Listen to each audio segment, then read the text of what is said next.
When on the road, one should take ample time to pause and appreciate the wondrous scenery along the way. You're about to collapse, aren't you? Rain outlines your fate. Come a little closer. Mind the side effects.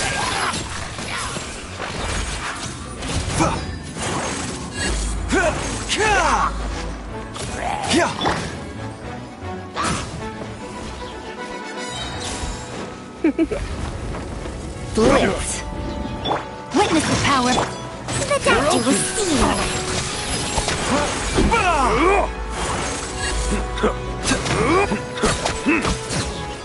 Seems like an emergency. You're open. You've been a naughty boy. Let's spark things. Mind the side effects.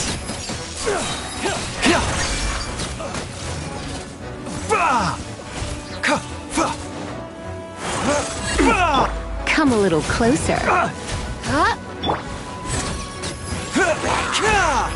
Remember, help comes first. You're in for a little shock.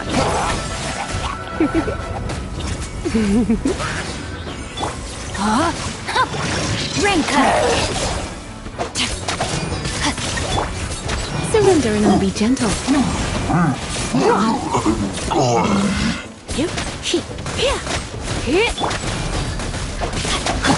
Taking a turn for the better.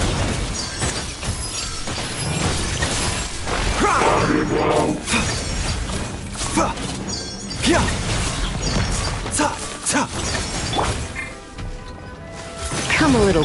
No, my sword. Let me read you a verse. Remember, health comes first. A bitter pill to swallow.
Let my name echo in song!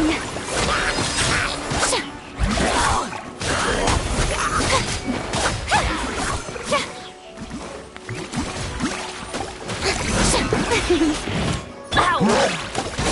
Let's light it up!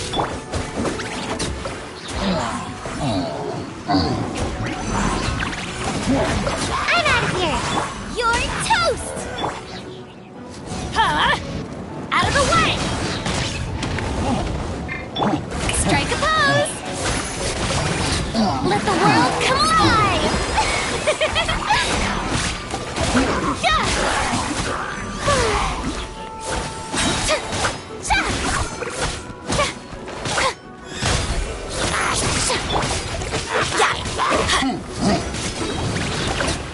I'm going in!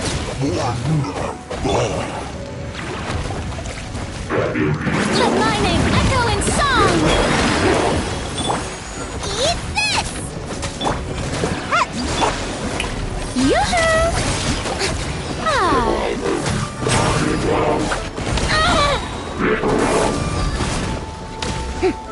Time to shine!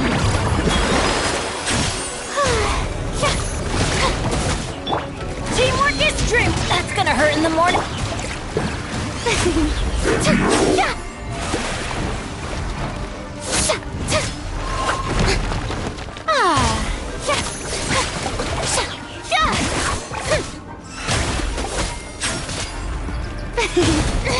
Stop that!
Lucy. These are beautiful.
Now for a little rest after breakfast.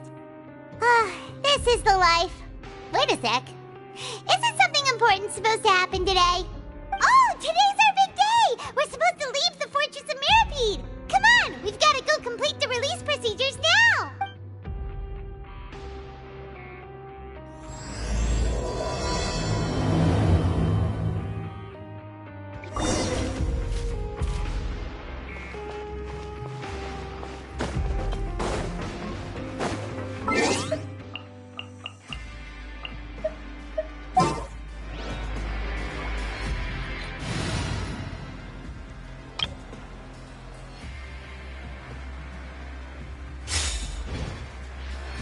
Faster? Okay, faster. Too slow.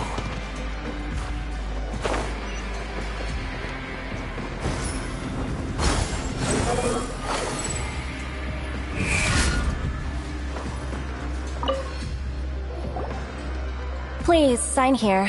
This document will be effective immediately upon signing, and you two may exit the Fortress of Meripede via the regular channels. It's been so long since we've been to the surface. Let's hurry up and... Huh? What's happening?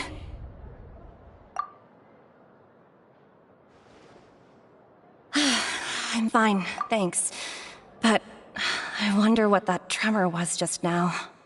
Let's go ask the Duke.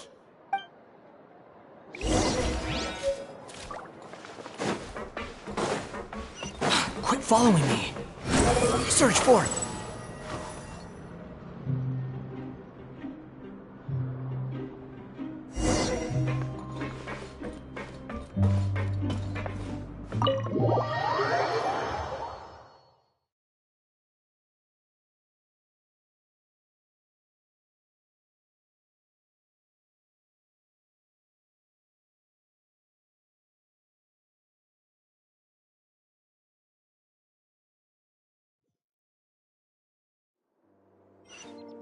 Quit following me.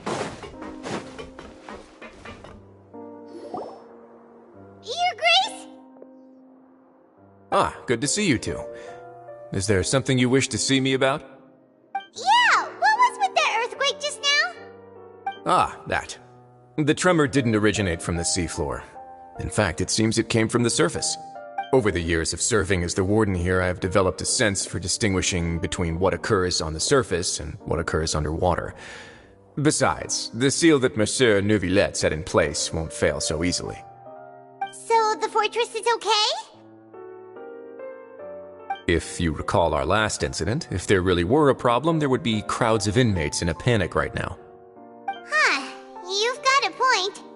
Okay, seems we need to get back up to the surface and ask about what happened. By the way, do you know what day it is today? I believe today is this month's pipe cleaning day. Wait, seriously? Ah, yes. Have you completed your release papers? Yep. It's you two. Are you leaving now? That's right! Today is our last day in prison. But now that Paimon says that, it doesn't feel like we were confined here. Except, oh yeah, Paimon feels fond of this place now. Then be sure to come back and visit. I'll miss you. If you've signed the release papers, then you're free to go. The guards will escort you out. You're not going to see us off? I knew you'd ask. All right, sure. Let's go. Well, you actually agreed.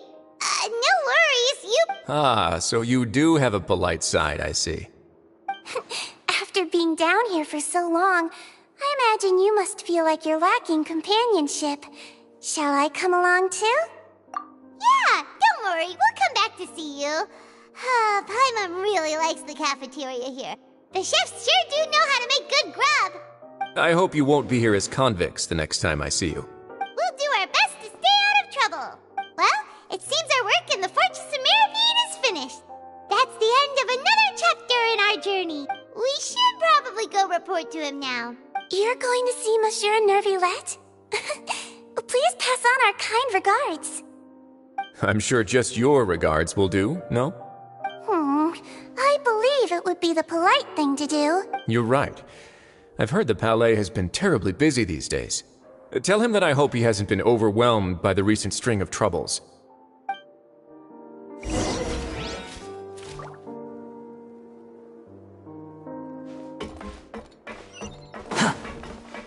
Quit following me.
Too slow.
The Palais Mermonia sure is buzzing with activity today.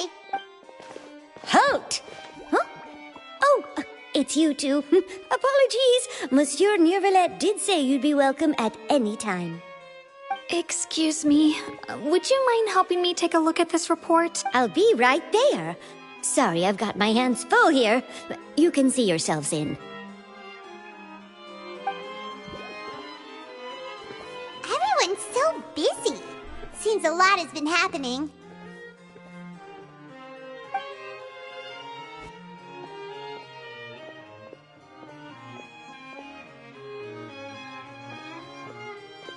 Neuvillette!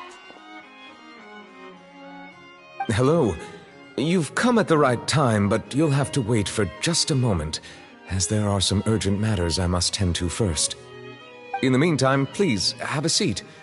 If you'd like to have something to drink, let the Melusine outside know. That's all right. We just ate. Very well, then. Let's take a break over there while we wait for him to finish his work.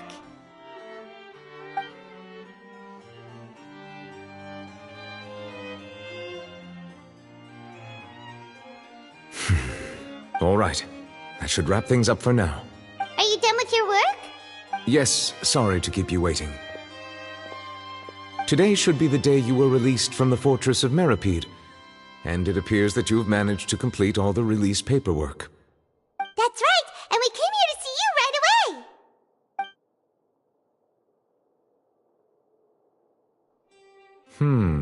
A massive whale. Do you have any idea what that might be? Judging from your description, that cannot have occurred in any ordinary waters, but rather something like the primordial sea. A whale of that size and shape cannot usually be found in the waters of Tevat. Therefore, we can only assume that Child is presently immersed in primordial seawater. Immersed in primordial seawater? But how? And is he okay? Most people wouldn't be capable of entering in the first place. I'm not completely sure how he could have gotten there myself. Yes, what is it? Ah, right! Paimon felt it too! We asked the Duke and he said it wasn't from underwater, so we figured you might know something about it. It turns out that I have just received a report about this particular matter. In fact, that's exactly what I was busy with a moment ago. The source of the tremor was here on the surface near Poisson. After the shaking stopped, the water levels in the Poisson area rose at an alarming rate. The water levels rose? Oh no! What about all the people there? Fortunately, the water levels only rose for a short period of time and have already returned to normal now. However, I still have a bad feeling about the whole phenomenon. If the change in water levels is connected with the leaking primordial seawater, then the situation in Poisson may be much worse than it appears. Navia should be in Poisson, right? We need to go check on her! I would also like to go there as soon as possible, but I'm afraid I can't leave just yet. We must immediately formulate disaster prevention plans for the surrounding coastal areas to avoid potential catastrophes. I'll have to ask you two to go to Poisson first. I'll meet you there to check on the situation once I finish things here. There's no time to lose! Let's get going! Please be careful.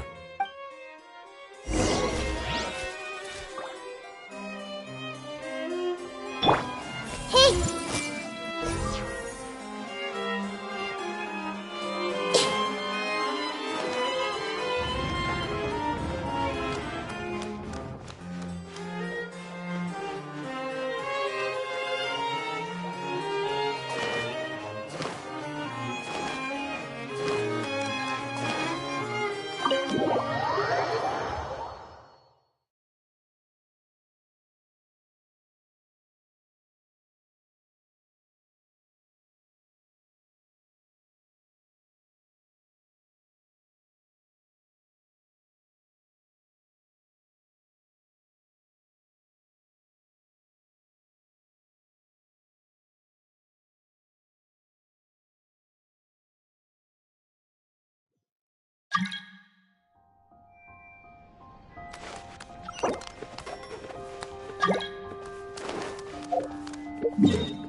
no.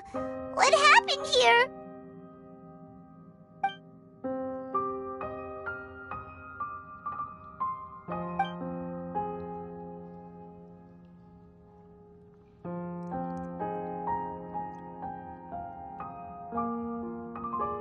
Navia should be around here, right?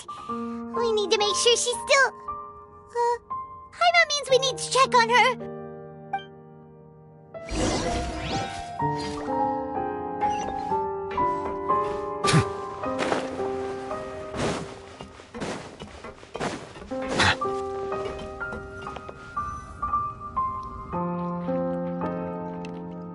We haven't seen a single soul all the way here.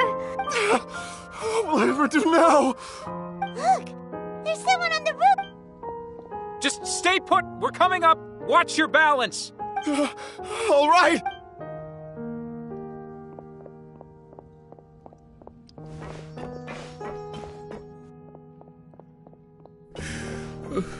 I'm not young anymore.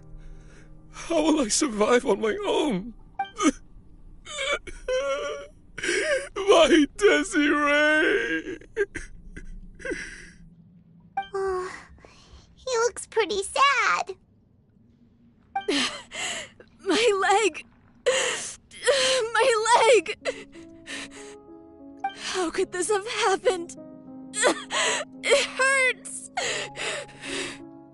Just hang in there. Help is on the way. You can hold my hand if it makes you feel better.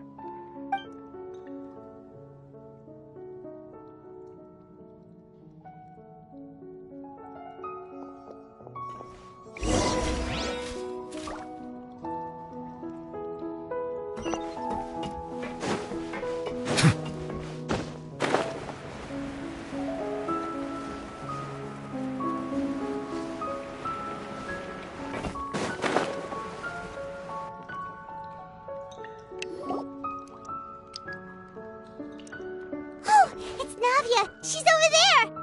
Hey, Navia, are you okay?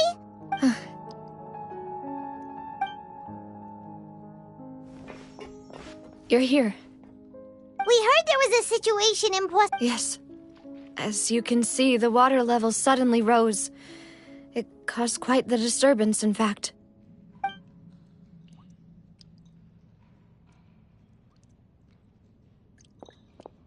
Demoiselle! There was a wounded resident next to a building southeast of here. We've already transported him to... He's wounded? How badly? He fell, so it's probably a broken leg. He's pretty shaken up. When the water level rose, he desperately... He jumped down then. Find the leader of Squad 1 and tell him to take the wounded resident to see a doctor. He should know where to go. Understood.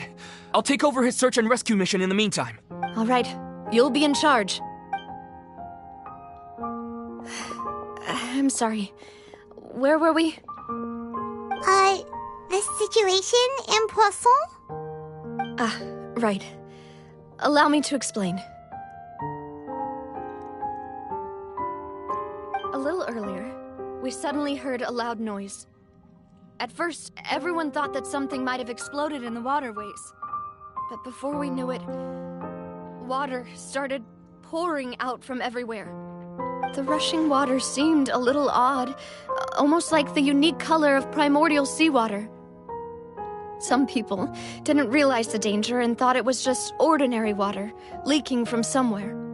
Everyone on the street who happened to be close to the water didn't have a chance to escape. As the water levels rose, they suddenly disappeared. They were all dissolved. Those who realized what was happening started to flee in a panic, desperately trying to get to higher ground. Many were injured in the stampede, and some people fell from significant heights.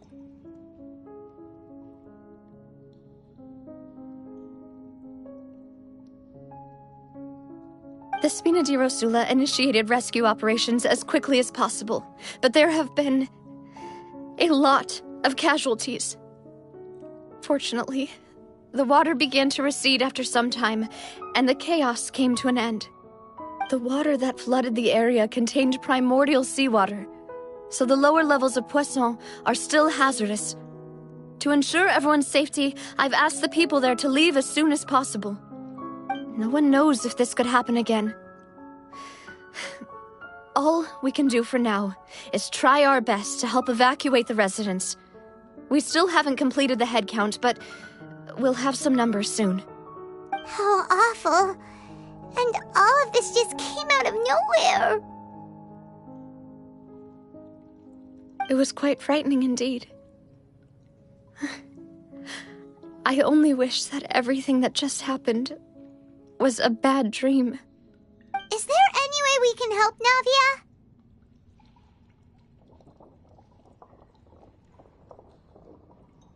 Thank you for being so willing to help in a moment of crisis like this. You don't know how much it means to me. I really can't express how grateful I am.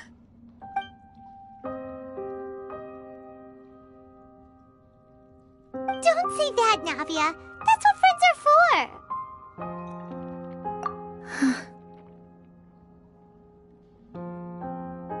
Demoiselle! We've got a situation here!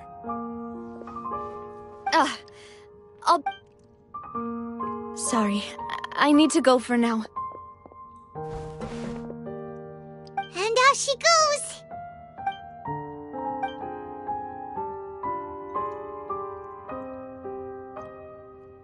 Okay, the wounded are being tended to, and we finished a preliminary head count. More support has just arrived, so I suppose I finally have a moment to focus on my own matters. Of course, we should remain ready for anything, and continue doing our best to rescue others. I'll be sure to have everyone at the Spina di Rosula ready to render assistance. Traveler, Paimon, would you two accompany me to my father's grave for a moment? Huh? Right now? Thank you.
Not a lot of people here, huh? Well, given the time of day and the whole situation... Right. That's how things are now. The living are so exhausted that they've no strength to spare any words for the dead. Navia?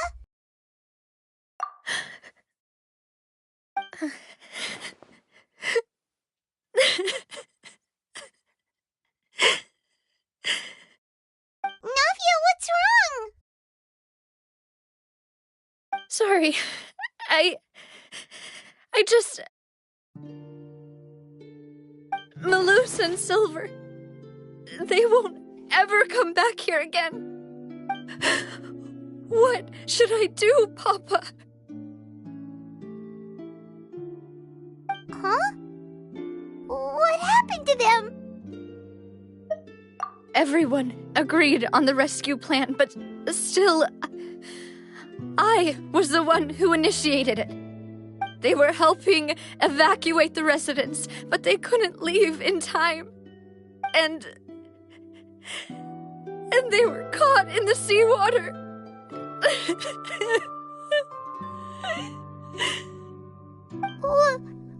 What should we do? I've known them for so long. And I know they weren't afraid. But I could at least hold a funeral for my father. And I know where he rests. But as for Malus and Silver, they're just gone. I just can't.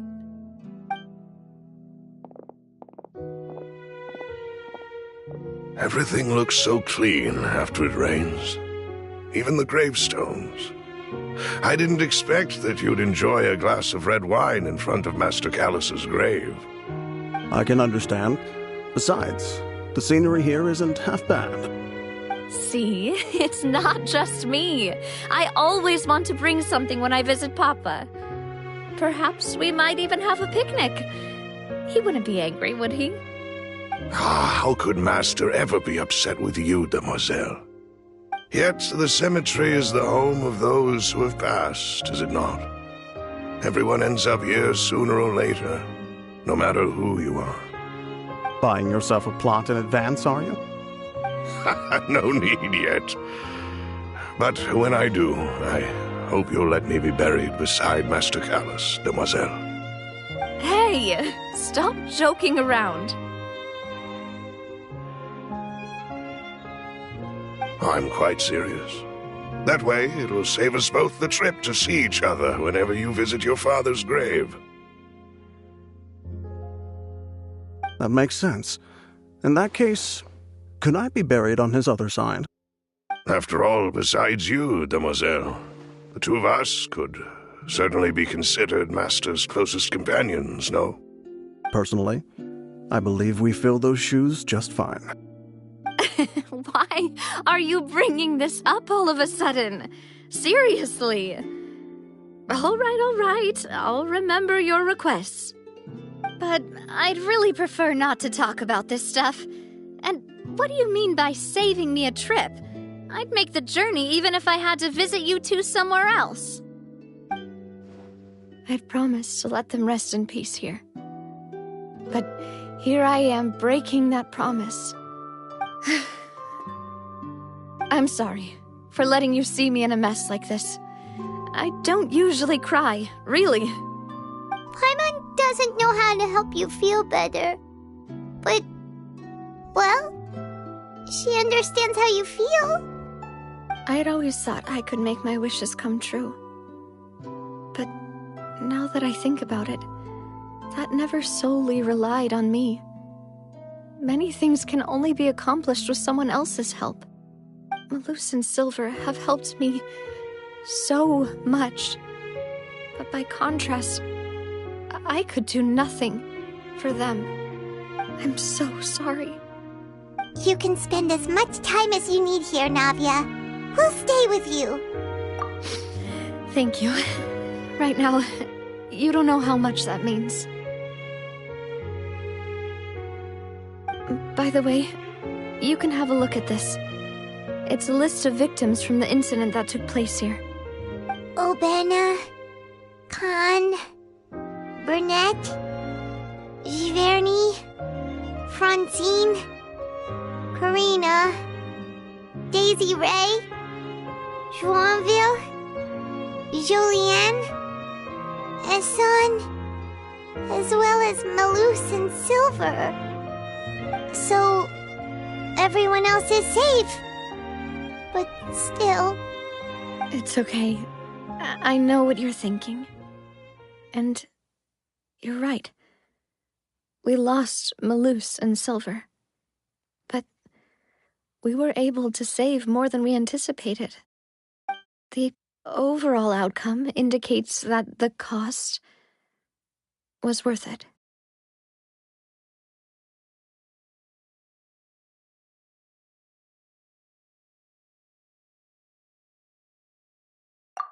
Right! Don't think that way, Navia. One person might be saved at the expense of another, sure, but that isn't something we should ever consider a trade. Malus and Silver were not the price for saving anyone. They're heroes. You're right. Thank you, Paimon. What you said just now was pretty amazing, actually. I'll remember your words. Oh, really? Seems you've become more eloquent in the time since we last met. The knave? What are you doing here? Is everything going well on your side? Yes, my people are carrying out the mission according to your request. All the residents of Poisson have been evacuated, and we're preparing to relocate them to higher ground. As for these supplies, we have everything taken care of. There is no need to worry. Thank you very much. Wait, do you two know each other? We just met recently. Right, Miss Navia?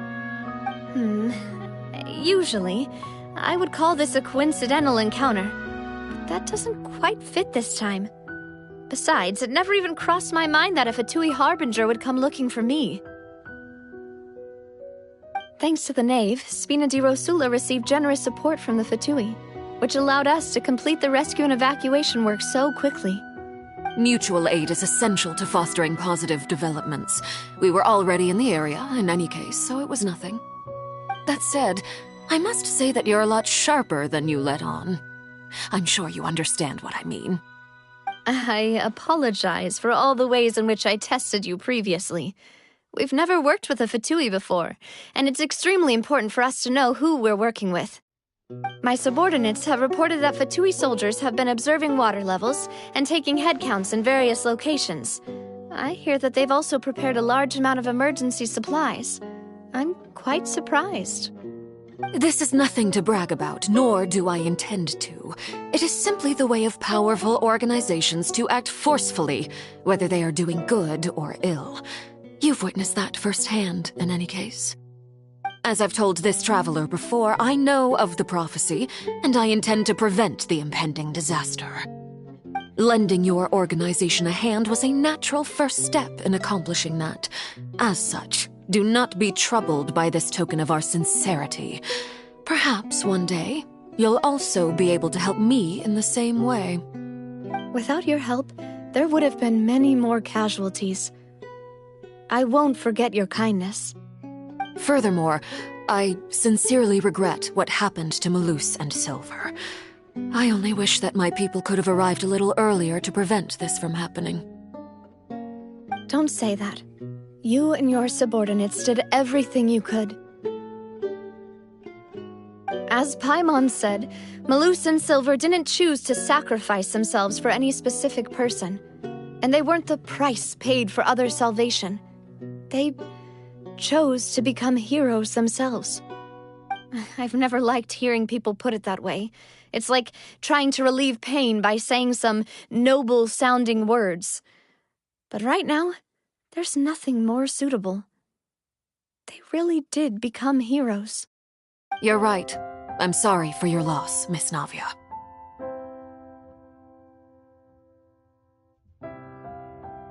Water is life to Fontaine's people, and it also spells disaster.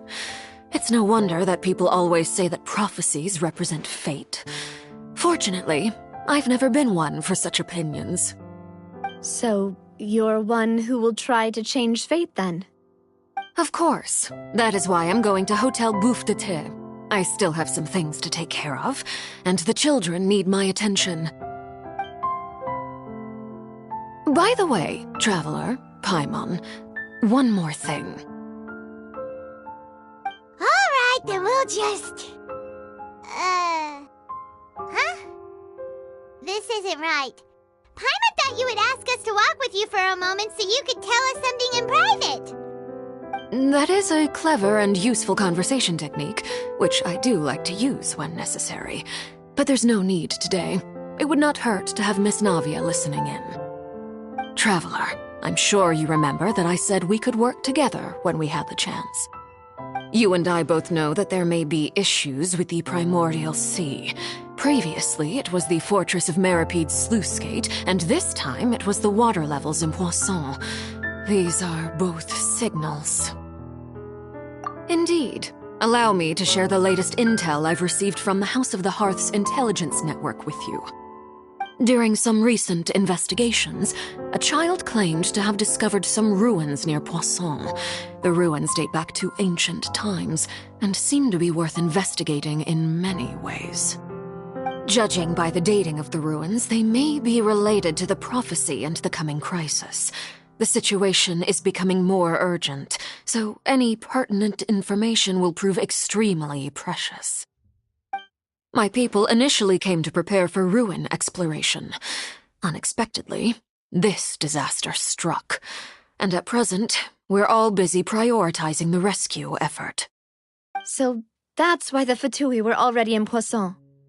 I wanted to take the children along, but unfortunately, Linny, Lynette, and Fremine have all been dispatched to higher ground to assist affected residents. Linny told me that outside of the house, the person they trust most is you. Which is why I want to give you this task. The House of the Hearth's members see each other as family, but Linny, Lynette, and Fremine said that they also see you as such, even though you are not from the house. I'm sure you already understand how earnest they consider their friendship with you to be. Oh, that somehow makes Paimon feel kinda happy. The intel I just shared about the ruins could fetch a high price. But since the children consider you family, it's only natural that I freely share it with you. Got it! So all we gotta do is go to some ruins, right? Excuse me, but may I tag along? You wish to join, Miss Navia? But are you sure you're up to exploring some ruins? You need to rest. Well, I'm sad, yes, but I can't just go back and plop myself into a chair by the roadside and do nothing. There's no point in being depressed while we still have a disaster on our hands. As my father's successor, I must live up to the hopes he had in me. Besides, I'm also doing this for myself. I need something, a distraction, to keep my mind off Malus and Silver. Since you put it that way, I have no objections. What do you say, traveler? All right, the ruins are to the south of Poisson. Here's the map. Okay, the three of us will handle it. Come on, let's pack up and get going.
So, are these the ruins the knave was talking about?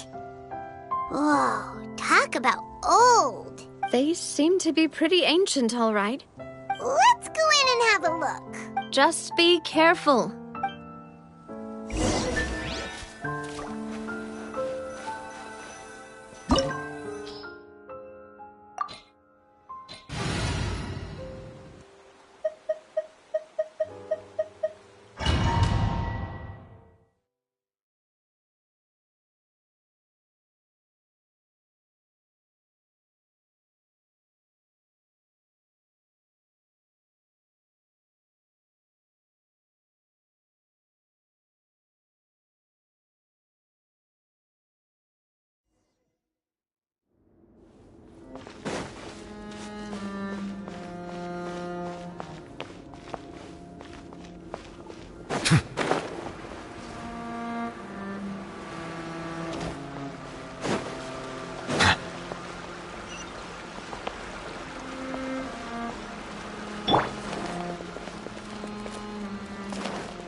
Illusion shattered!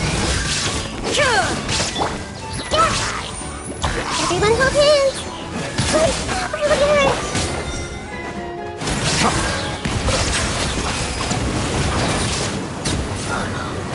Dada Kundala.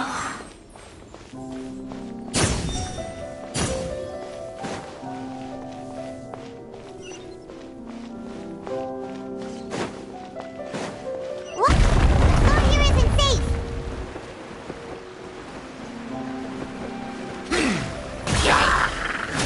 Bow your head.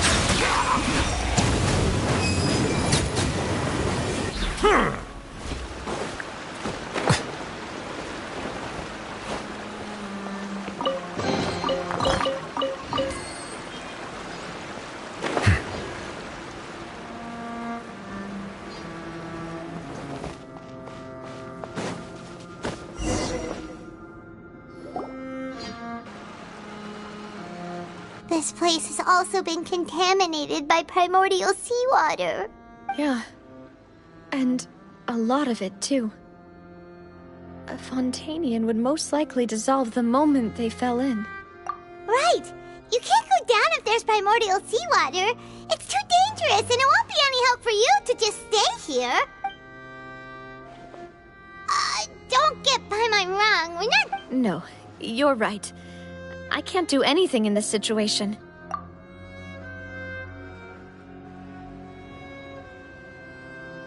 That complicates things.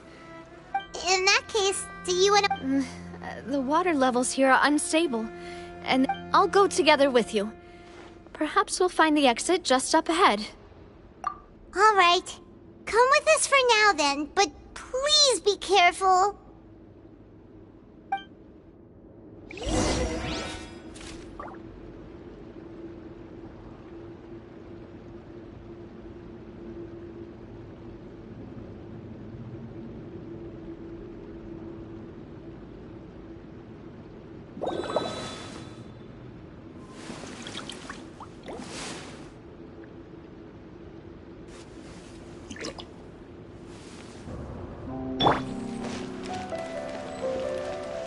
Oh no, it's a dead end!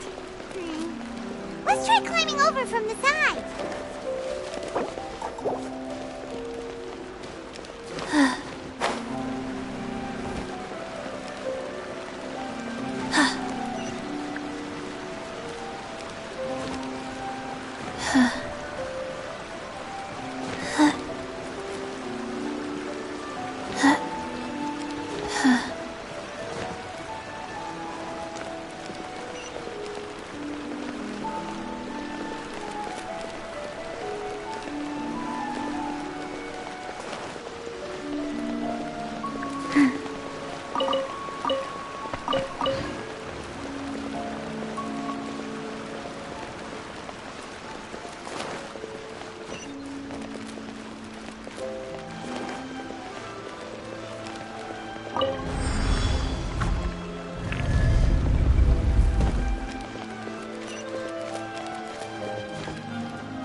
There's something wrong with this bridge! Run!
Demoiselle? Huh? Demoiselle, what are you doing here by yourself? Would you be standing here till dark if I hadn't come to get you? Maybe she just wants some time to herself, Malus. Hmm? Oh. Yes, it would appear so. I must be tired. That's quite possible. However, you were the one that suggested we go out for a walk. Oh, right. I nearly forgot. It must have slipped my mind when I dozed off. This is a familiar feeling, yet... Is something the matter, Demoiselle? Oh, no. No, I'm fine. I was just trying to recall why we came out for a walk. Do you remember Mr. Giverny? He'd requested our help before with foreign merchants who had a debt dispute with him, and we'd resolved the matter not long ago. We were headed to see how things were going with him at the moment. Ah, right. Yes. I remember now. Oh, Miss Navia. Ah, Mr. Malus. And Mr. Silver, too. It's good to see all of you. How have you been? I've been great. Thanks to your help, those bothersome merchants finally realized that I wasn't the one they were looking for. Why, I wasn't even the guarantor for that person. They were knocking at my door day and night. Even my neighbor, Obina, was getting fed up with them. Sometimes force is required to calm someone down and get them to listen to what you have to say.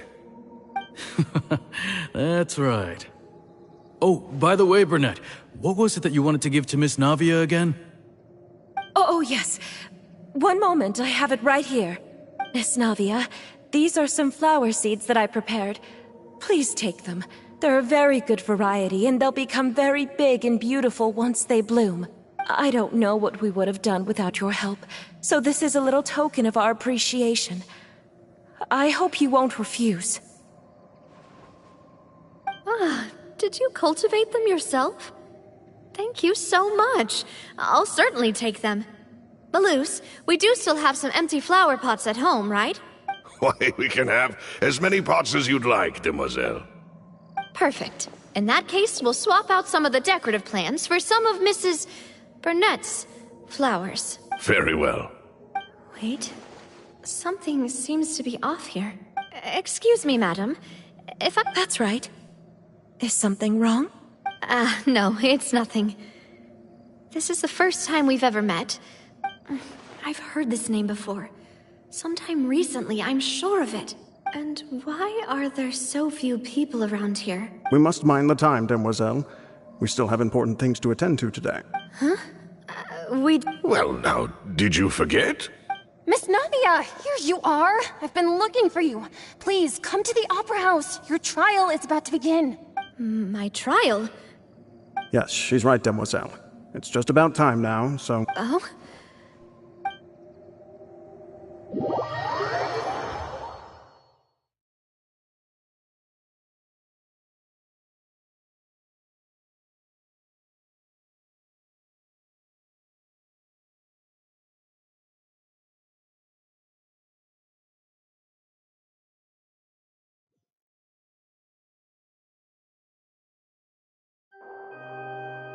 Look, it's Navia!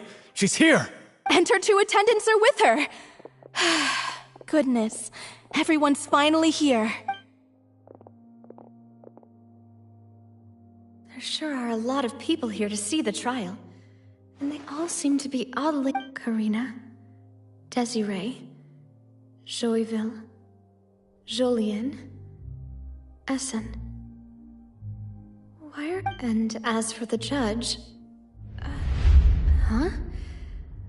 Where's Monsieur Neuvillette? Please sit in the defendant's seat. Don't worry, Silver and I shall accompany you. All right.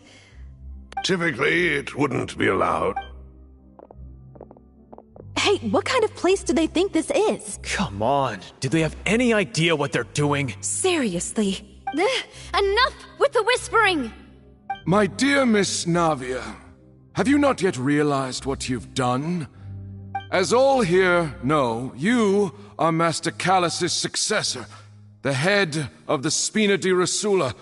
Someone held in high regard by every soul in Poisson.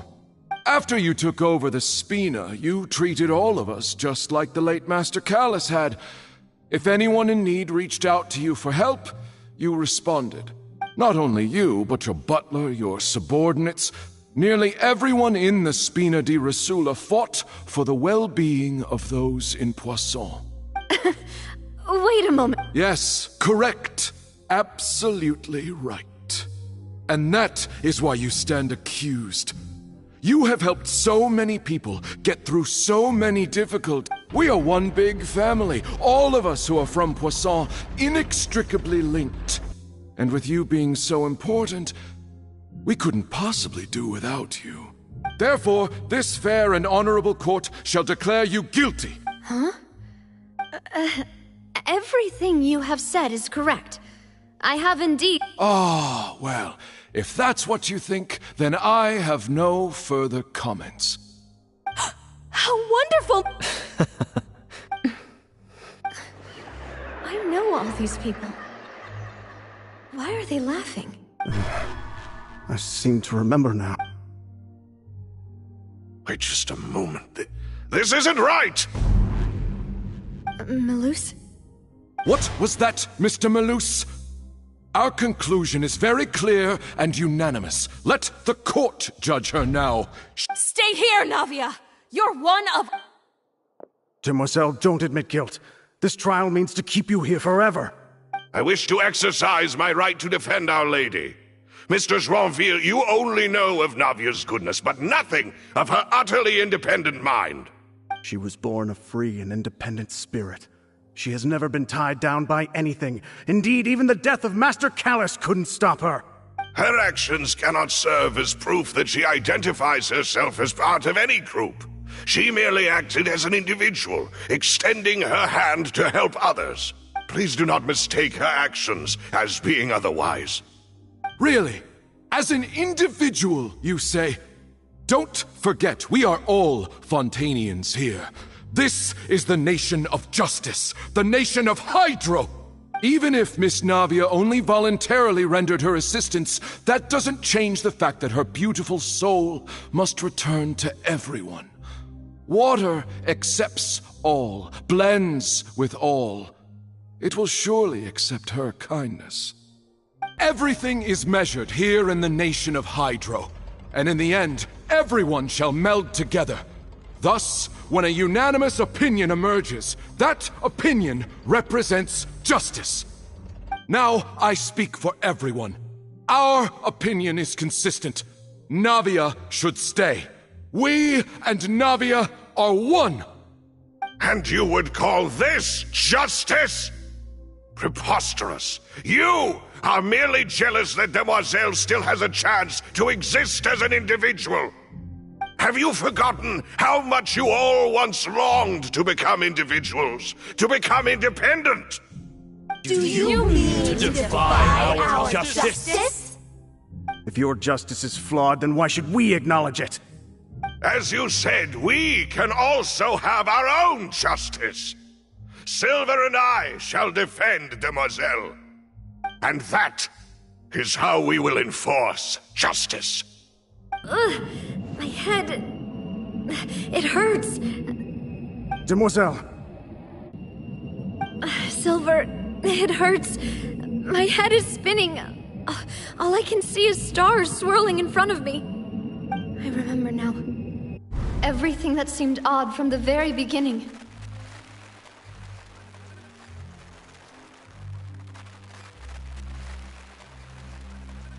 Karina, Desiree, Joyville, Jolien, Essen, and Mr. Giverny and Mrs. Burnett, who we met earlier. Even Malus and Silver. I don't want to admit it, but they're all dead. Don't be afraid, and don't admit guilt. We will protect you to the very end. Absurd! Who are you to say that she cannot be judged? We are the majority, and in the nation of trials, the majority is apt. Don't let them escape! We shall keep Navia here with us! Mr. Malus and Mr. Silver, must you be so stubborn? How could the two of you possibly hope to stand against the collective? Do not resist. This judgment is fair and just. Navia belongs to us. After all that happened, she should not be left alone in Poisson. What are you saying? No more excuses. She says we're jealous. Jealous? How could she possibly be an independent individual? What's with these people? Who's jealous of her? She belongs to us! Miss Navia! Silence! That's... Monsieur Neuvillette! Such commotion is prohibited in the court. The accusations you just presented are nonsense and cannot constitute a proper trial. The court will adjourn for the rest of the day. In this, I shall hear no objections from any unauthorized party. Our thanks, Monsieur Neuvillette. Please leave with me, Miss Navia, while there is still time. But... Go on now, demoiselle. This is your only chance to leave this place. What, can't bear to leave us behind or something? Malus. My apologies. I couldn't resist making one little joke once I realized that this shall be our last goodbye. Malus... Silver... Quickly, you must come now! Goodbye, demoiselle. Farewell.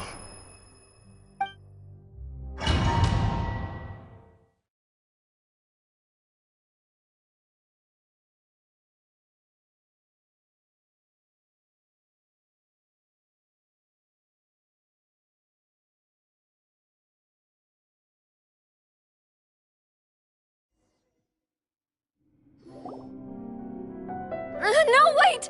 Just a second! Navia? You're awake? Good. I must have been dreaming.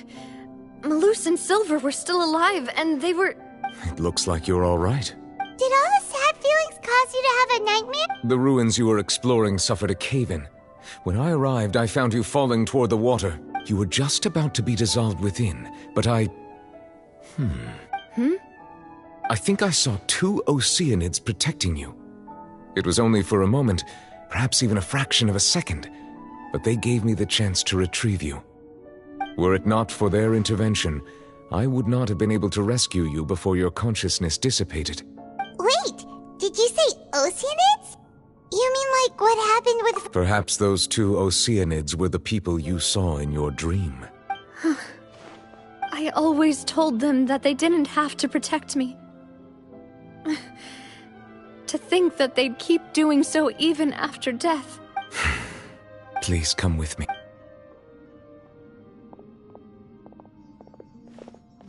Neuvillette, are you okay? Oh, I am quite all right. Why do you look so stiff all of it? Oh, Paimon knows. You're the type who feels awkward. I merely thought that we should give Navia some time to herself. Huh? Why didn't you just say so then? I suppose so. Ah, Sigewinne. I hope all is well with her these days. Her work in the fortress of Meropide has not been too much for her, has it? No way, don't worry. She's doing fine down there. She's an amazing head nurse. I see. Well, that is good. I have always worried that Sigewinne would need a lot of time to understand the world of humanity, just as I have. Oh, and the Duke also says hi. Even though Sigewinne made him do that. He hopes that you haven't been overwhelmed by all that's happened lately. Thank you. I have indeed been busy lately, and I also hope that everything is going well in the fortress of Meropide. He still doesn't know what to talk about. Let's chat about something else then. So, Neuvillette, Yes, of course. This isn't going anywhere. Let's try something else. Yes, in fact. I had arranged to meet you in Poisson, but when I arrived, I discovered that the Fatui were helping the residents Amid my astonishment, I ran into the knave, and we had a chat. Yeah, we originally originally planned to meet up with you, but we thought you might still be busy with all those official documents. We didn't think exploring the ruins would take very long, and who would have thought you'd wrap things up so quickly?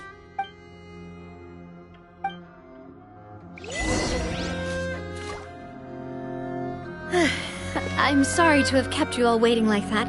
I'm feeling much better now. I guess we should get going again. Will you come with us, Monsieur Neuvillette? Yes, if you wouldn't mind my company. All right! Another one joins the party! Let's get going then!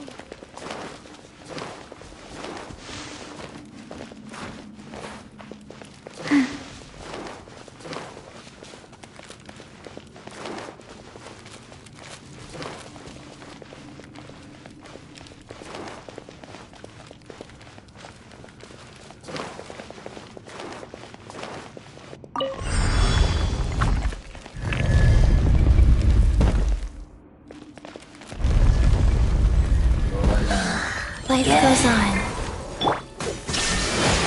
Commit it to memory. Settle down.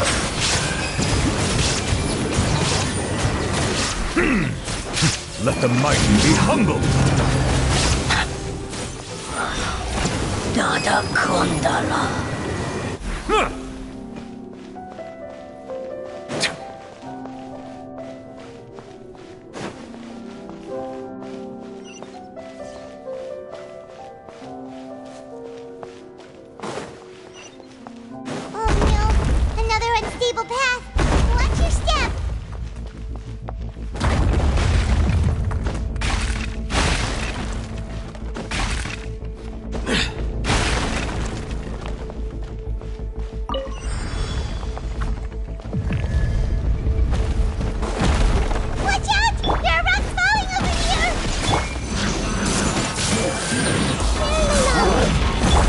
Silence! Bow your head.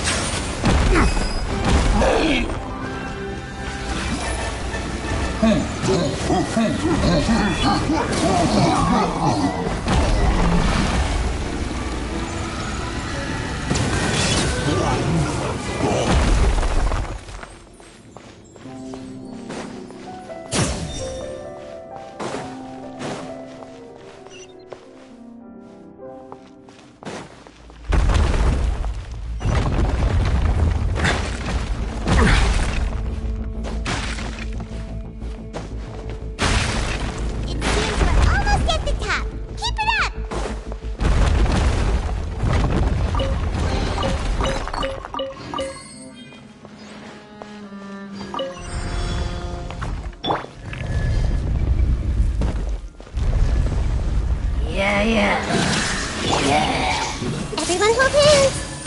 Make yourself at home! Rise, sacred name, fortune preserver. Settle down!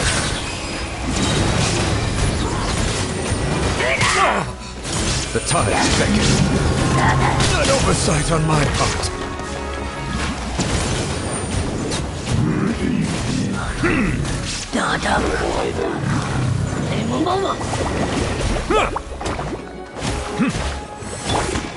Shine down!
Looks like we've reached the end.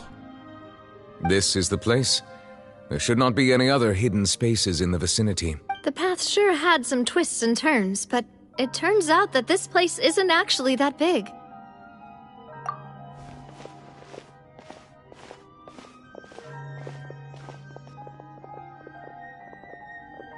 Stone slates? It seems like they were put here as an offering. Could we take them down and have a look? Perhaps we should just leave them be for now. There are 4 locations in total, but only 3 stone slates. The slate that should be in the first empty spot is missing. The surrounding walls also show signs of damage. There's something written below. Let Paimon see. Reason dictates that this nation be destroyed. I shall record the history of its future here in its past. Say what? It feels like someone left these slates and these words here for a purpose. But does he mean that Fontaine should be destroyed? That would fit the circumstances dictated by the prophecy, yes. Indeed, the slate's contents correspond to it. Take the second slate, for example. There's a person kneeling here. She seems so dedicated. And there's a whole bunch of other people behind her doing the same. She's facing this... what is this? Some kind of island in the sky? And is that Lady Farina in the third image? Did the Hydro Archon fall into the water? And is that a ring of people around her? Paimon doesn't quite get it. Are they all in the water? The fourth image. I know this one. This exactly matches the content of the prophecy. The people will all be dissolved into the waters, and only the Hydro Archon will remain, weeping on her throne.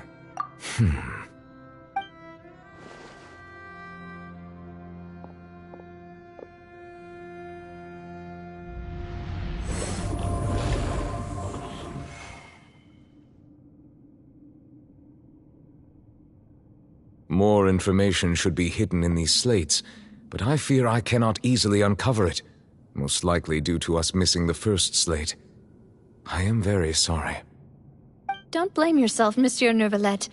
Deciphering ancient stone slates isn't one of your duties. Ooh, Paimon's getting the chills just looking at these slates.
This says that it's the history of the future, right?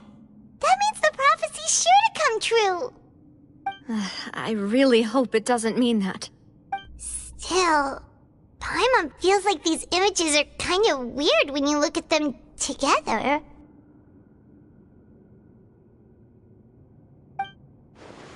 Huh.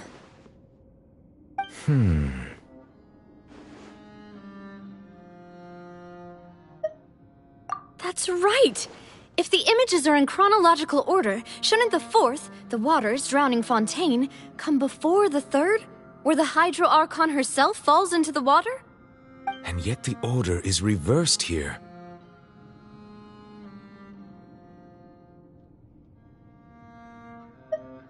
If we go by timing, Lady Farina only emerges in the third image. That means that the person in the second image might be the previous Hydro Archon. Egeria, then. I had never met her, but her appearance here does match the records. The previous Archon kneeling before the floating island in the skies, as if confessing a sin. Did she herself commit that sin? And if not, why would she be in such a posture? Also, I'm still wondering why these ancient stone slates are here at all. Judging from their contents, could this place be the origin of the prophecy? Does that mean that someone, or some people, once saw these slates? But who would have created these slates and left these words here? It seems that any further clues will have to come from Farina. In that case, there's no time to lose. There's nothing... Yeah, we better get somewhere safe for now.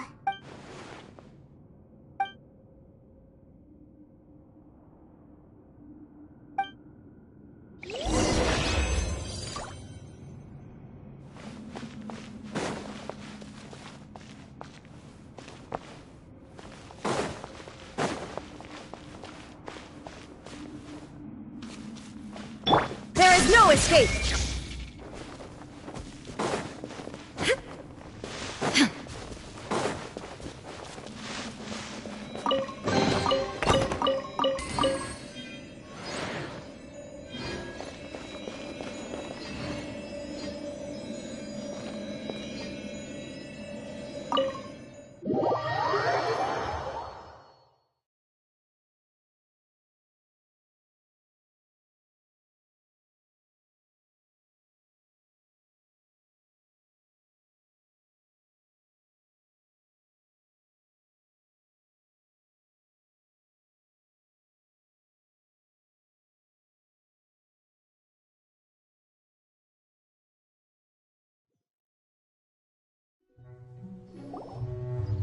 Let's split up here.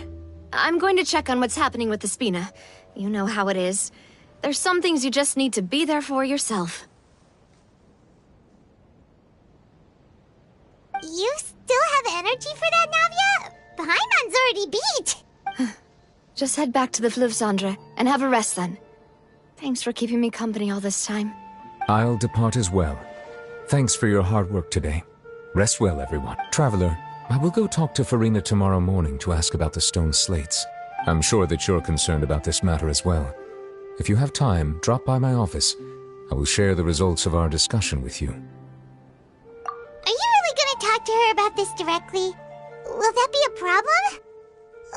Paimon's getting a little scared now that it's come to this. She has long been harboring secrets and will not give them up easily, which makes it all the more my duty to ensure that she understands the present situation. Alright, we'll leave it in your hands then. You're probably the best person to talk to her anyway. I will be carefully considering my words tonight. Traveler, Paimon, our safe house at the Fleuve Cendre is always open to you as ever, so please don't think you're an imposition. All right, I'll be on my way then.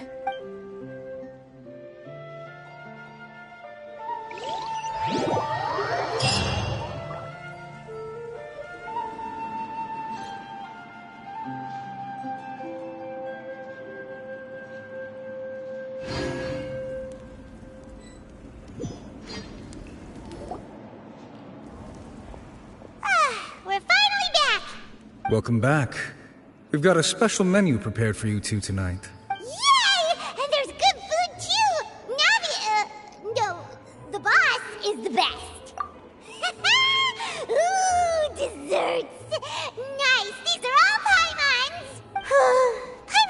starting to forget what happened today. Oh, that voice. Is that who I think it is? Huh? It's you two. What are you doing in Fontaine?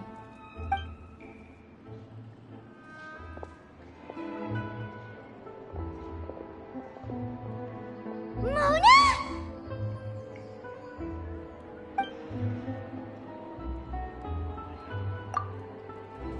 Seriously, nobody just uses a scry glass whenever they've got time to just see who they'll meet on the road. Still, we didn't expect to see you here. Wait, you're not a Fontanian, are you, Mona? Well, I have some business to attend to here, so I booked a hotel in the city. I was just out for a stroll when I bumped into you. Quite unexpectedly, if I might add. Why did you think I was from Fontaine, though? Is that because Magistus doesn't sound much like a Mondstatter surname? Yeah, let's go with that. Well, I used to have my own surname, which was, well, some other thing. Either way, the old hag told me when she took me as her disciple that the first step to being a great astrologist's pupil was to change that name. There was nothing for it, really. She really is amazing at astrology, so I changed my name to what it is now according to her wishes. To my surprise, however, Magistus is not the name of some ancient house or clan. It isn't? Nope. Although it is used by us in place of surnames, it generally just means great. Wow! Imagine including a boast in your name. Wait, are you gonna have to put that into your genealogy as well? I reckon so. In any case, I'd give my disciple a name like this as well, if I were to take one. Astromancer Barbeloth Trismegistus. Whoa, that's a long one. Does it also mean great or something? My name means Mona the Great Astrologist. As for the old hag, hers is, in plain speech, the thrice-as-great Scholar of the Stars. Just take it as a title specific to astrologists. Thrice as great? That's so petty. I know, right? That's just how she is. She used to call herself Magistus, actually, but when she took me in, she changed her name to Trismegistus. Talk about excessive. Magistus is thus the calling card of our school, so to speak, which makes it about the same as a surname. It's all right if you don't get it. You can look into it further should you need to study astrology more deeply.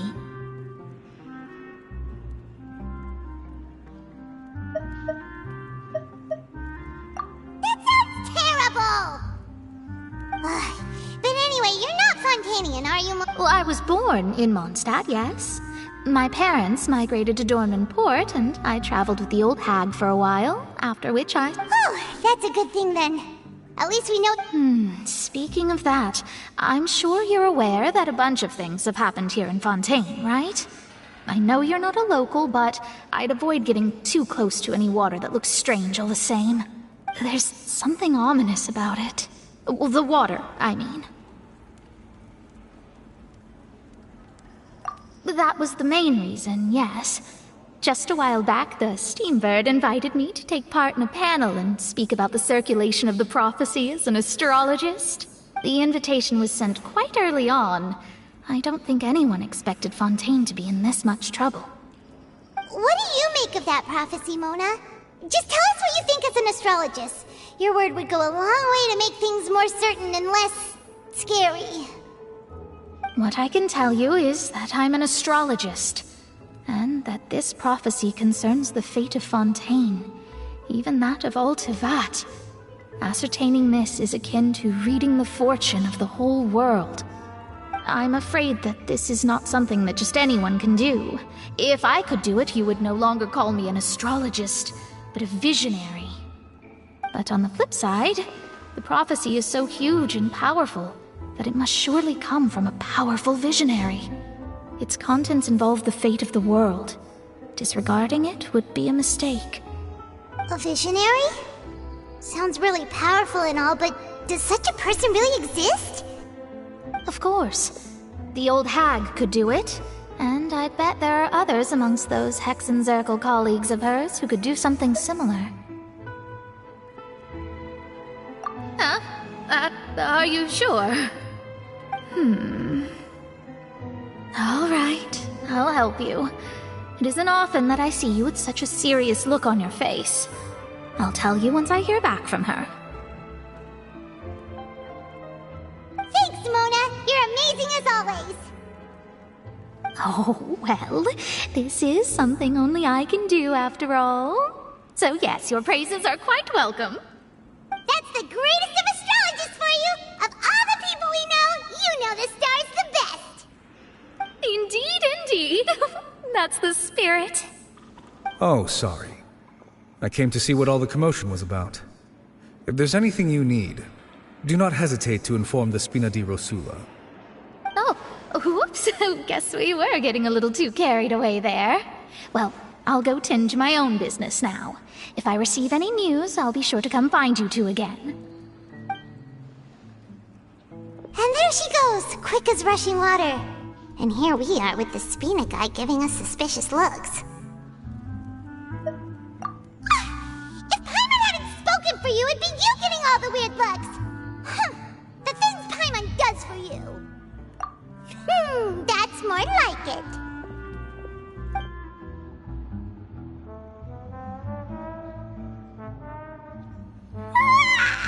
Good morning. To be honest, Paimon's still feeling kind of sleepy. But it's time to get up, Traveler. We agreed to go see Neuvillette, so let's pack it up and get going.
You're here!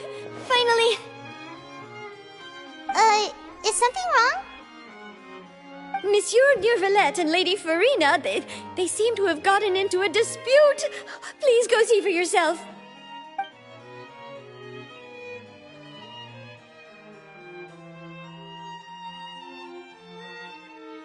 Like I said, I've already explained everything! And yet the problem has not been properly solved. There is little space for excuses between us. It is not my intention to offend you, but please, tell me where you stand. You are the Hydro Archon Focalor, are you not? Look at this. This is a list of the victims from the recent Poisson incident.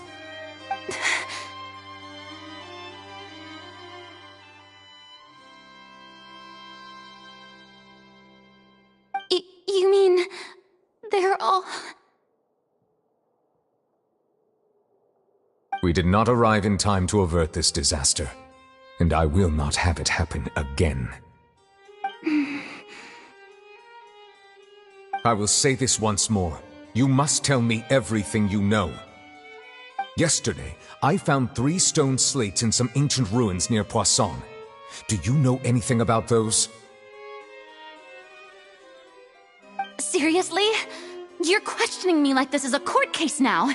I don't know anything about that. But you found them in some ancient ruins, you say? That's correct, which is why I came to ask you some questions. There should have been 4 slates, but one of them was missing. The other 3 feature different images that seem to correlate to the prophecy. The prophecy? The second of these slates depicts the previous Hydro Archon Egeria kneeling before a floating island in the sky, as if confessing something. Do you know nothing of this either?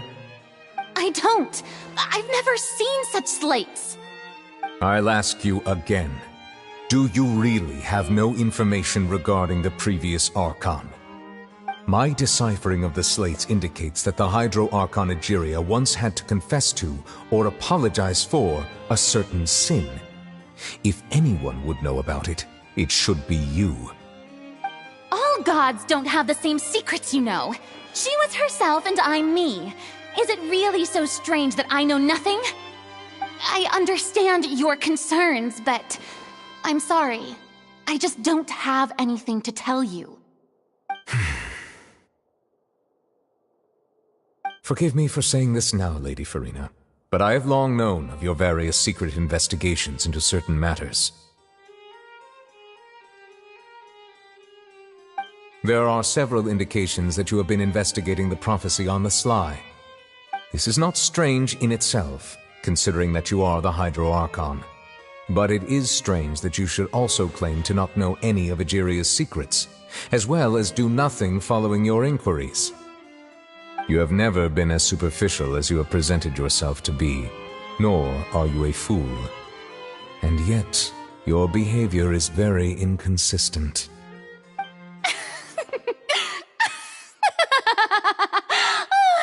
So you've been watching me all this time, have you? I didn't think you were that type. You... Well, since you know about my secret investigations, then you should know I'm actually working to take care of it. There's no point questioning or suspecting me. You're the Eudix, but you're still my subordinate. You should be following my lead. Just trust in me, your Archon, and do as I say. Never mind whether you can truly convince yourself to or not. That's all I have to say. We do not discuss this matter again. Oh, the opera's about to start. Toodles!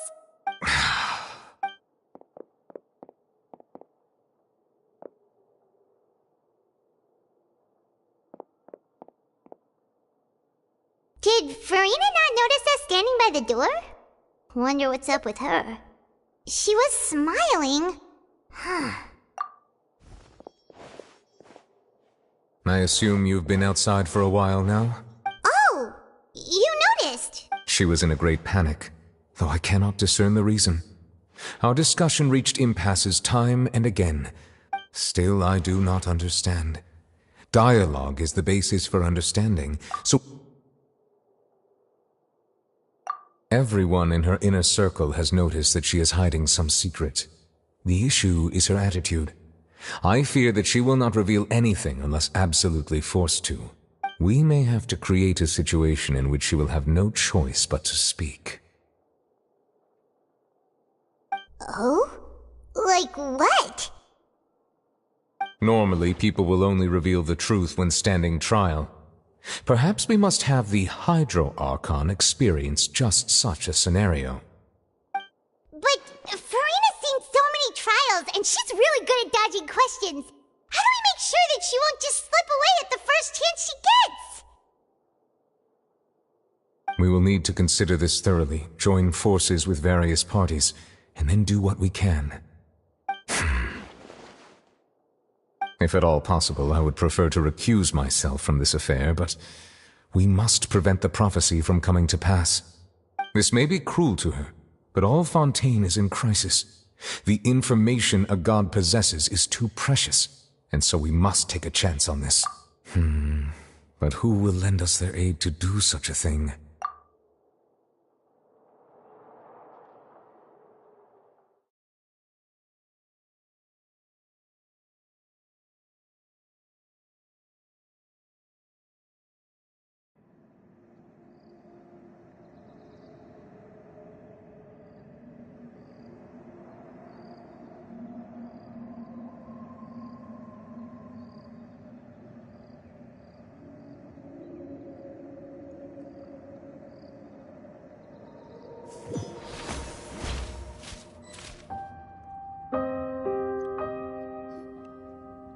Well, that's everyone, huh?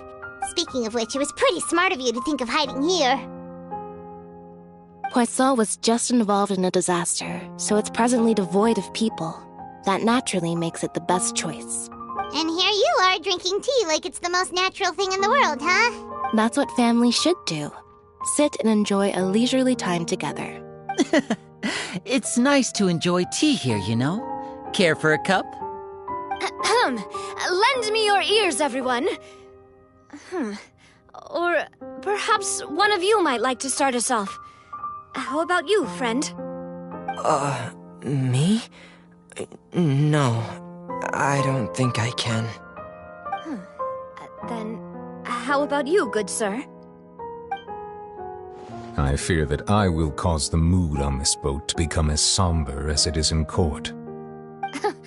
Well then, I guess we're lucky we've got a local like me to organize things. Wonderful, the spotlight at last. I guess I'll be facilitating things from here. That was a little long-winded, don't you think? Oh, you might be right. Anyway, to cut to the chase, our friend here, the Traveler, has brought us together to discuss something. As for what that is, well, let's start by saying that we'll be pooling our efforts together to create a series of traps. Oh, how intriguing. Well, it's just an expression, really. One that I just learned from Chlorand, and used on the spot. So, let's invite her to explain in detail. A round of applause, please.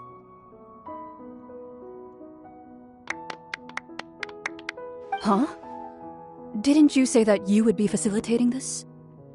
Oh, come now. Your work doesn't involve much public speaking, right? This is a good chance to practice.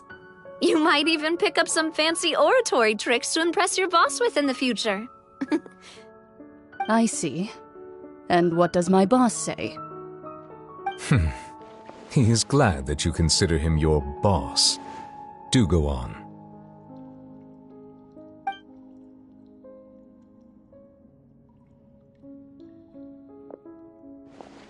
In that case, do any of you have experience hunting? Not that I recall.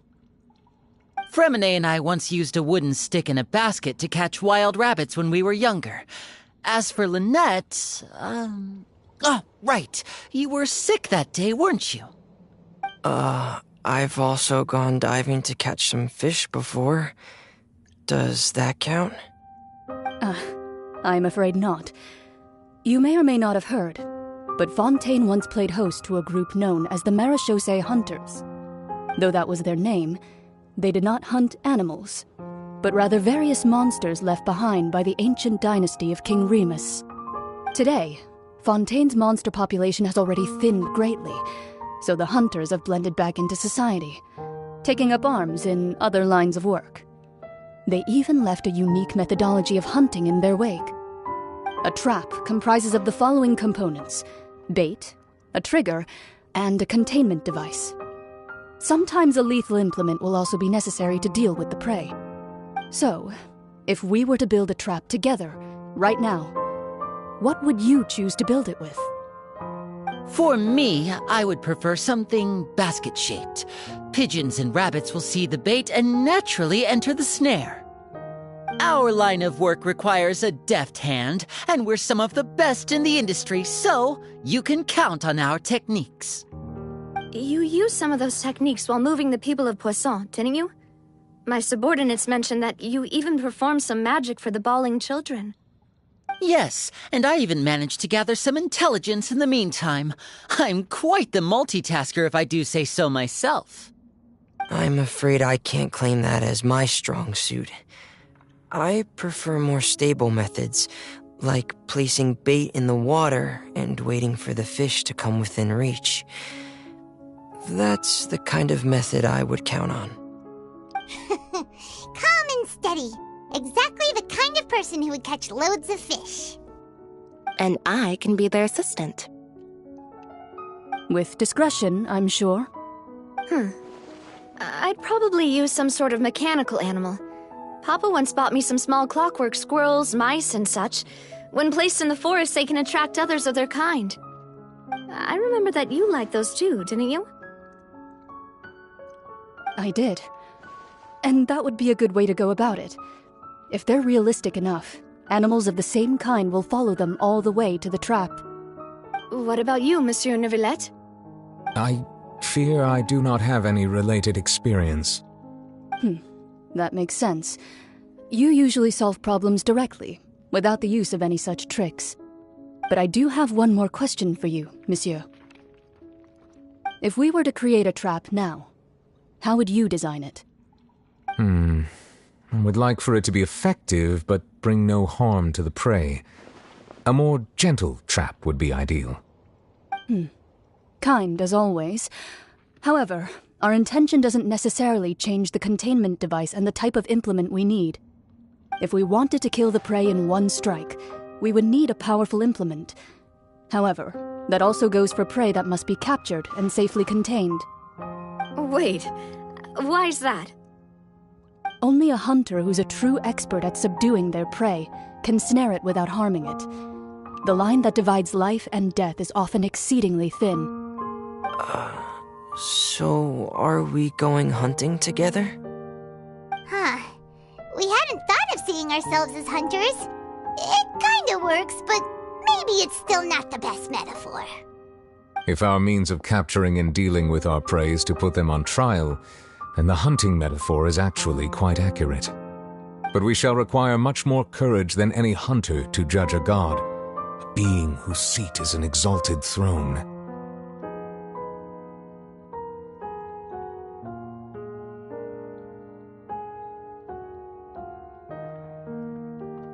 Oh, so that's what's going on.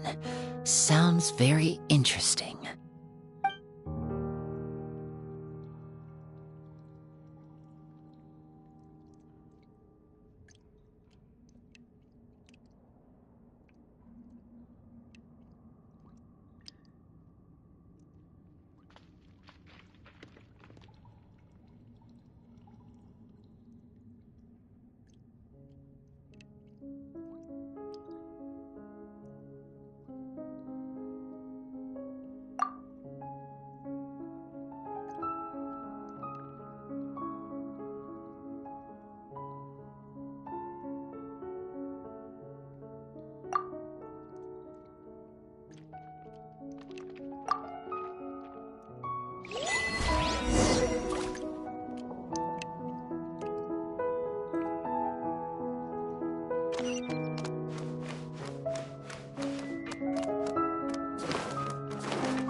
It's been a tough few days, hasn't it?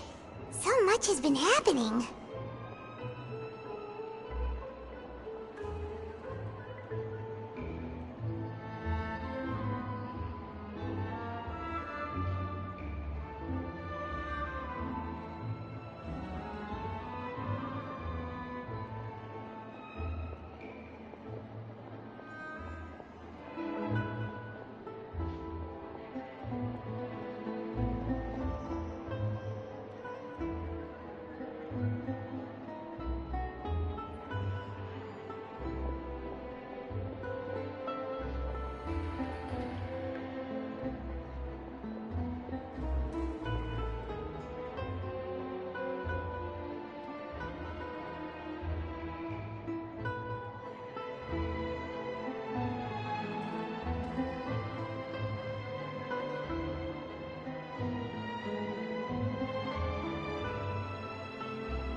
didn't think the meetings would go on for so long, but everyone seemed pretty fired up, huh?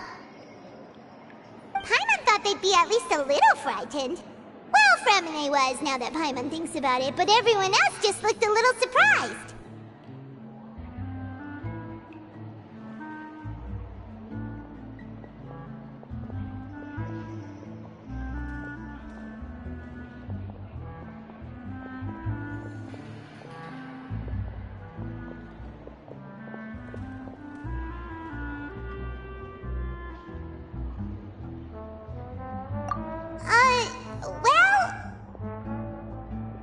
It's hard to say.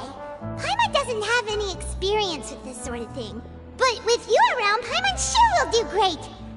After all, you're the most reliable person in the world, aren't you? Huh?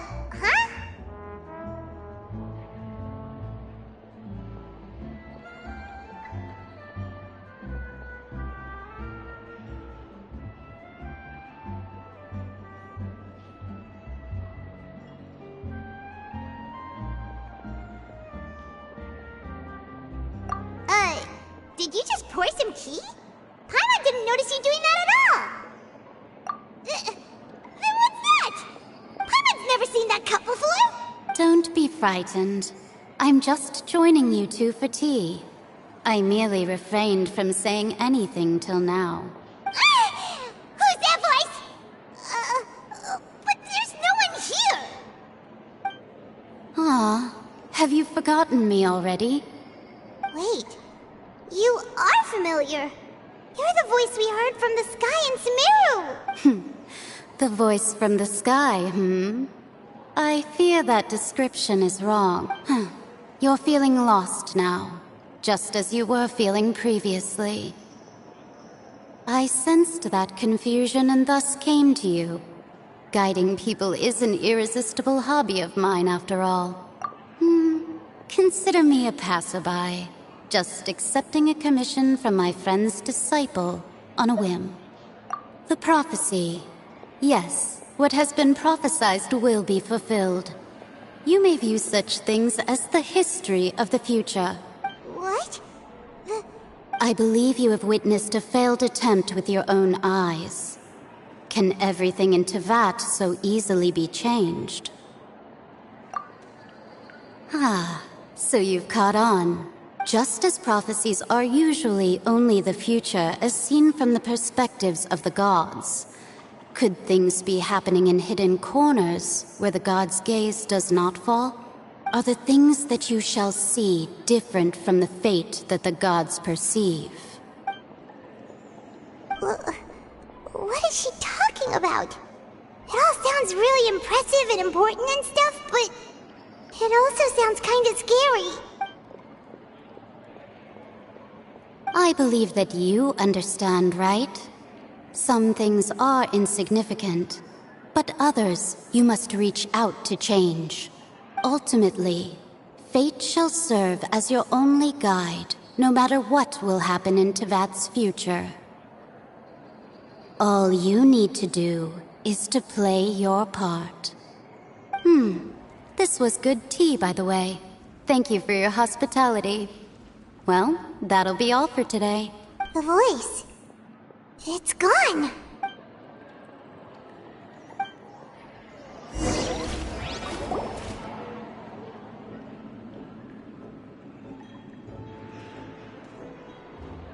All right, coming. Hey, it's you who's getting lazy, okay? Well, I see I've walked in on some lively banter. Fine, just fine. I went to take part in that Steambird panel. It turned out to be more interesting than I expected. Not all Fontanians are pessimistic about this. One journalist mentioned that sitting around and waiting for the end to come would be wrong, and that they should make their own rescue preparations.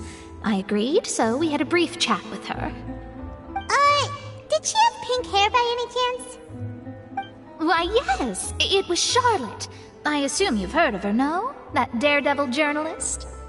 I'm in full support of her view.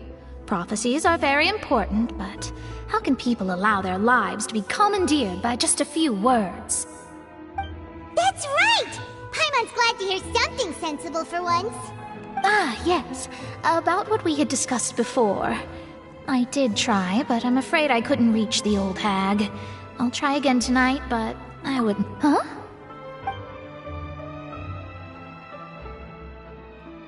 Goodness gracious. Are you serious?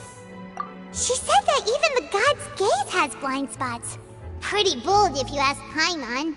The Hexen Circle members are certainly anything but ordinary. As for the mage named N, the old hag has mentioned her a few times. She said that N's sense of direction is incredible, and that she loves guiding those who are lost. But I've never met her, and if she were still alive, she'd be... Well, suffice it to say that the hag's at least a few hundred now, and N's been around for longer than that. Whoa, the Hexen Circle sounds like a scary group. But they must really stay in shape to live so long. Their abilities alone are pretty terrifying. If she came to see you personally, then the problem you're facing must truly be of great importance. Well, it's not like Paimon could understand anything she said. Yes, she was quite cryptic, but I suspect she means that there is still a way to turn things around. She didn't say when or what that would be, though, so... Perhaps it is something that you cannot know right now.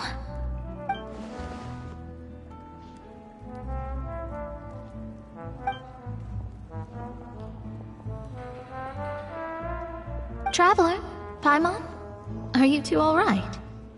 Oh, we're fine. We're just a little down right now. It kind of feels like the end is coming, you know? I see. I feel that same sense of desperation, too. I guess you could consider me someone who has often witnessed fate. So far as I have seen, it cannot be swayed. But even so, I still hope for, and believe in, miracles. Astrology is eternal and rational, but fate may not be. It is cruel, but it can also be beautiful. Perhaps that's what En was trying to tell you. Not to lose heart, and to believe that what you are seeing playing out before you is not yet set in stone. I did originally think of steering clear of all this, but I couldn't. Even if this is all futile, I still wish to help everyone. If we don't struggle to the last, then how can we face the end when it comes? Huh. You do have a point. There I go, talking about astrological principles again. Sorry about that. The moment I start talking about work-related stuff... I need to get going. It was worth trying to comfort you, even if only a little. I believe that you'll help those who are struggling in the same way I did. I suppose that might be why we always seem to meet by coincidence. Paimon feels kinda moved by what Mona said. But also kinda sad, too. Hey, Traveler. Paimon suddenly feels like going outside for a walk. Let's go. Let's walk around the city, shall we? There's a few spots we always like to walk by.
Huh?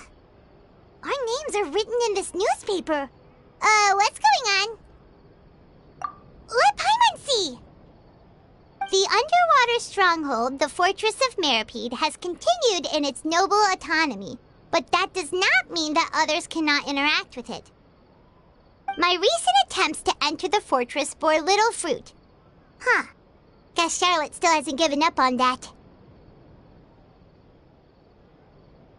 Thus, did an Outlander friend become the focus of this report? A blonde adventurer with their white fairy, legends trailing in their wake. It is said that this mysterious traveler once visited the underwater fortress. So while the fortress's interior remains a mystery behind closed doors, do not fear, for the tales of the traveler contain surprises in spades. Journalist Charlotte's biggest scoop yet, the Traveler's Trail, World Walker. Huh. Charlotte took so many awesome photos of us and we never even noticed her. She hasn't been able to get a hold of anything at the fortress, so since we're easier to find, she's using us as the subject matter instead? Ugh, seriously? Well, fine. Those headlines and photos do look cool, so Paimon will forgive her this time.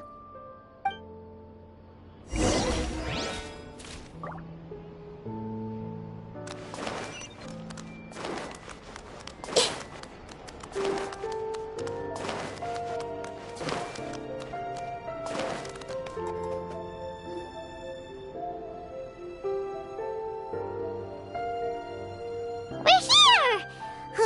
Paimon's hungry. Should we go in and get something to eat?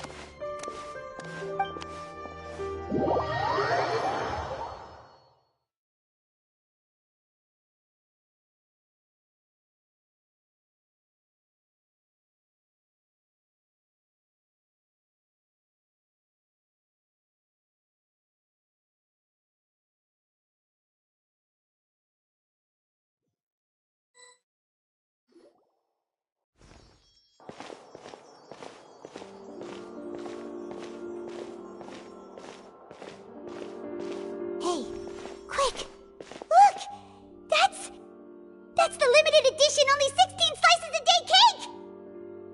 It was so delicious the last time we tried it! Despite the tense situation we were in, let's give it another go, Paimon! 1 slice of cake, please. Someone showed up after all! Oh, wait, you're the one from the Palais Mermonia.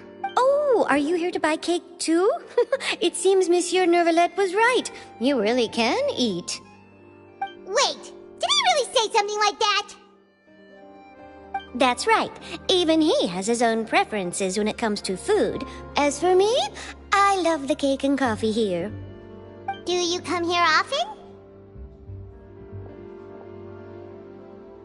Usually every day.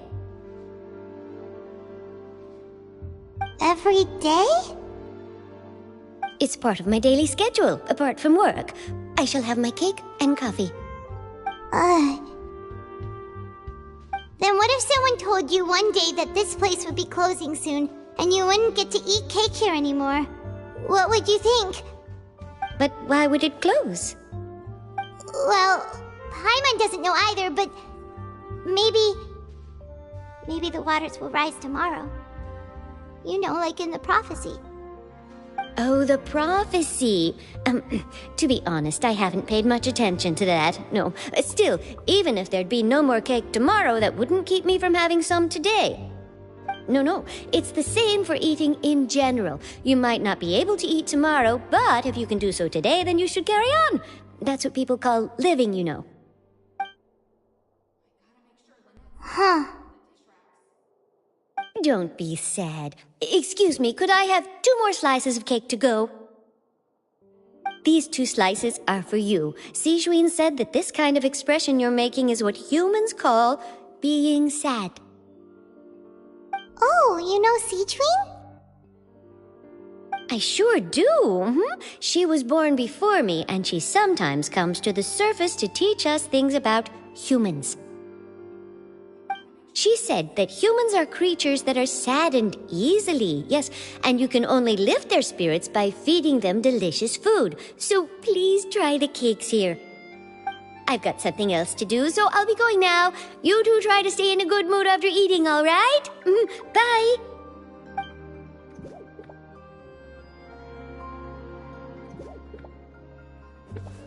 there she goes! Alright, let's dig in. I'm sure this cake will be delicious.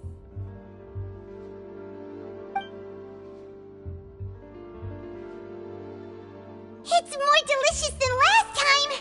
And the flavor gets even better with a sip of tea. It sure would be nice if we could come again tomorrow. Sure would be nice if we could always eat delicious food here.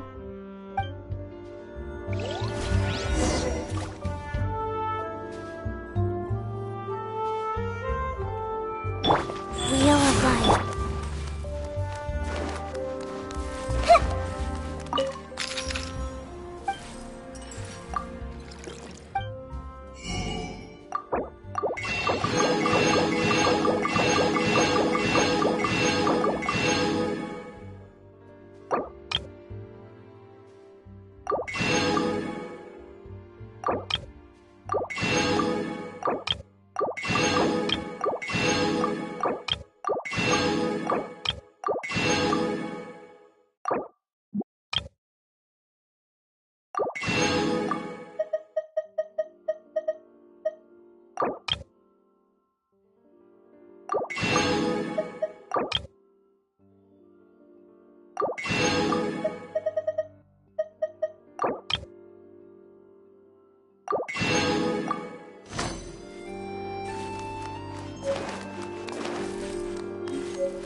Oh, we're near the Seabird office.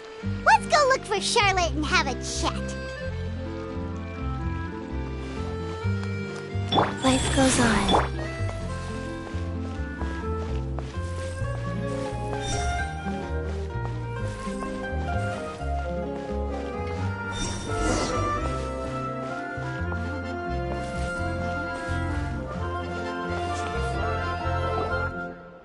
Wow! If it isn't the Traveler and Paimon! Oh, have you seen the article I wrote about you? Ha! You've got some nerve! You just used us to make some quick mora! Oh, you needn't worry about that. I heard that you were in Poisson some time back, so I sent you a letter to discuss just that. It's all right, though. I've set aside the amount intended for you. I've even set the table with some food. Really? Oh, you're the best! You're almost a little too easy to win over, Paimon. If I were a journalist with ulterior motives, you'd be in trouble now, you know. Oh, Paimon knows you're not like that. Still, what brings you here all of a sudden? Were you looking for me? A friend of ours met you a while back, and when she mentioned it, we... Ah, so you know Miss Mona as well. She's a guest columnist for our paper. Really good one, too. She's so young and already such a brilliant astrologist. So she mentioned me? What did she say? She said that you're a real daredevil of a journalist. Nice. In which case, can this daredevil journalist dare to request an exclusive interview with the legendary Traveler and Paimon? Huh? So your article in the paper today doesn't count? Oh, of course it doesn't. That was more like live photography. What I'd like to do is dive deeper and ask you to talk about the things you've seen and experienced.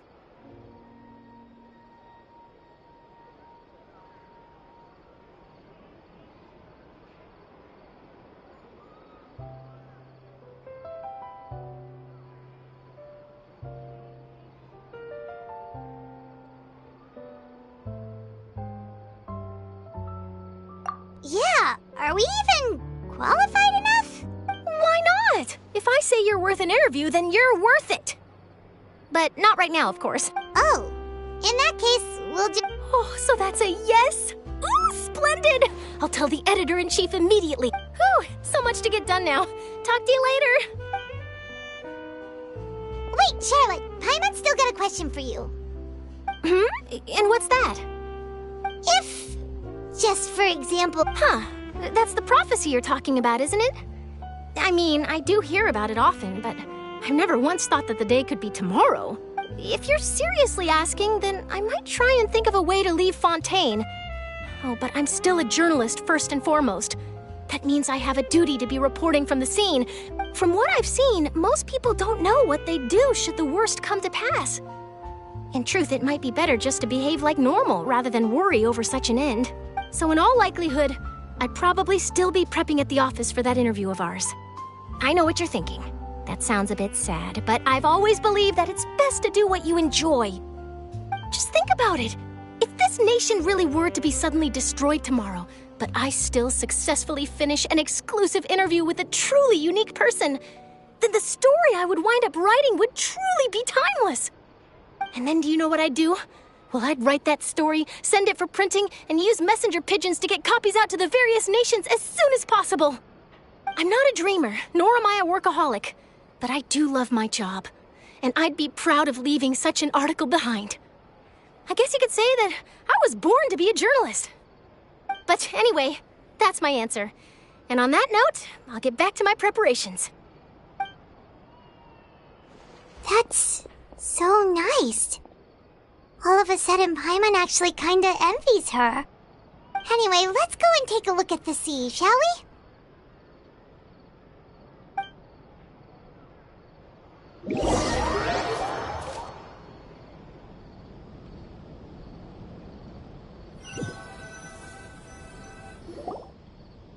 The sea breeze and scenery can be a pretty soothing combo, huh?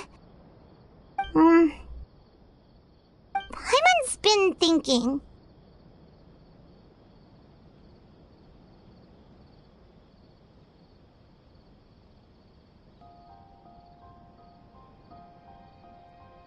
If it wasn't Fontaine, but all of Tevat that would be destroyed tomorrow, where would we go and what would we do? No, Paimon should ask, if you could choose, what would you like to do?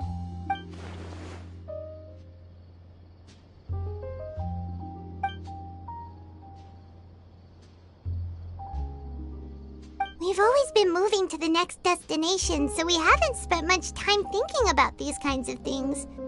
We didn't have to either, with us always being on the road and whatnot.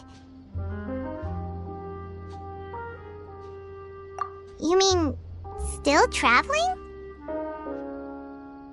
Huh. Wait, isn't that what we've always been doing?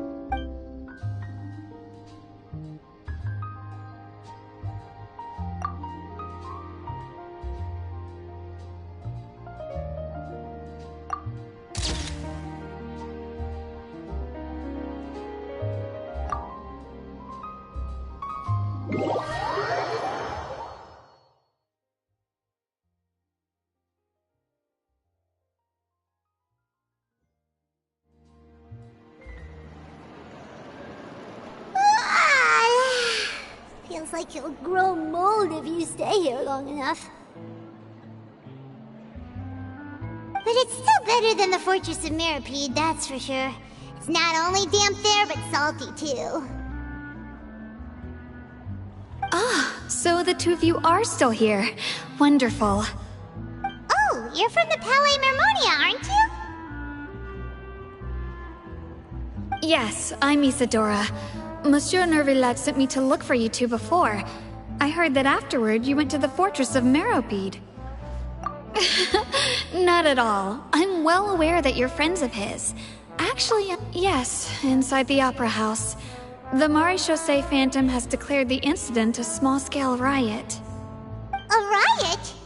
Well, that said, I don't personally think it was that serious. Lady Farina was watching a performance at the Opera House, and while she was resting during an intermission, some other audience members suddenly started harassing her, loudly accusing her of doing nothing about the prophecy crisis. And before she could respond, others started to join in. The crowd continued to grow, and protests against the Hydro Archon started to break out. So people have started to put the blame on Farina. Guess they finally found an outlet for the pressure they've been under due to the prophecy. I agree. People will naturally rely on gods, as is customary. But the moment people feel threatened, gods are also the first to be blamed. So what happened after that? Is Farina okay? Seeing that the situation was spiraling out of control and that further argument was pointless, she claimed that she'd gotten tired of this and left in a hurry. The Marechaussee Phantom had their hands full maintaining order and did not catch where Lady Farina had gone. Only when things had stabilized did we realize that she had gone missing. So, you mean she's still missing? That's right. The Marechaussee has dispatched many people to search for her, but we don't have any leads yet. That said, I don't think there's much to worry about. She is a god after all. Even if she were to fall into the hands of rioters, what could ordinary people do to her? Good. Monsieur Nervillet sent me to tell you about... Don't worry, this is more than enough to go on. Thanks for keeping us informed. Ah, is that so? Well, alright then. Well, sounds like we should hurry over to Poisson then. If we know Farina, she won't try to fix things in this situation. Instead, she'll look for a place to wait out the heat. And, as we also know, she may be loud and dramatic, but she doesn't have a heart of stone. When Nervalet was talking to her in the Palais Mermonia, and she heard about Poisson, she couldn't hide her sadness and remorse. It would be hard for her to ignore being accused by the public today. Paimon thinks Farina's probably taken the opportunity to slip away to Poisson and try to relieve the sense of guilt that she's feeling. Huh! Well, what do you think? Paimon knows the answer, of course, but Paimon can do the analysis to back it up, too. Cool, huh? In that case, there's not a moment to lose. Poisson, here we come!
This place looks deserted.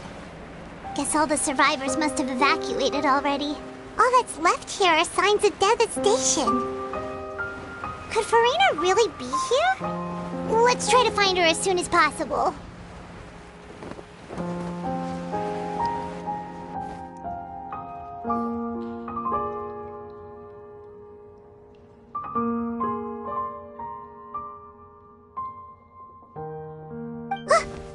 Farina, right over there! She really is here all on her own.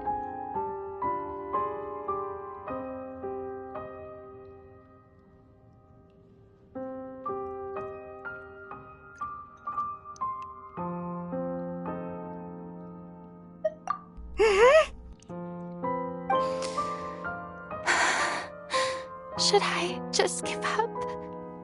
This is all meaningless. What was meant to happen did happen after all. Everyone's dead. I'm sorry. I am so sorry. Give up, Farina.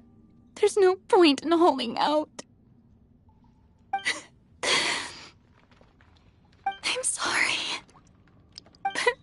even do other than to repeat meaningless apologies over and over?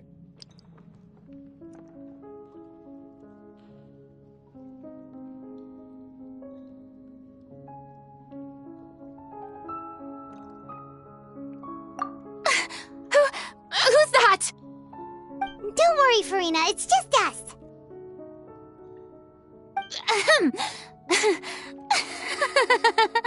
So it is you, blonde traveler from another land. Why, I almost thought you were someone from that mob of my ignorant subjects, come to kneel and beg for my forgiveness. Farina, you were crying just now, weren't you? The tear stains on your face are obvious. What do you mean, tear stains? Oh, I remember. The show at the Opera House earlier this morning was so moving. I'm still trying to process it. Who did that uncivilized rabble think they were, disturbing my enjoyment of the arts? They even dare to tout their Archon. I must teach them a lesson. I can just imagine their twisted and frustrated faces once they realize that I'm nowhere to be found. Oh, and I'm sure Nouvellette and those people from the Maréchaussée Phantom are freaking out right next to them, too.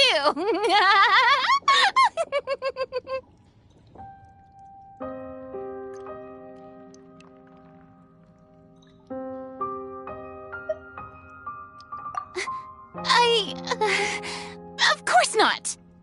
Hey, there she is! The Hydro Archon's over there! Quick, after her! Farina, those people seem to be after you. They are? They're just some rabid fans who want to cut the line because they haven't been able to meet me in person, aren't they? That's against the rules. I can't let them get their way. Farina just ran off! Quick, we have to catch up with her!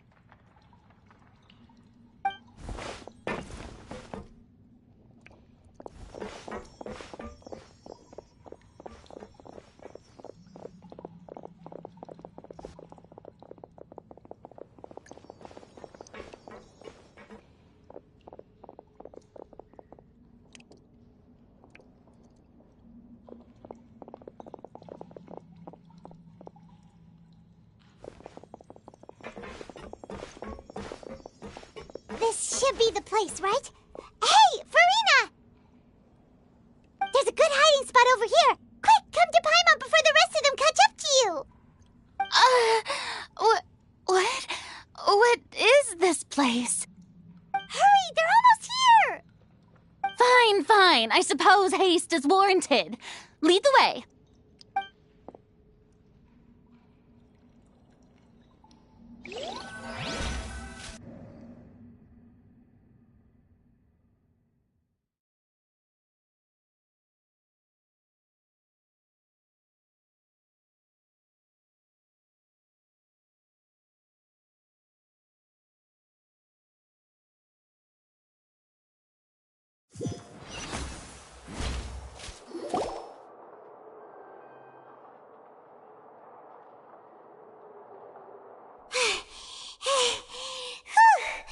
Paimon's exhausted.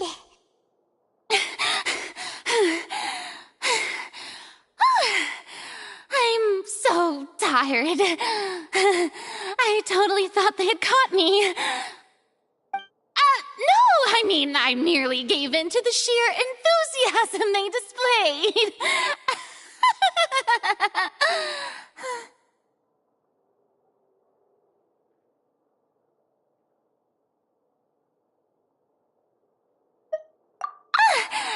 You're right.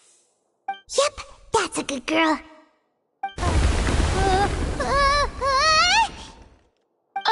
What's happening? The ground's shaking. Is it an earthquake? Yeah, a quake of this kind preceded the flooding in Poisson, didn't it? It can't be. It's happening again. Well, there's no need to worry too much about that. Neverlette's made some emergency plans, so the evacuation should go a lot smoother this time. Yeah, I hope you're right. But the people of Poisson, they've already...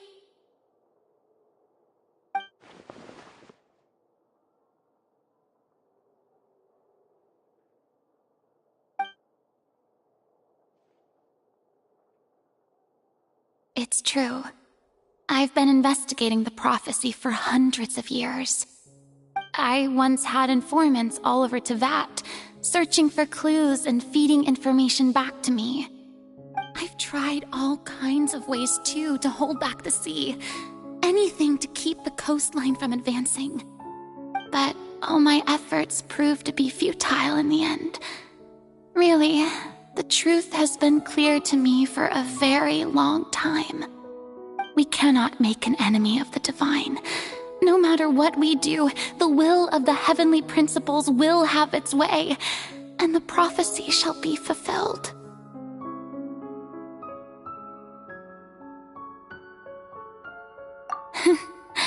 Give up. I do love the sound of that phrase.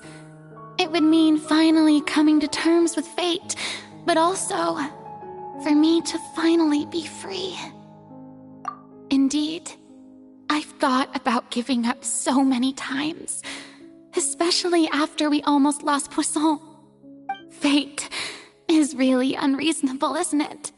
It has no heart and obeys no rules. The prophecy has only just started to come true, and so many people have already lost their lives. But just now, it all became clear to me. I still don't have the right to come to terms with fate on behalf of everyone else. As long as the final moment hasn't come, it's still not too late. Don't worry. I will keep hope alive for everyone until the very end. Well, that's enough for now. I got the impulse to play the stricken maiden, but honestly, considering my rank and station, that wasn't a good fit at all. Don't take any of what I just said seriously. How could I possibly let Fontaine fall to the whims of trivial prophecy?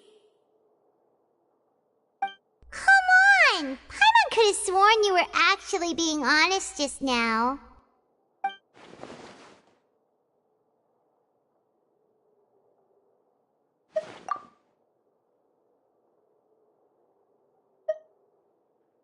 Share my burden.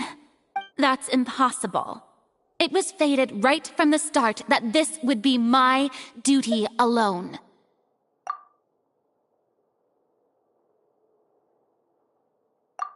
A witness.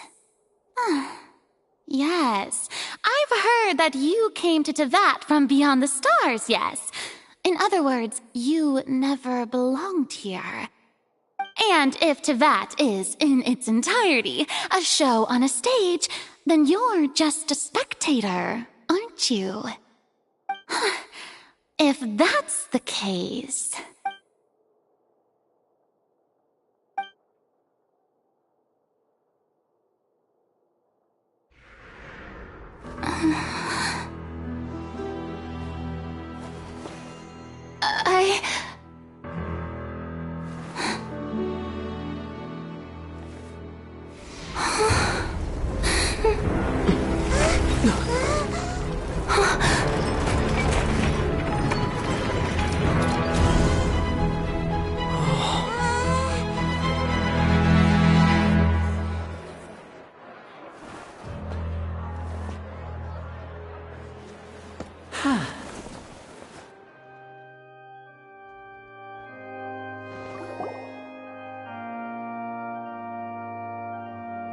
Ladies and gentlemen, this concludes now. Without further ado, we may proceed to the trial of our god. So this is what... Do not forget, however, that I am Focalor, the god of... May I interpret these words as your refusal to stand trial? In that case, You will have the opportunity to defend your honor through a duel. You would draw your blade against a god?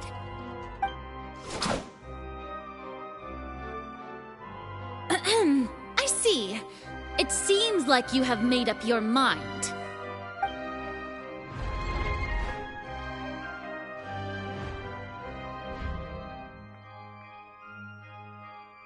Paimon can't believe it. She... What the heck is going on? Wow, how utterly humiliating. Lady Farina. Shh! It would seem that there has been a misunderstanding. Looking for excuses again? I raised my hands just now to I will admit that I've been running away for a long time. I'm sorry, everyone. I was unable to protect the people of Poisson. It is my duty to stand trial for my crimes. You are not the only ones to be disappointed in me. I, too, am exceedingly disappointed in myself. But now, it is time for the Hydro Archon to show you her courage and resolve. I, Farina, will use this trial to show the world the true meaning of justice! This time, I will protect you. Applaud and rejoice! One of the most outrageous and fantastical arcs known to the opera epiclese is now unfolding before your eyes. Mark my words, this shall be one of the most exhilarating and brilliant shows ever to grace the stage of Fontaine! The trial of the Hydro Archon, Focalor, will now begin! Woohoo! Oh, now we're making history! Why does it feel like Farina just took over the whole thing? Like, come on! Also, even though she's still acting super dramatic, she is taking this seriously this time, right? All right, then. Who will be my opponent in this trial? The court asks the prosecutor to please take the stand. Is that so? Very well. Then please speak, witness of Tivat, my accuser and fated opponent.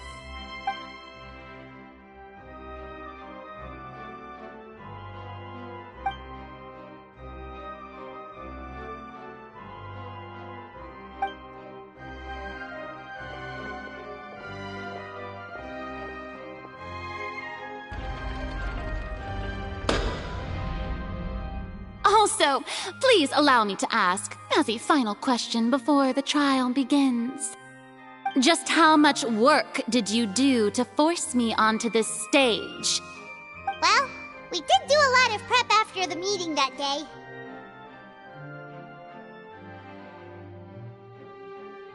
I can go over the tasks assigned to the Spina di Rosula, since they were rather straightforward and easy. Navia, the president of the Spina di Rosula.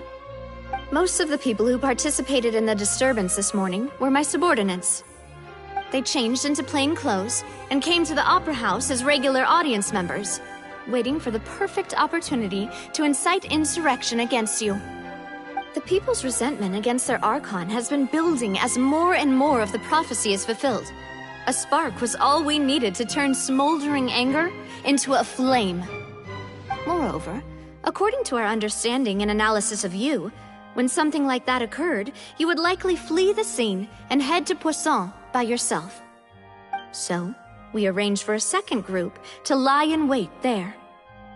So, you mean, the ones who scoured the settlement for me were also from the Spina?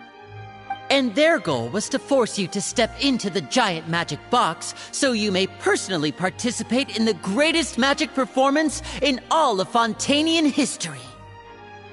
That's right. That house was a magic box, rather than someone's residence.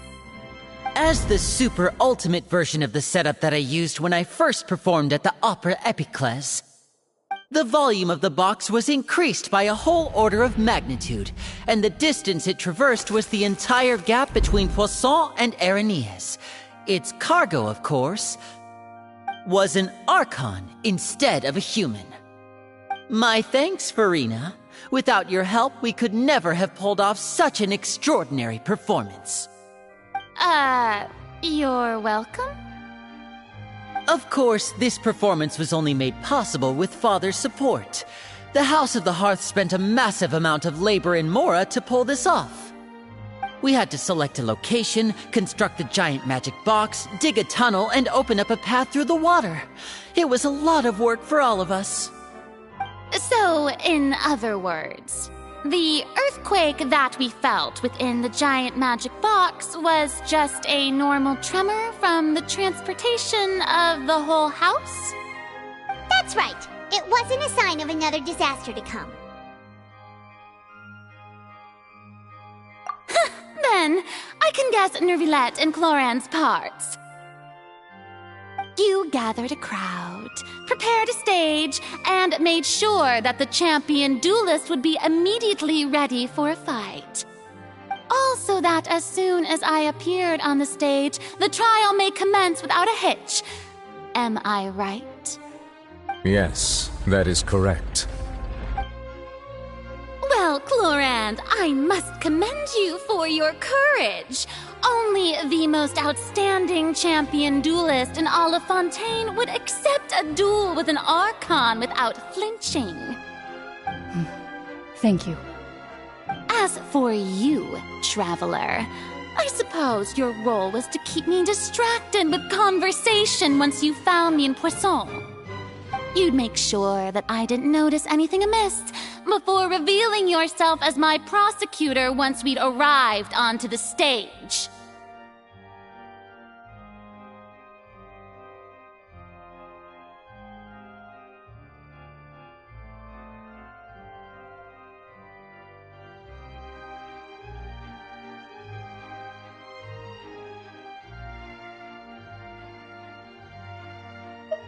Oh?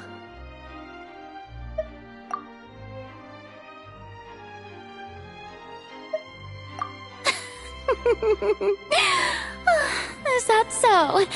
Then I suppose I must have missed my final chance. It's fine. It matters not.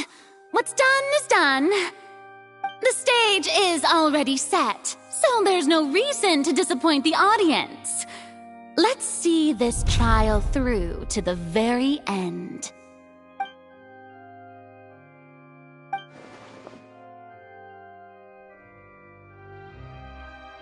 Sir Prosecutor, please allow me to pass this along. This is a document that Miss Charlotte applied for and received permission to share with you during the trial. According to her, it should speed up the proceedings. Huh? Charlotte wanted to give us something? Oh, so she's here oh, let Paimon see. Isn't this the Wait, then that means this document is a perfect timeline of everything that's happened ever since we stepped... So in other words, we can refer to this anthology of evidence every time we want to use something from our journey as evidence for an argument. Let's quickly confirm the information in it. Just think of it as a refresher, alright? You defeated the Hydro Archon in the very first duel you took part in at the Opera House. That's one for the history books, all right. I didn't think that you'd wind up getting to the bottom of the case I'd been following all this time. I guess you could also see this as a happy coincidence. This is the first time Monsieur Nervilette had a difference of opinion with the Oratrice. Even the Hydro Archon can't figure it out. A Fatui Harbinger. She's an extraordinary person. Her instinct must mean something. The fortress of Meripede was almost destroyed in a single day. That I didn't witness that scene personally will always be a source of professional regret, I think. According to Monsieur Nervilette, both Child and that whale should have been in the Primordial Sea at that time. I nearly lost my awesome friend Navia. To be honest, that still gives me shivers. The words of someone as extraordinary as a witch can probably only be truly understood when something surreal happens to you. You defeated the Hydro Archon in the very first duels you took part in at the Opera House.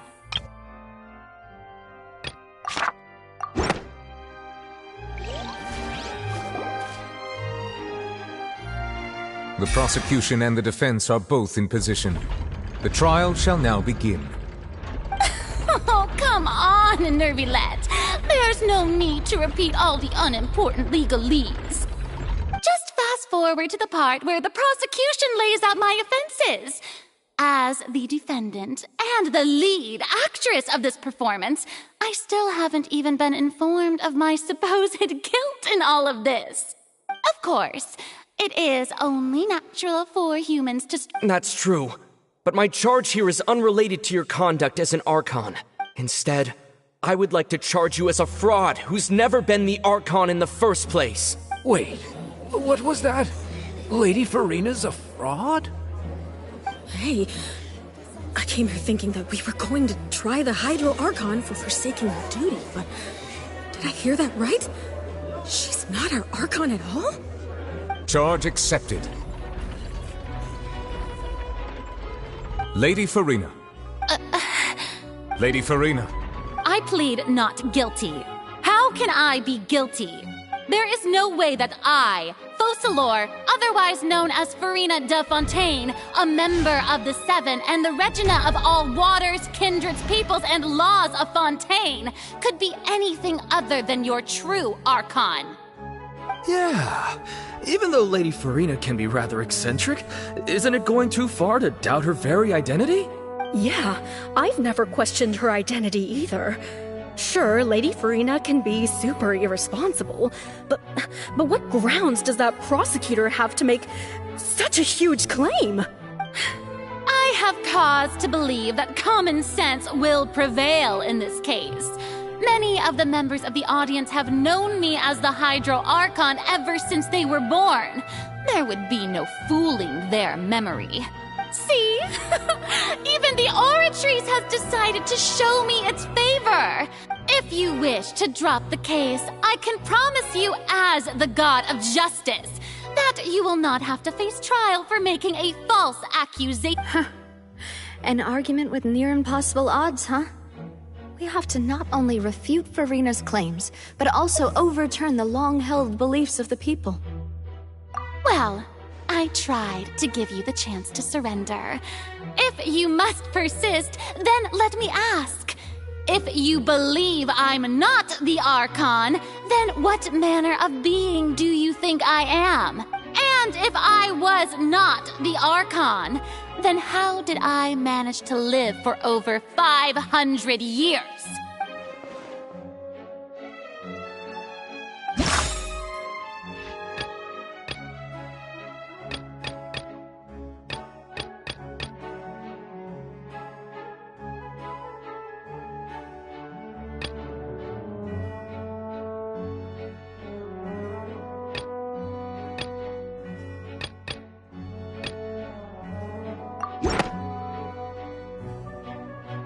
First of all, you may be a member of another long-lived race, which would allow you to naturally possess an extended lifespan. And second of all, even if that wasn't the case, there could be other ways to extend your life. Who gave you that idea? Was it the knave? You'd sink so low as to use a harbinger's words against me. A curse? I once thought it possible that the aura of an Archon might naturally resemble a type of curse. But in light of this claim, perhaps what I sensed was not your divinity, but a curse after all. You sensed it too, huh, Nervylette? Lady Farina is actually a human? Well, it is true that it's extremely difficult to tell humans and gods apart just by looking at them. It's not impossible.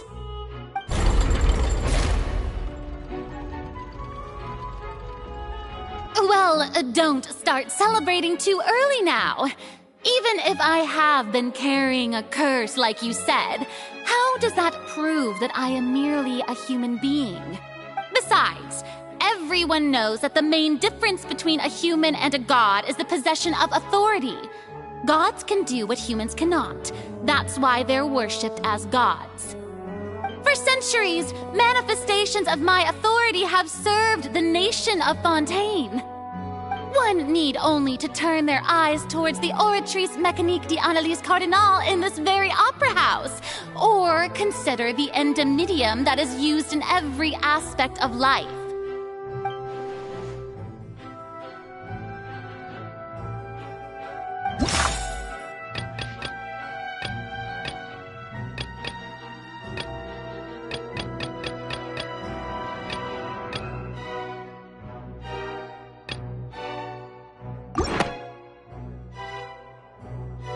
You tried to reference the Oratrice. But weren't you as confused as all the rest of us when the Oratrice declared Child to be guilty without any proof? Otherwise, you should have come up with a good explanation for that by now. Didn't I make myself clear at the time? The decisions of the gods are naturally difficult for humans to comprehend. There is no need to provide an explanation. Lady Farina, I believe a reminder of your current circumstances is in order. While the court is in session, the principles of justice and the law must come before all else. While you are an Archon, you are also first and foremost the defendant in this trial. You will prove yourself unable to defend against the prosecution's charges if you continue to withhold vital information against the rules of the court. I never thought you'd use that kind of rhetoric against me. That was no trick of rhetoric, Lady Farina. I've merely reiterated the rules of the court. Rules that all should respect and follow. So, you neither knew why Child was declared guilty, nor did you understand the structure and operations of the Oratrice. Instead of having been created by you, the manifestations of authority you mentioned have been made by the real Hydro Archon, haven't they? The real Hydro Archon? Well, now you're really losing me. It is true that I did not know why the Oratrice gave out a guilty verdict that day. But the Oratrice handed out that verdict unilaterally, and it has been operating independently ever since it was first created. You can't argue that just because a divine creation is flawed, that the god behind it must also be no god at all. She's still throwing out all kinds of excuses. Seems like she's confident that we won't be able to produce proof that she has no power over the Oratrice. My power as an Archon. There are many ordinary citizens in the audience. How can I just carelessly demonstrate the formidable power of an Archon? If that poses a concern, I'm prepared to extend my protection to the audience. You don't need to go that far.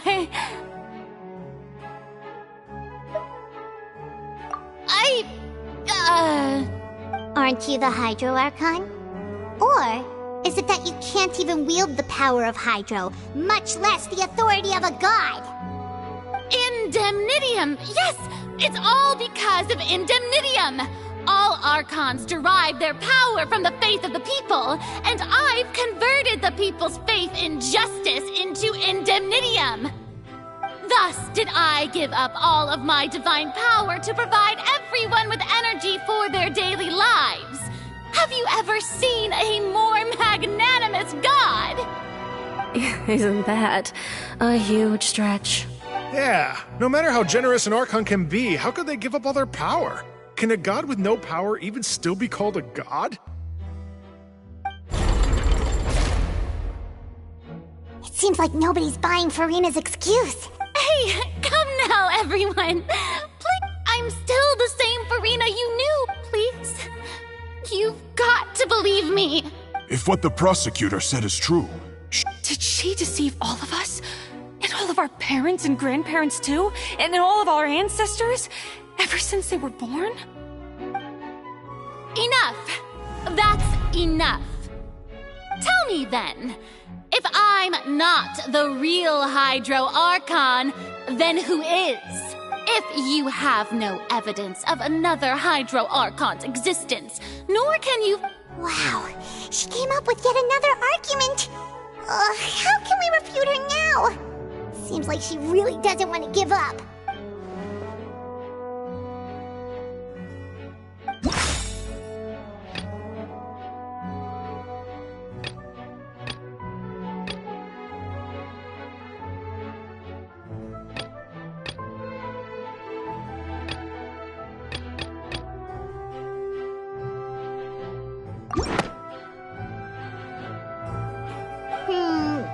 doesn't sound right.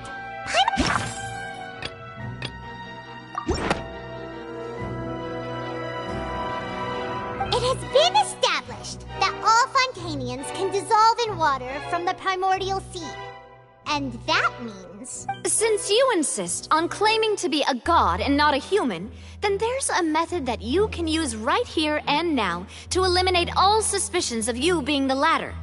Miss Navia, please apply to serve as a temporary attorney for the prosecution before addressing the court. Though you act in partnership with the prosecutor, you must still adhere to proper procedure. Super sorry, Monsieur Chief Justice. Now, I've brought some seawater from Poisson. As everyone knows, a massive flood, including those of some of my closest friends. So, Miss Farina, would you dare to touch some of the seawater? If we are to believe that you are indeed the real Hydro Archon, touching the seawater would have no effect on you. All it should do is strengthen your case. But if you don't dare to touch it, then we would have basically proved the reverse.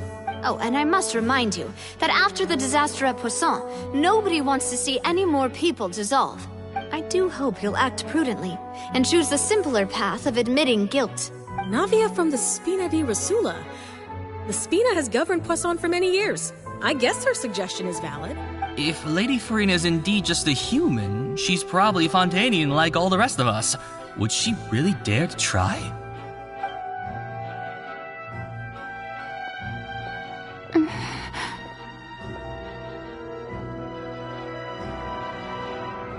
Lady Farina, this test has been unilaterally proposed by the prosecution.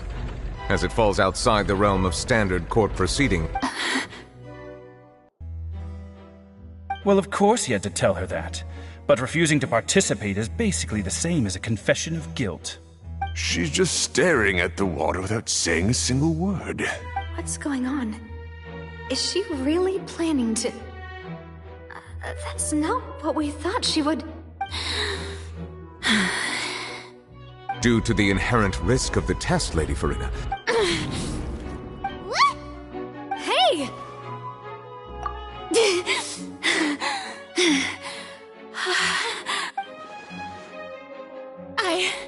I'm fine! Look at me, everyone! My hand is still here! Will you believe me now? I really am your Archon! I'm nothing like a normal human who would fall apart as soon as they touch this water! Miss Siegewin? If you're present, Miss Siegewin. Siegewin? Don't be nervous. It'll just take... That should be enough. Please announce the results of your evaluation to the court, Miss Siegewin. As everyone doubtlessly saw, Miss Farina was displaying symptoms of hyperventilation and flushed skin. She was experiencing the adverse effects of exposure to primordial seawater. The extent to which she was affected is the same as other humans when exposed to primordial seawater of a similar concentration. Thank you, Miss Siegewin. Lady Farina, you may return. Oh, wait. What did she just say? I didn't get dissolved! Well, considering your tendency to run from your problems, we did originally prepare a direct sample of the seawater around Poisson. However, after extensive discussion, we exchanged it for a sample that is not concentrated enough to dissolve an actual human. After all, on the off chance that something entirely unexpected might occur, we don't want anyone else to lose their life to the sea. Yeah, so out of regard for Farina's life, you secured a low-concentration sample and asked the head nurse to serve as an expert witness. It's a great thing that the direct sample wasn't actually you. I can't believe... You...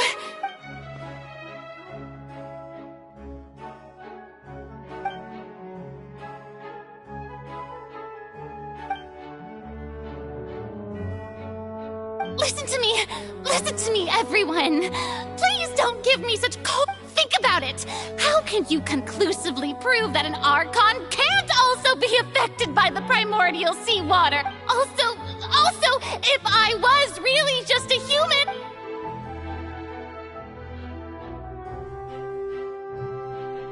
Please, everyone, anyone, just listen to me! I swear, I really am your Archon!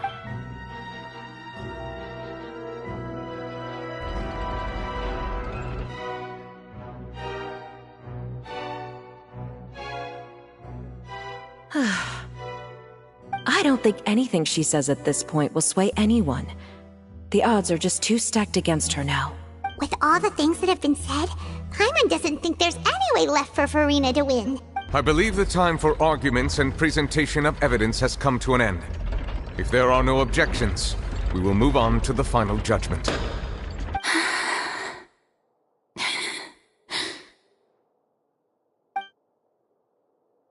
I don't think anything she says at this point will sway anyone. She's too stacked against her now.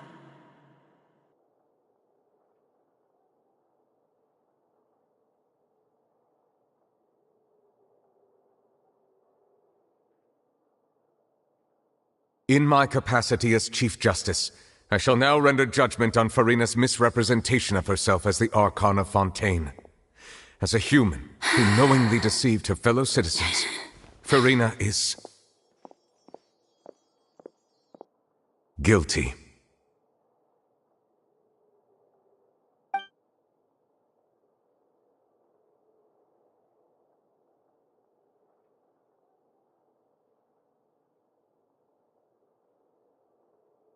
We shall now turn to the Oratrice Mécanique d'Analyse Cardinale to render the final verdict on the charges.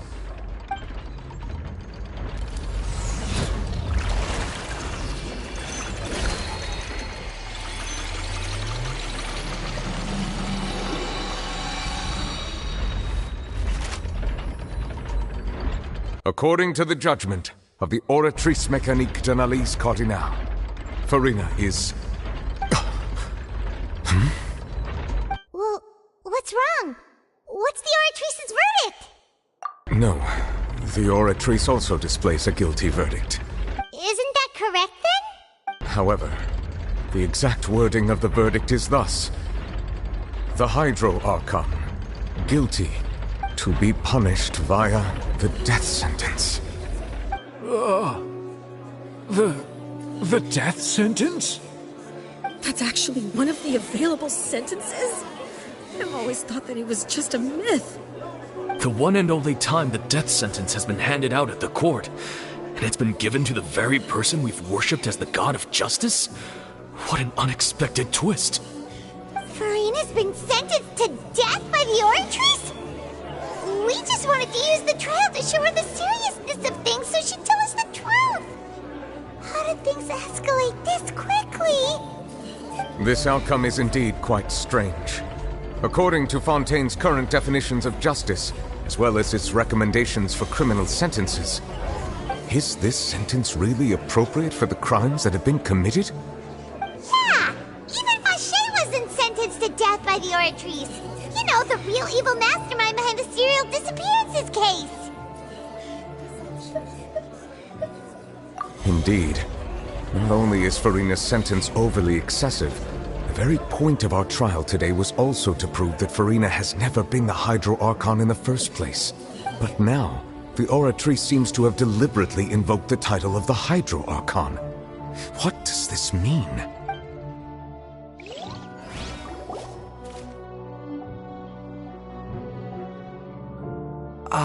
Excuse me, if I may interrupt. Is the trial still going? Fremine! You finally made it. Mm-hmm. Any mission... Is that the first prophecy slate? Huh. So the knave privately arranged for Fremine to try and find the missing slate. I looked everywhere and finally found it at the bottom of the sea. It took me a long time to get around some dangerous stretches of water. But has the trial already concluded? Then... doesn't that mean I've come too late? Thank you for your hard work, Mr. Fremine. Please allow me to review the record left on the slate. Traveler, I believe that you have already seen the other existing slates, and would like you to come here and confirm their contents.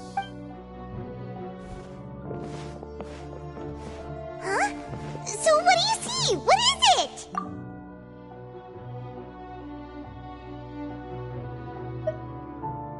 I believe I have now made sense of the Hydro Archon's crime. It has to do with Fontaine's lost history. Huh? Isn't the Hydro Archon just guilty of deceiving using her people? Oh, wait, no, that's Farina, and we... so when you say Hydro Archon, do you mean the real Hydro Archon we've been kinda talking about? In truth, everything that you've encountered in Fontaine up until this point can be traced back to the contents of these stone slates. However, I'm uncertain as to how much sense they currently make to you.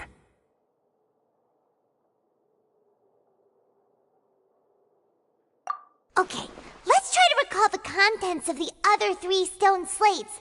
Paimon will do her best to help you remember.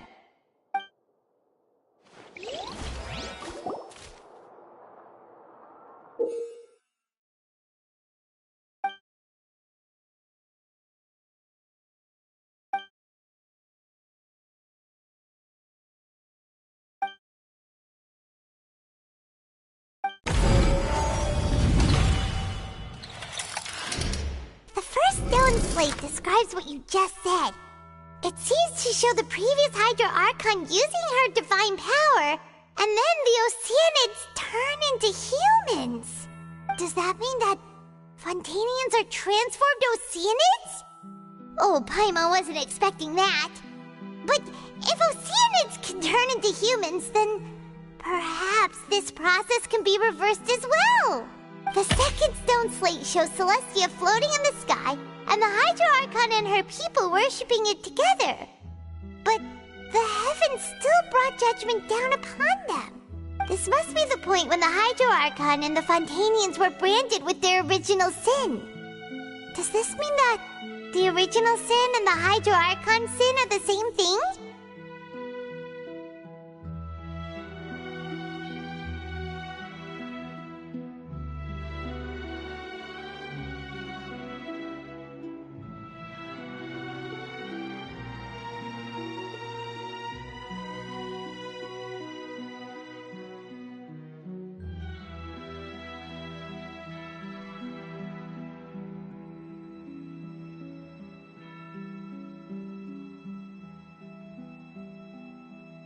The third slate shows the Hydro Archon sinking into the sea surrounded by many people.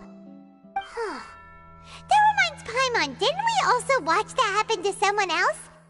Well, the fourth slate is the prophecy the Fontanians have been talking about. People dissolving into the sea, the Hydro Archon crying on her throne, and so on. We didn't believe that such a crazy disaster could happen at first, did we?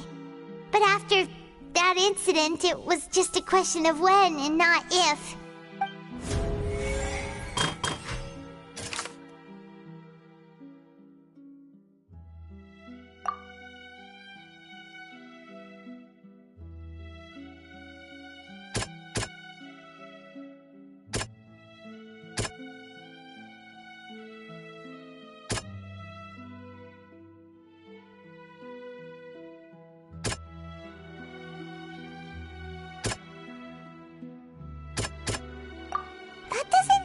Quite right.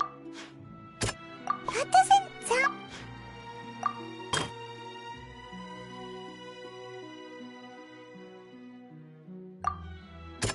That doesn't...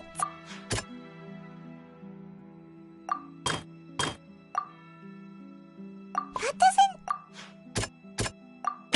The prophecy from the stone slates found its way into society, but not many people believed it at first. The fortress of Meropide was nearly flooded with primordial seawater, which we know can cause Fontanians to dissolve. It seems increasingly likely that the prophecy may come true. If we hadn't dealt with it in time, things could have gone very badly.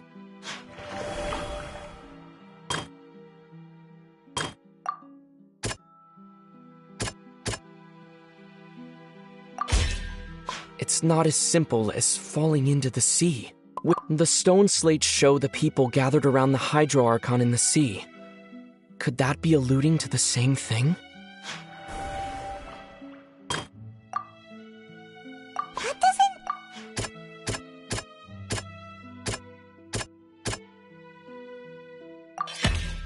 Perhaps what is about to take place has all happened before. The true sin of the Hydro Archon that Nervalette mentioned, and the original sin cast down on the people of Fontaine by Celestia, as recorded on the stone slates.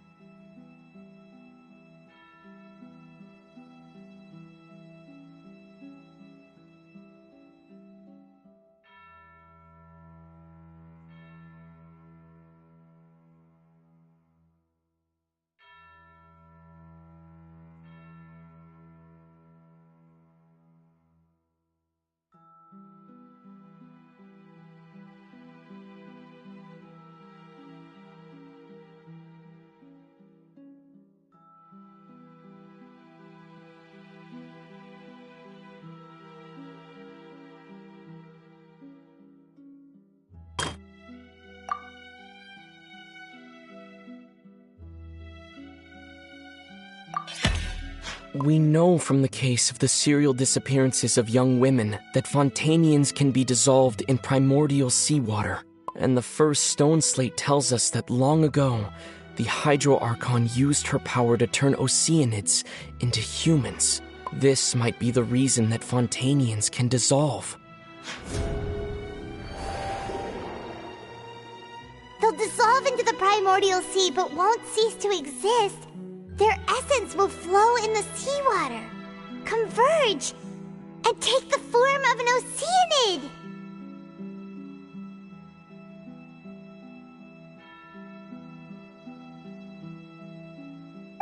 The Hydro Archon was sentenced to death in court, shocking everyone present. Perhaps this means that her sin was actually Fontaine's original sin. Navia fell into the water inside those ruins, and she nearly dissolved. She was surrounded by the people of Poisson in a court within her consciousness, and was forced to take part in a trial meant to make her stay.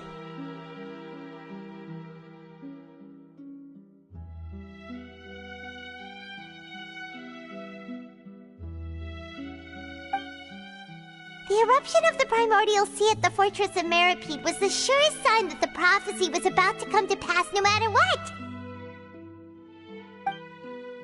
The prophecy's contents can all be verified by recent events. If we combine what we know together, loads of truths should come to light.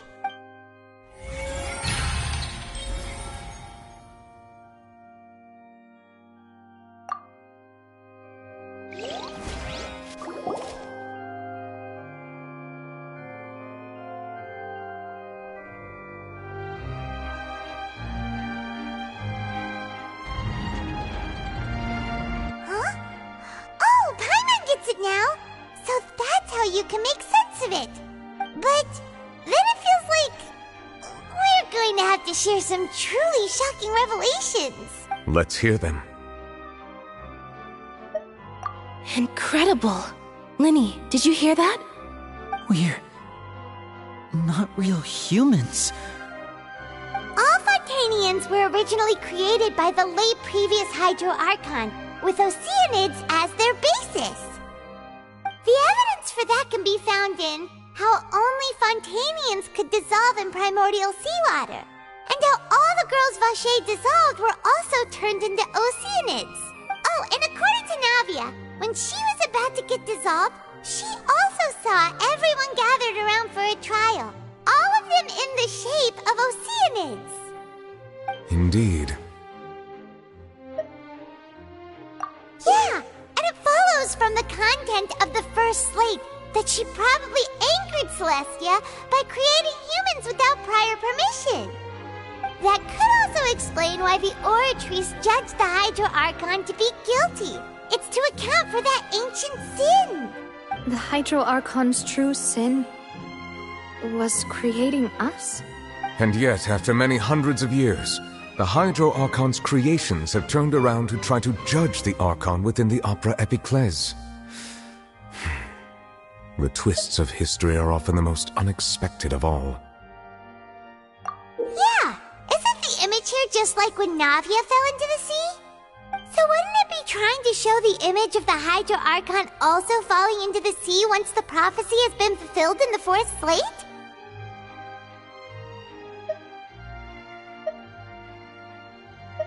In the end, the people will all be dissolved into the waters, and only the Hydro Archon will remain weeping on her throne. Only then will the sins of the people of Fontaine be washed away. Did Paimon get all that right? You've made some keen deductions. I must say, given how much you still don't know, it is impressive that you've already managed to connect so many pieces of the truth.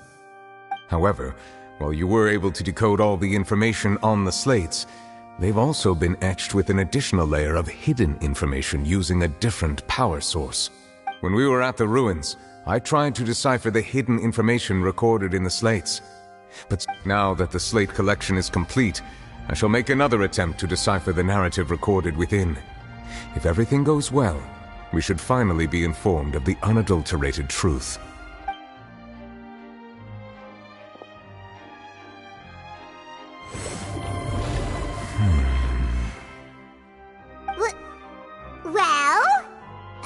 Did you get it? I believe I should share this truth not only with you, but with all the people of Fontaine as well. I will try to briefly summarize it for you. Your hypotheses regarding the origin of Fontainians and the sin of the Hydro Archon were both correct. In the Fontaine of old, the previous Hydro Archon sensed the yearning of her Oceanid familiars for life on land.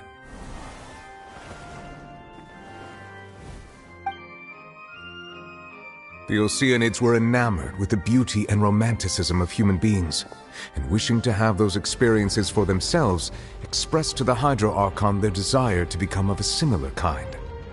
However, even though water as an element is intricately linked with the power of life, the Hydro Archon, as one of the seven, did not possess the authority to create a new form of human life. Not one to give in, she eventually found a way to create permanent humanoid bodies for her familiars by appropriating the power of this planet's primordial sea. She poured primordial seawater into the Oceanids' blood vessels, creating humanoid mimics in the process. But if Fontainians were to ever come into direct contact with water from the primordial sea, the power within their bodies would escape these artificial restraints and return to the sea. As a result, their forms would collapse, and they would be reverted to their original forms as Oceanids. Of course, the Hydro Archon never received permission from the heavenly principles to create a new human race. And thus, the Hydro Archon and all of her creations came to shoulder the original sin of appropriating the power of the primordial sea. That is the true history of how the people of Fontaine first came into being. So we were all Oceanids before we turned into human beings? That's way too much information for me. I think I'm just going to pretend that I never heard a single thing. Wait, but if that's the truth, we can't let the Hydro Archon be sentenced to death. This really might be too much information for your regular Fontainian, but it does answer a lot of our questions. Alas, your hypothesis regarding the third and fourth stone slates was inaccurate. The slates' respective positions are, in fact, correct.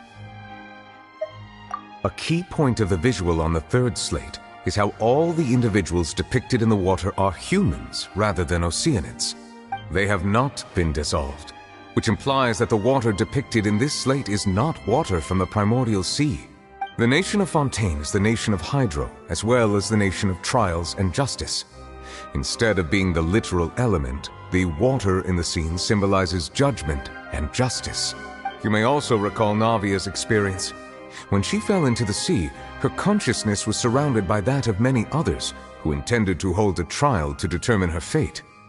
Therefore, the meaning of the third slate is that the people of Fontaine shall try the Hydro Archon at the court of justice. Yes, it refers to our present situation. I think I'm following now.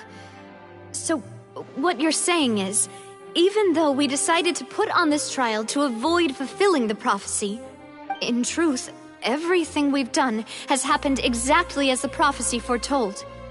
So now, it seems, we're the ones making sure it comes true. What should we do? Huh. No matter what, the prophecy will be fulfilled. Is this what it feels like to be a prisoner of fate? If that's the case, does that mean the scene in the fourth slate will also be fulfilled soon? Traveler, I would like to point out another small fallacy in your deductions. About the fourth slate, you probably thought that the eruption of primordial seawater beneath the fortress... However, I believe that rather than being a sure sign, that eruption could in fact only be a small warning of something far worse to come. As for the root cause of the catastrophe, I believe you've already encountered it once before.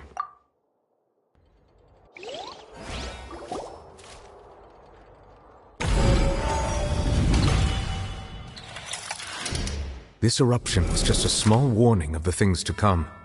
We must find the root cause of the disaster.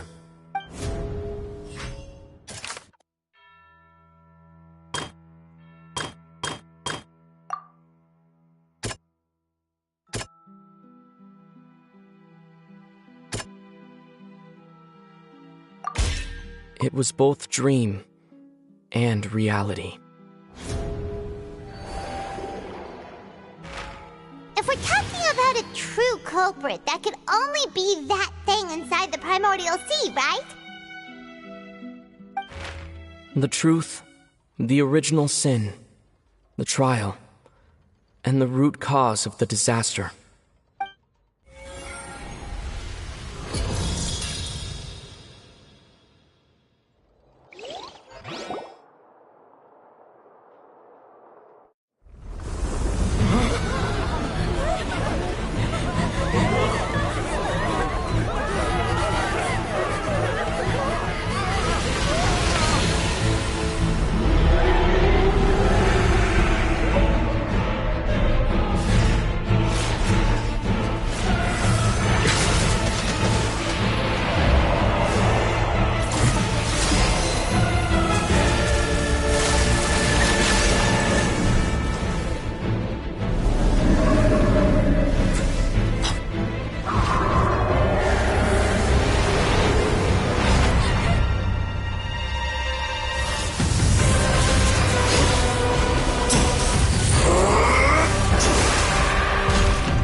That was way too close! How did that thing just burst into the Opera House? Wait, was that the huge whale you saw in your dream?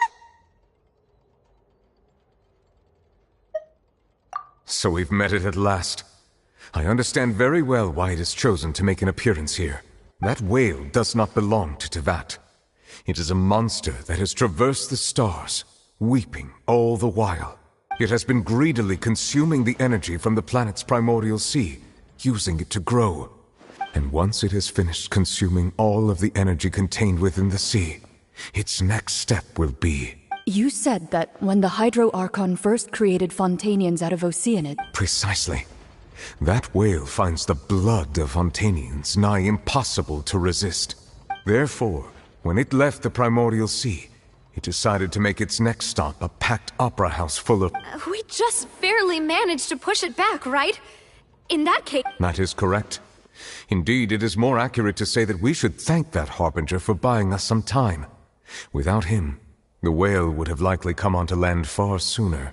From the way he looked, he must have been fighting the creature for quite a long time. That battle maniac.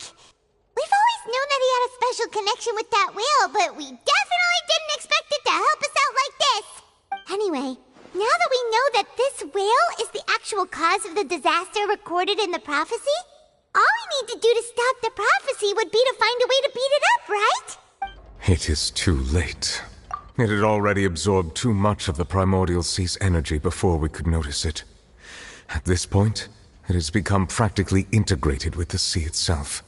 Even if the entirety of Tevat were to be destroyed, it could still survive and swim off towards some other world. That's not something I will accept. We've already done everything we can, and we even found the true culprit. We've come so far. You can't just tell me that the last hurdle is some impossible foe. That's just not fair. Indeed, that's not how a grand performance should end. I'll fight it to the end, no matter what. So the prophecy will be fulfilled no matter what, huh?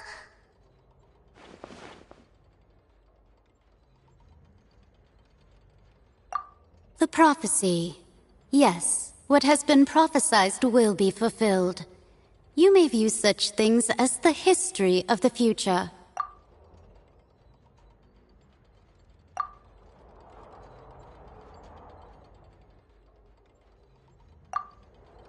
Just as prophecies are usually only the future as seen from the perspectives of the gods, could things be happening in hidden corners where the gods' gaze does not fall?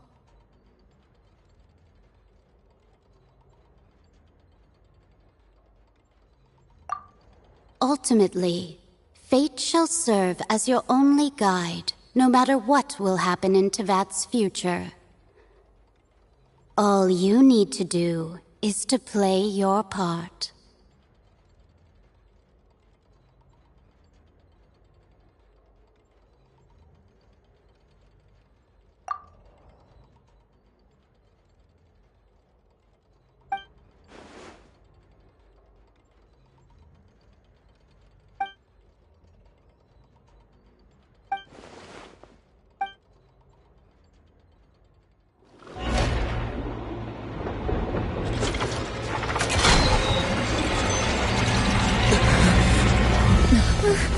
What's happening with the oratories? I believe it is preparing to carry out the death sentence.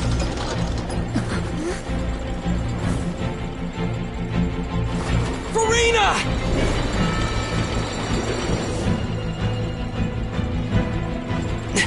No, I still need answers.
You...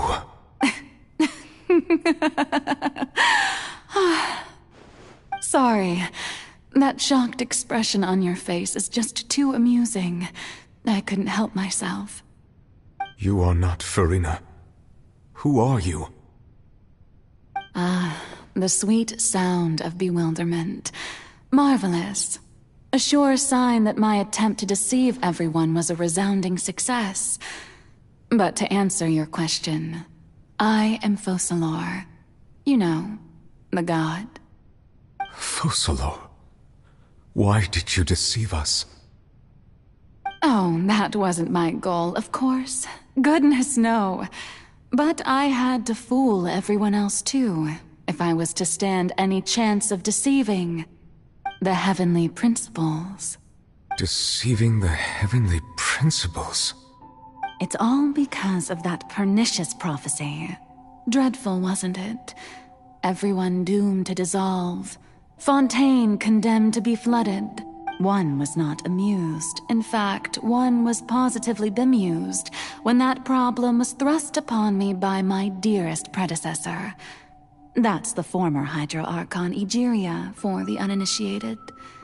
It hardly gets more disastrous than a preordained national catastrophe, now does it? She knew full well that the prophecy would surely come to pass. And as one of the seven, she also knew full well that one defies the heavenly principles at one's peril. So yes, as you have no doubt surmised, it was a rather impossible situation that I found myself in. I spent a terribly long time mulling it over, alone on the ocean floor. And I was almost growing barnacles by the time I finally realized there was only one possible solution to this confounding conundrum. I had to outwit the heavenly principles, allow the prophecy to be fulfilled, ostensibly at least, while saving everyone at the same time. I'm a genius, I know. I can only assume that's why Egeria chose me as her successor.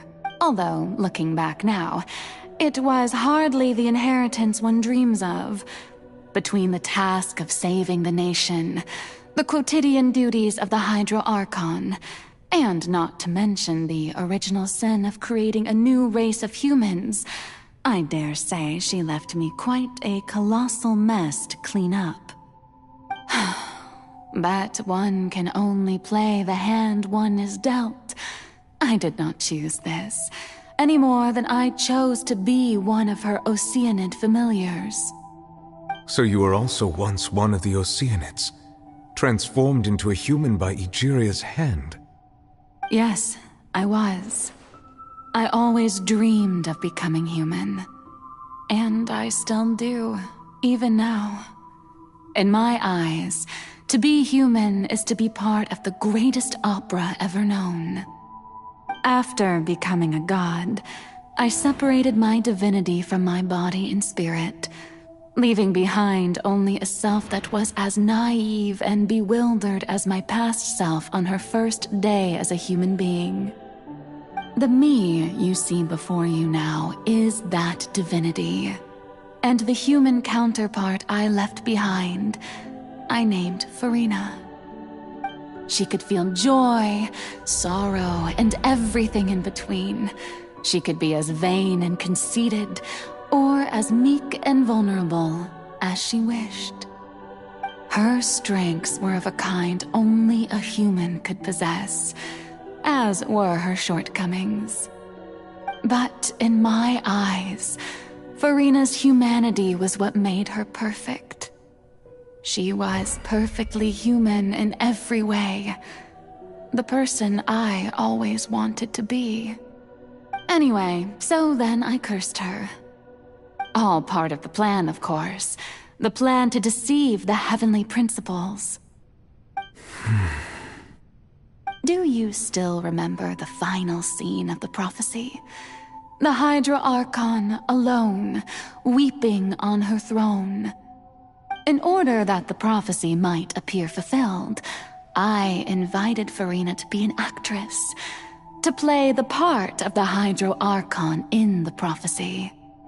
Under the curse I placed on her, so long as I, Focalor's divinity, continued to exist, she could not die.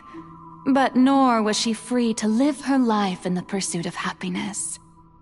Instead, she was forced to take the stage in the opera house, to embrace the role of leading lady, to forever play the part of the god from the prophecy, all to create a deceitful appearance of that prophecy coming to pass.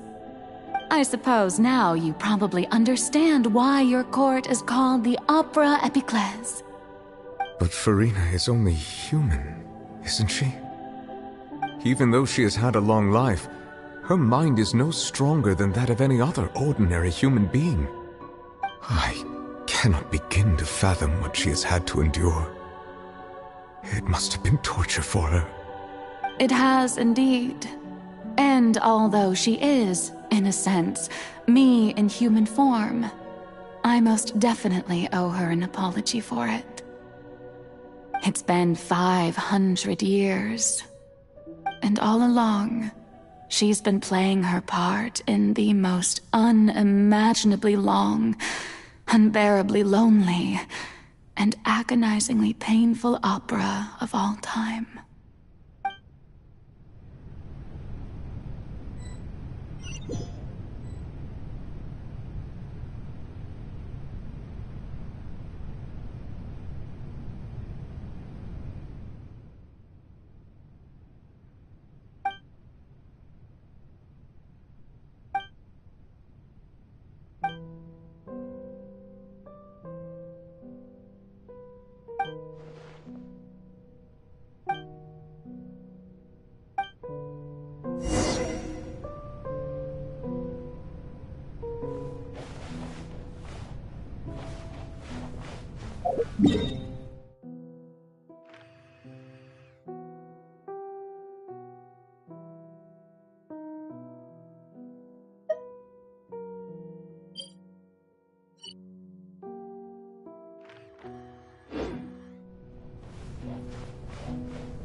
Oh? Who permitted you to come onto the stage? Now, I understand your admiration for my august self, but all right, it is not my intent to reprimand you. There is no need to state your name. Just be off with you. Do not distract me from my performance. Oh, do not jest. Can you not feel it? I am Focalor. The eyes of countless Fontanians are upon me. I must, at all times, display the utmost elegance and nobility.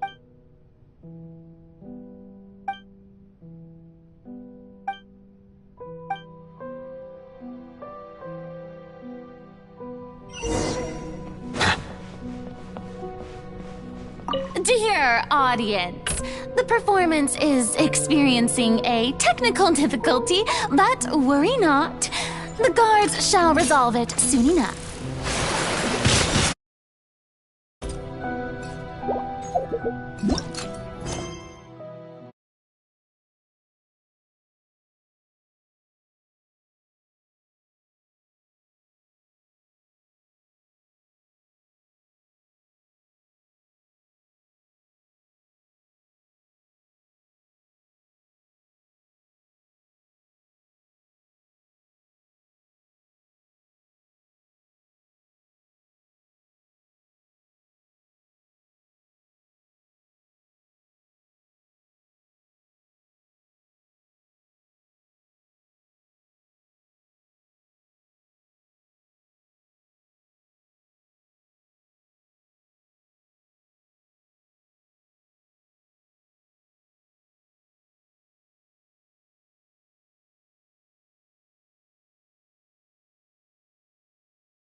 This may hurt a little.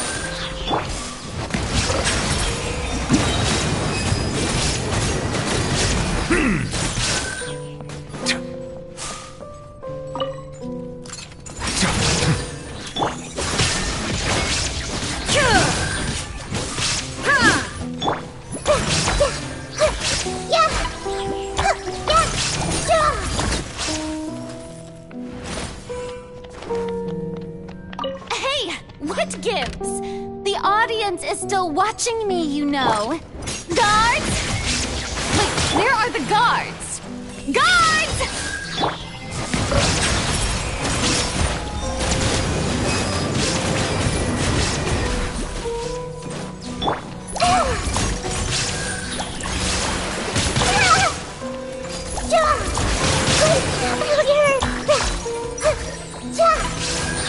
Wheel of Life.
Farina.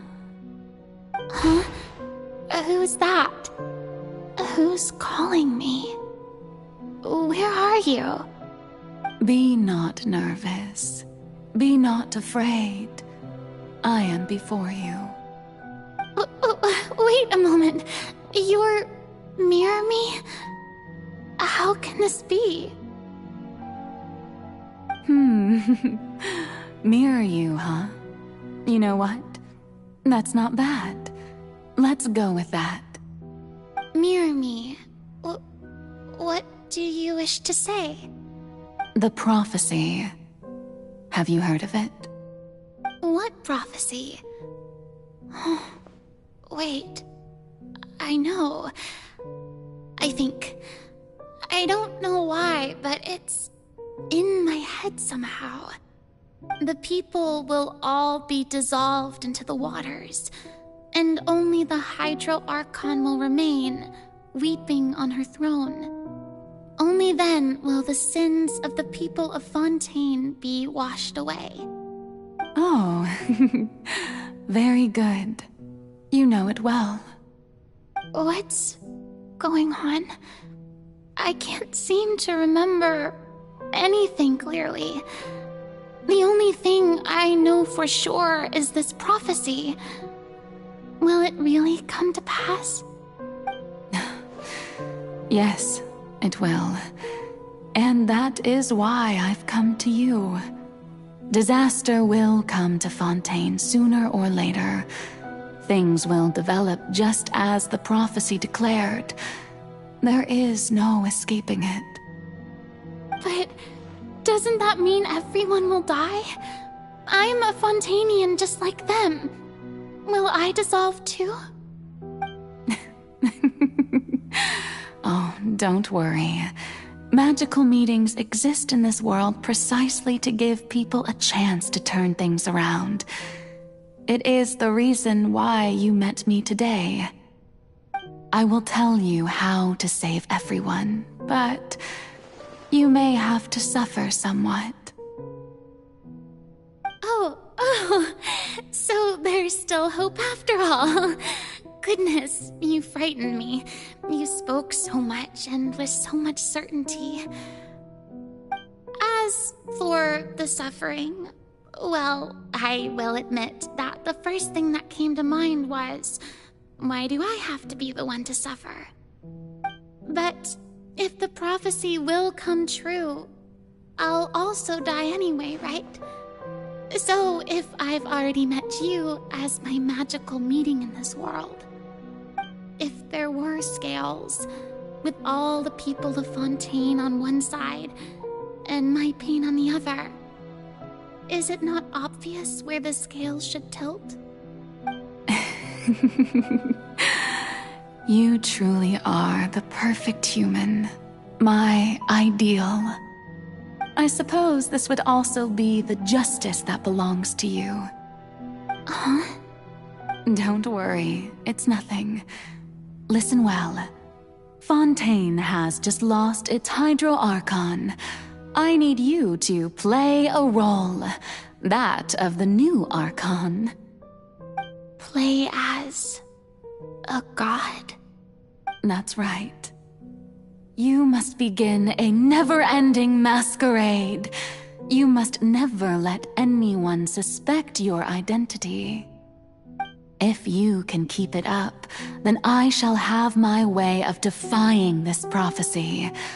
But should your identity be revealed, then all hope will be lost. But how will I do this? A human assuming the role of a god without being exposed? Don't worry.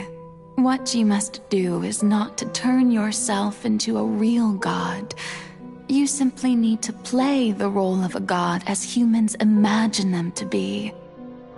Being a human yourself, I'm sure you already know what such an entity would be like. Remember, your true challenge will not be pursuing divinity, but contending against humanity. I'm still not sure I understand, but I'll try. I'll try to do this. So, how long am I going to have to play this role? To accomplish this mission, you will have to stay on the stage for many, many years. You will endure and not grow old until your task ends.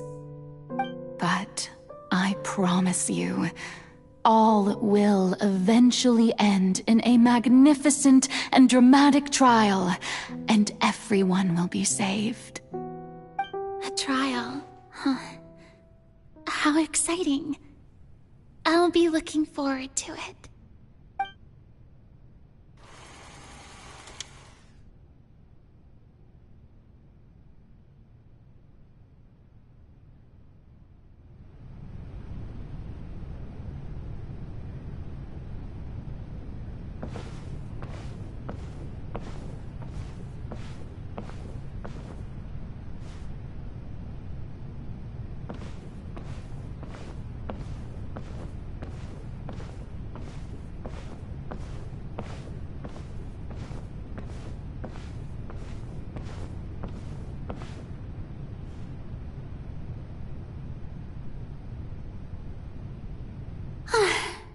The Maison Cardinalise has announced my accession, but this is my first time facing the people.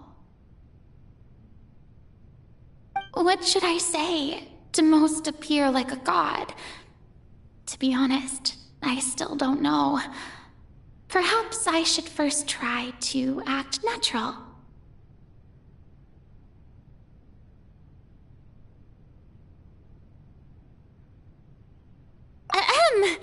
Ladies and gentlemen, good evening, and welcome to the Opera Epiclese.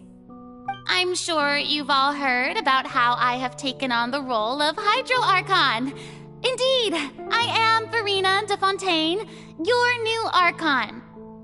In truth, I know little about becoming a nation's new god, but it will be my honor to guide you all.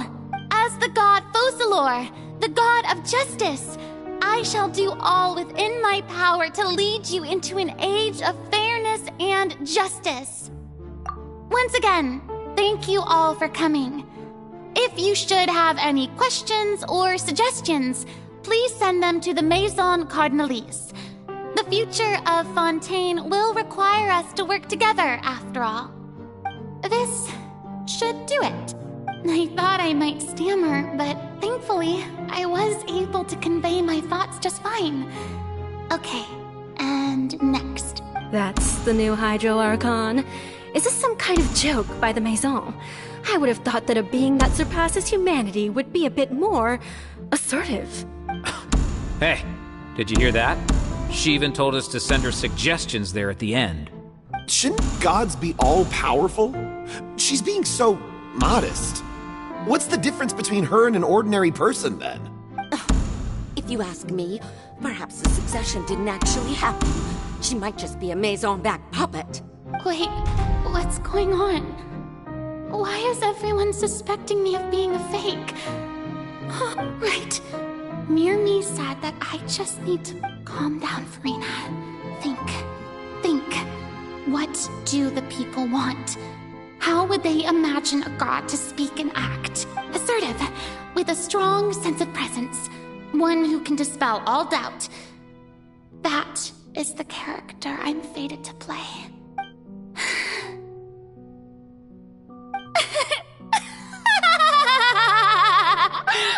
Oh, very good, my people.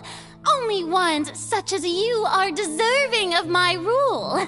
Now, I was wondering if some weak puppet were to one day come onto the stage and claim ownership of this opera house, would the children of Fontaine follow them? Well, it seems that you would all see right through them. Having passed my test, you are qualified to witness wondrous trials alongside my august self, here in this opera house. You may consider my previous act a door gift of sorts. I thought it was a debut that suited the atmosphere. Now then, let us be reintroduced. Ah, so that was just a performance. How could I have forgotten that we were inside an opera house? Her personality. It's quite shocking, to be honest, but I suppose it's a better look than before. Such a fascinating and bold deity. How wonderful. Our future may yet be bright after all. It seems I've turned them around. Best follow this flow and restart my accession speech. My dear people, whether you acknowledge me or not, whether you trust me or nay, I say to you, keep faith in your ardor for justice. We have heard it said that this nation's sins can no longer be washed away. Well, I say that justice is most fragrant when it blooms amid sin. The scales of justice should not weigh heavy in the hands of its God. On one side, it must carry fairness and justice. And on the other, praise and applause. May law be the prayer on our lips. May judgment be our worship. Let us light the fires and drink to the future of Fontaine. There is no trouble in this world that justice cannot solve. All that is needed is for you, my people, to believe in it, heart and soul. So long as I, the Archon Focalor, stand within the Opera Epiclese, so long as I stand before the Oratrice, I shall even judge the gods of this world!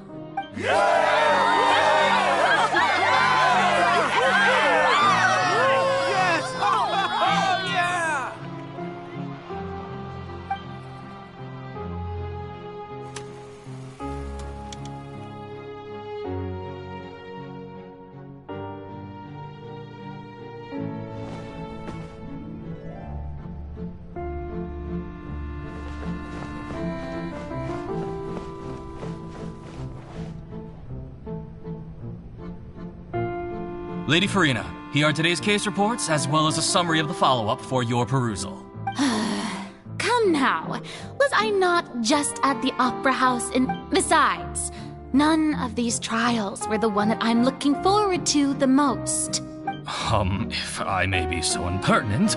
A magnificent, dramatic, and wondrous trial. A trial to end all things. How could you hope to understand? That's true, I fear I lack the ability to grasp your divine thought, Lady Archon. No need for fright, and do not take what I said before too seriously. Go now, do your duties. The trial I await. It will come one day.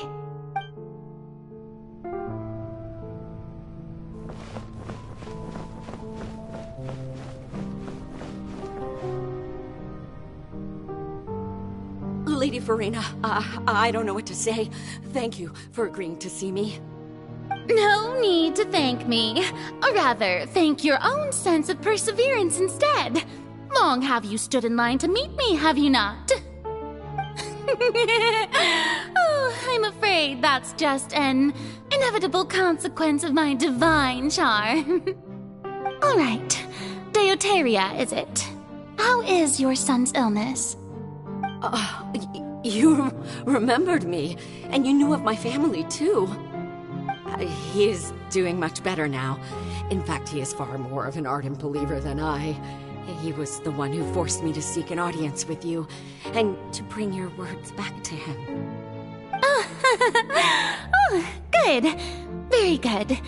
If this should happen again in the future, please do not hesitate to come and tell me. Going down to citizens' homes every so often, while not usual practice, should serve as a fine change of pace.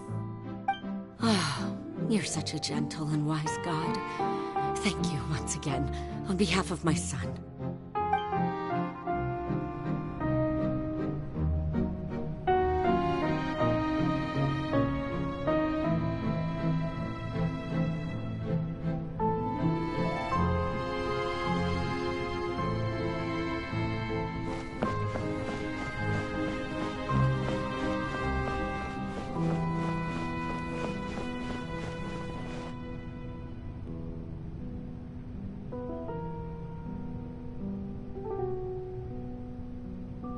Lady Farina, here are the latest hydrological reports.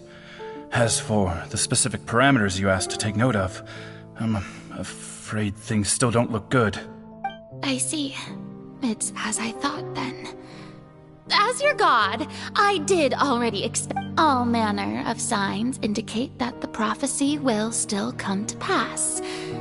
Forget it. That's not something you need to worry about right now. Well, as I understand it, the Fontaine Research Institute is also trying to find a way to counter the rising water levels. Really? I'm afraid that they haven't found any effective solution thus far. Oh, is that so? Well, no wonder. This issue has reached the realm of the gods, after all.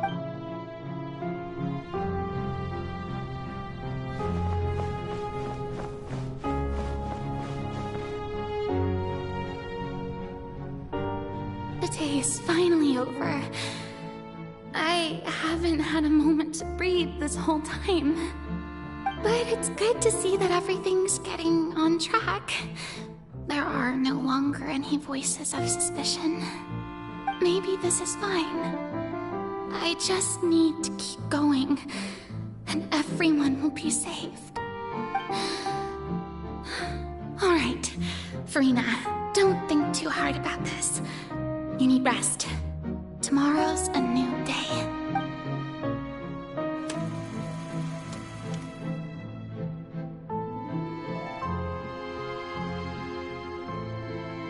Lady Farina, here are the new trial reports for the latest cases, as well as a summary of the follow-up. There'll be no need for that. Lady Farina, I've waited so long for this chance to see you in this manner. Indeed, my dear, loyal citizen. This joyous moment is an honor for us both.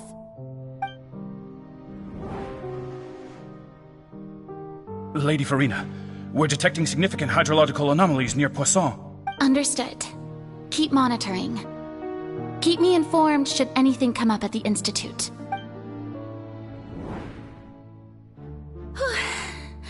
I don't think I let anything slip today. I must show the people that there is nothing to worry about. I just don't know when these days will end. I feel utterly exhausted. Best to rest early today, too.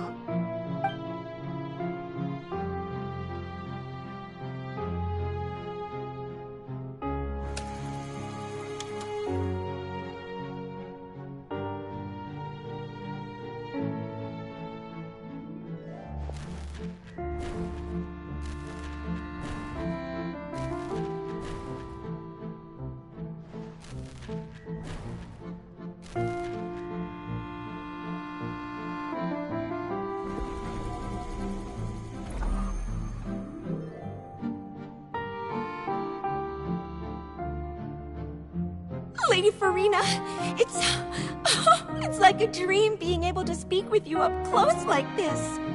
I've heard that the first member of our family who was honored to receive an audience with you was Madame Dioteria, almost 20 generations ago. And what a fine family yours is indeed. It brings me great joy to meet such a faithful believer. A descendant of a line most ardent. Surely you exaggerate, Lady Farina. My lady? What is it, good citizen? Are you crying? Really now? I didn't even notice. This must be the overflow of hydro from my person. Well, can't quite help being the god whose dominion is the waters, can I? No wonder. No wonder. A manifestation of your power, then.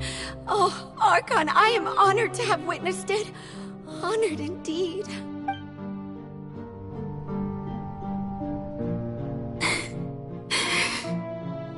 So interminable.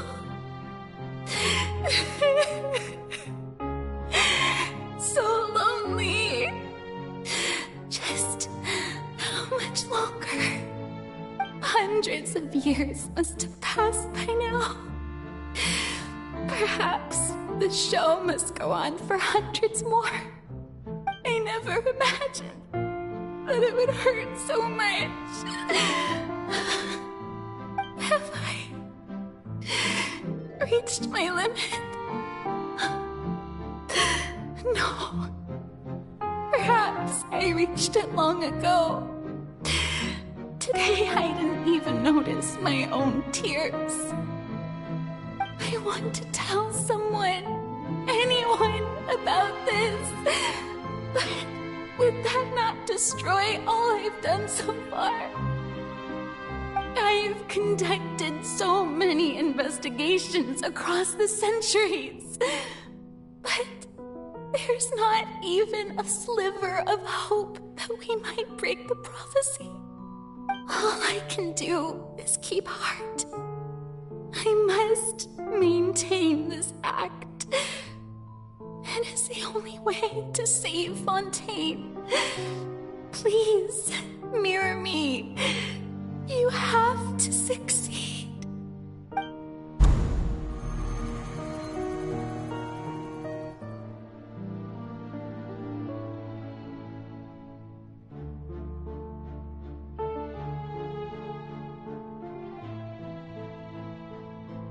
Farina, you don't have to shoulder this burden alone.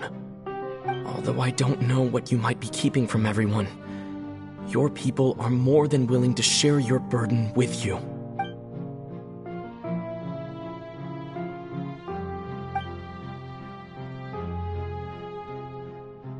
Share my burden. That's impossible. It was fated right from the start that this would be my duty alone. But even if your burden doesn't need to be shared, you can still choose to confide in someone. Just share it with me. I'm what you'd call a witness. A witness? Yes. I've heard that you came to Tevat from beyond the stars, yes. In other words, you never belonged here. And if Tevat is, in its entirety, a show on a stage, then you're just a spectator, aren't you? If that's the case... He's right. I could confide in him, couldn't I? But if things don't play out as expected, the people of Fontaine will be the ones to pay the price. No, Farina, you shouldn't be selfish. But what if it's really alright? Farina, you've worked so hard for so long. Surely it would be okay to put yourself first for once. Just this once. Is it such an outrageous thing to do anyway? To find someone in whom you can confide your frustrations and sorrows? Surely it could not hurt. If you let this opportunity slip through your fingers, it might never come by again. Think about it long and hard.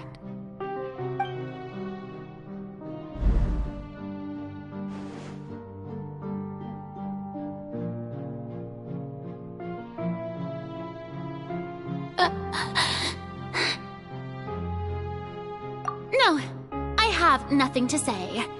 I am Farina, the Archon of Fontaine. Everything will surely get better.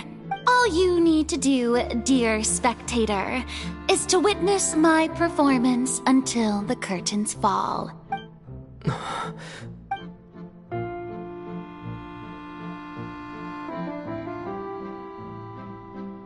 Fine.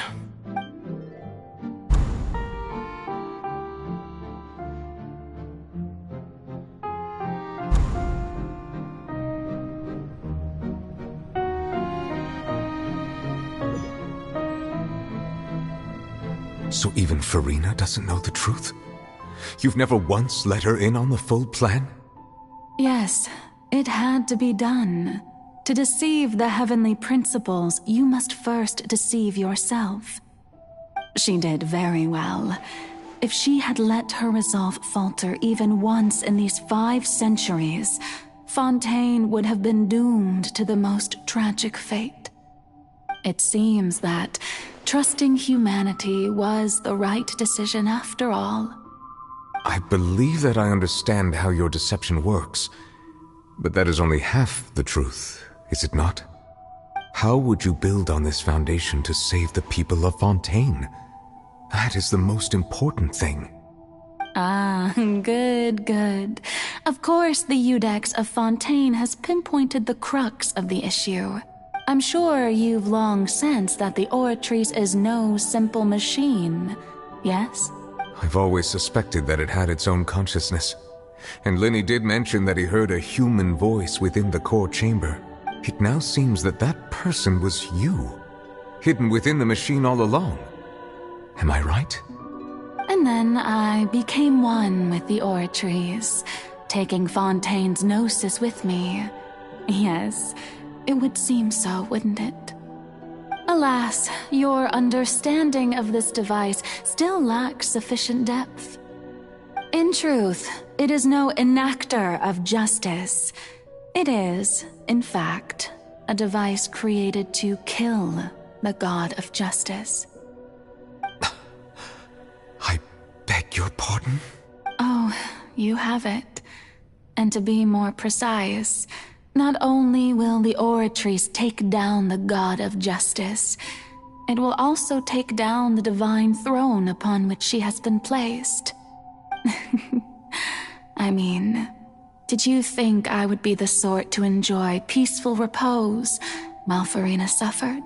My work over these last 500 years has been to constantly accumulate indemnitium within the Oratrice. But really, some have already discovered that only a small fraction of the energy generated by the device was ever used to provide power to Fontaine. The vast majority had to be accumulated to enact this death sentence. It was all a part of your plan, then? Indeed. This power, accrued over 5 centuries, could have sustained Fontainians for millennia had it only been used for that purpose. Almost all of it has now been stored within the oratories. But only power of this magnitude could hope to destroy the Hydro Archon's divine throne, shaking the rules established by Celestia and breaking through the institution that is the Seven. So the Oratrice's call for death was for neither Farina nor Focalor, but for the Hydro Archon. The destruction of that divine throne. If I do not misunderstand your intent, you must be... returning what's rightfully yours to you, of course. In other words, this was all done to return the authority of the Hydro Archon to the Hydro Dragon of this planet. But...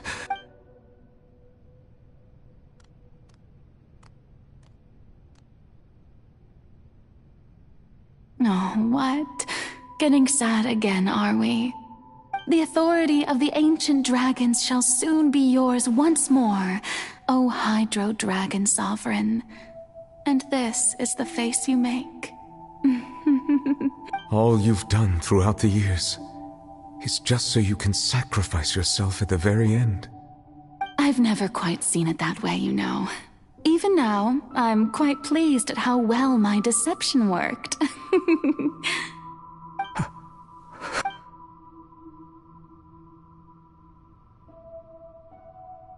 Hydro Dragon, don't cry.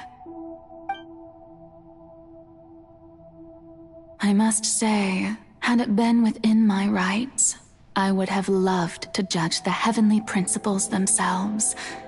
Were they not guilty of essentially the same crime? Egeria stole the power of the primordial sea, and the heavenly principles stole the power you ancient dragons possessed. I, for my part, am the god of justice. And is it not just that your original powers should be returned to you? Speaking of justice, I have always believed that justice lies in the process of pursuing human existence itself. So, if the theft of the primordial sea's might was Fontaine's original sin, then, leaving matters of procedural right and wrong aside, the descent of the Fontainians as humans and their right to exist in this world would be Fontaine's original justice. In other words, existence was Egeria's justice, and to me, justice is the continuation of that existence. Defying the prophecy and ensuring that Fontaine's people shall live on, that should be the justice enthroned over all others. At this point, we, whether it be myself or all other Fontainians, have shouldered the burden of this sin for far too long. Iudex Nervillet, the highest judge in our land, when you regain your full power as an elemental sovereign, what verdict shall you pass upon us?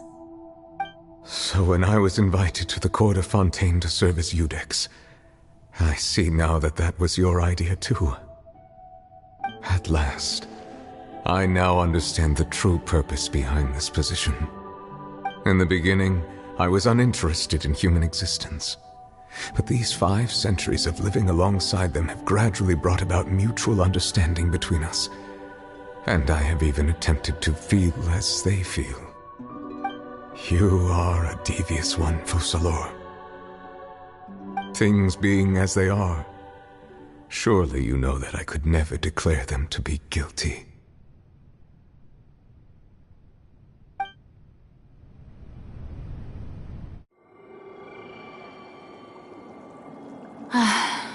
The hour of my execution is almost here. For the sinner, the curtain call has come. I know I may not sound it, but faced with death, I find myself a little afraid. Perhaps this is one thing both gods and humans have in common.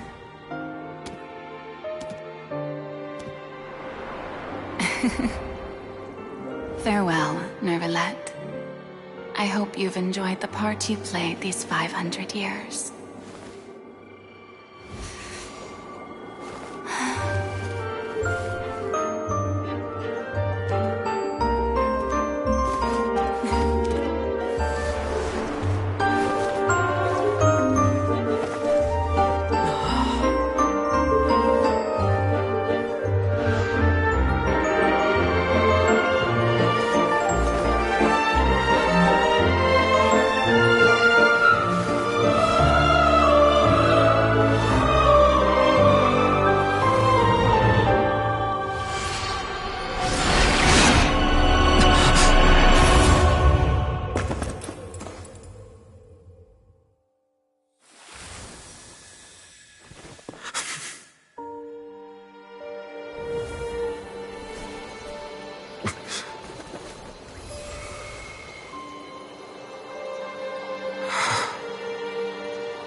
Ex Nouvellette, hereby declare,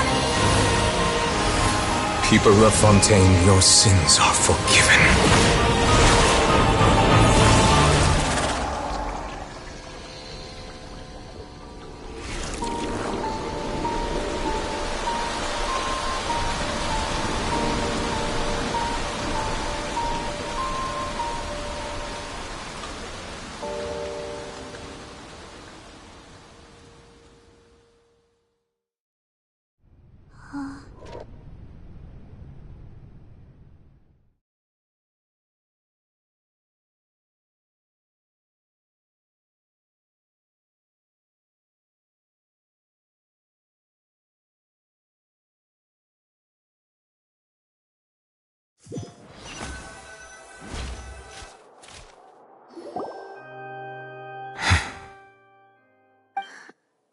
What just happened? Was that bright light some sort of misdirection? I have a feeling that something huge just happened. But since we're all still alive and haven't been dissolved... It's time to end this. We must mete out punishment to that beast. Didn't you say just a moment ago that it can't be defeated? I have gained the strength sufficient to deal with it. Through certain means, I now have the ability to separate the power of the Primordial Sea from that creature. We should seize the opportunity to pursue our quarry. Traveler, now that the oratories can no longer function, I require an executor to help me mete out justice. The root of the calamities befalling Fontaine, the beast that enacts the prophecy. Its name is the all-devouring Narwhal. Come with me, traveler. The hour of execution has come.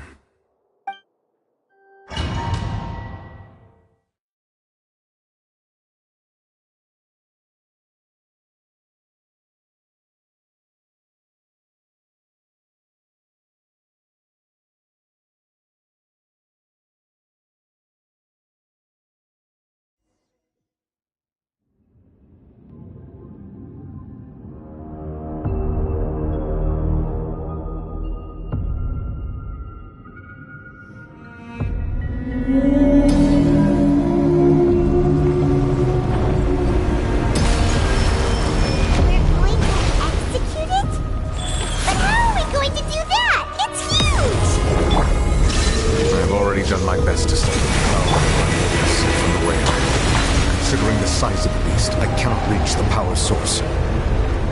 Unless we can find a way to attack it from within. We shall share a part of the ancient dragon's power with you. We shall look for an opening together. There is no escape!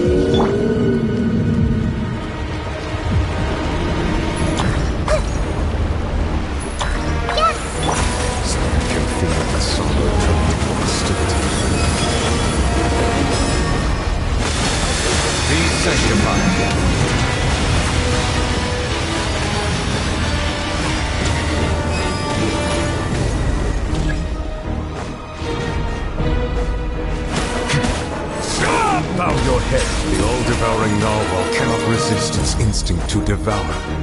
Continue to trigger its hostility. Chance will present itself.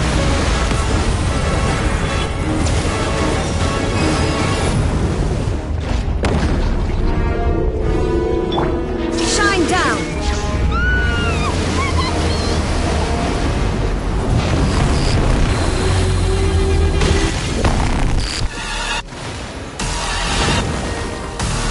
Why is there a hole-looking thingy over there? It looks really scary.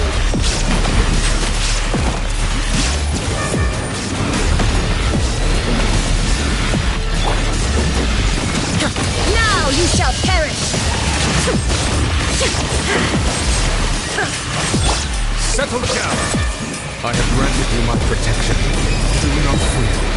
Seize the moment and use my power to suppress its root from within.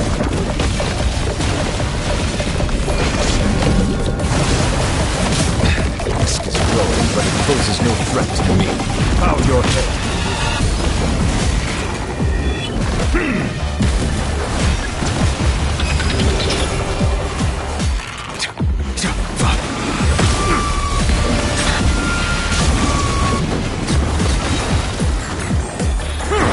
Illusion shattered!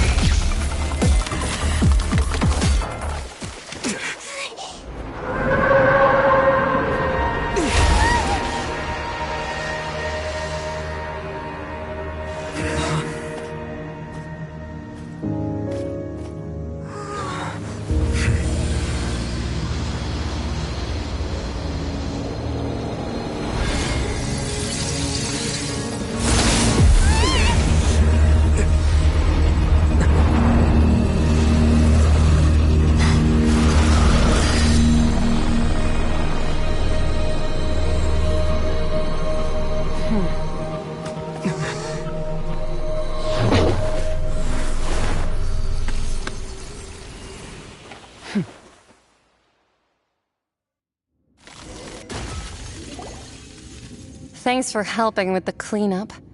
It should have been my job, but... oh well. It was just supposed to be a short private training session for me. I didn't think that my disciple and my master's pet would start brawling in the meantime. Well, actually, I had a feeling that it would happen at some point, but they bumped into one another earlier than I thought. What a blunder. I suppose I'll have to swing my sword 3 million times as penance. That power. Who are you exactly? Paimon has an idea. From what she said earlier, she must be Child's master. Skirk, right? It's just that he gave us the impression that she was the less talkative person. I simply did not have anything to say to the weak. But you, on the other hand, managed to defeat the all-devouring narwhal without using power from beyond this world. So you may speak to me as equals.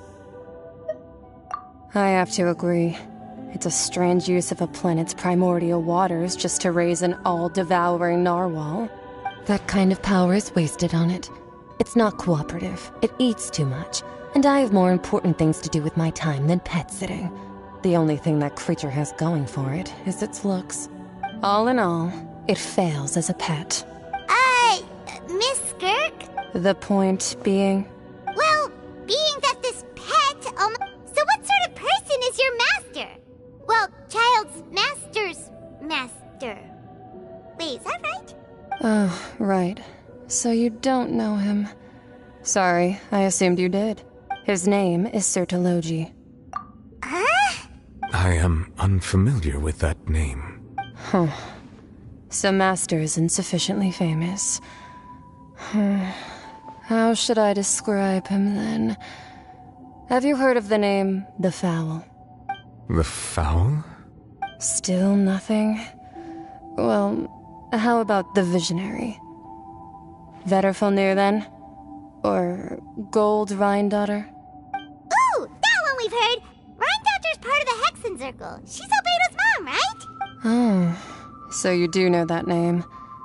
To be honest, I also heard all of those names and titles from my master. I don't actually know them either. But I suppose you understand now, yes? My master is likely a similar sort to Rhindaughter. They are both pursuing some form of perfection. Wait! Didn't you also mention a visionary person? Actually, never mind that. I believe it expedient to inform you that the all-devouring narwhal used up nearly all its strength fighting you. Such roiling hydro energies will prove difficult for the planet's deep seas to digest. As such, the fontaine back on the surface has most likely been thrown into chaos. In other words, the prophecy that you've been fretting over should now be in full swing. What?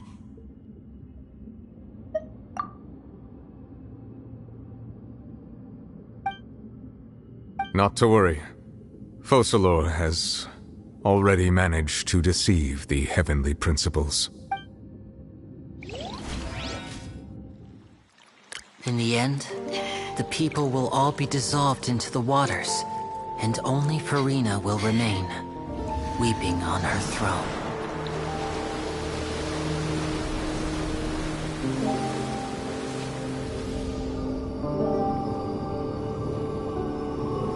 Only then will the sins of the people of Fontaine be washed away.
All hands, initiate emergency rescue!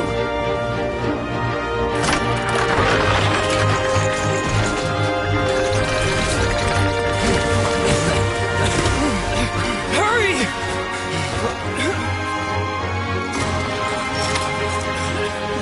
Hey, lend a hand!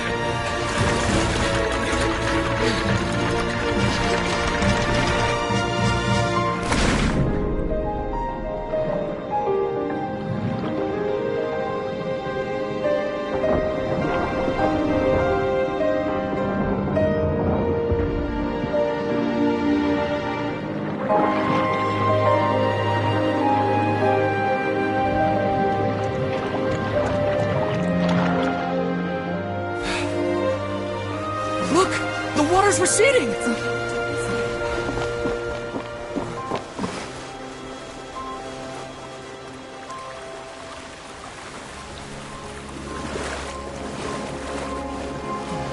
It's a miracle! Water's receding. We didn't dissolve. The prophecy was wrong! The prophecy was wrong!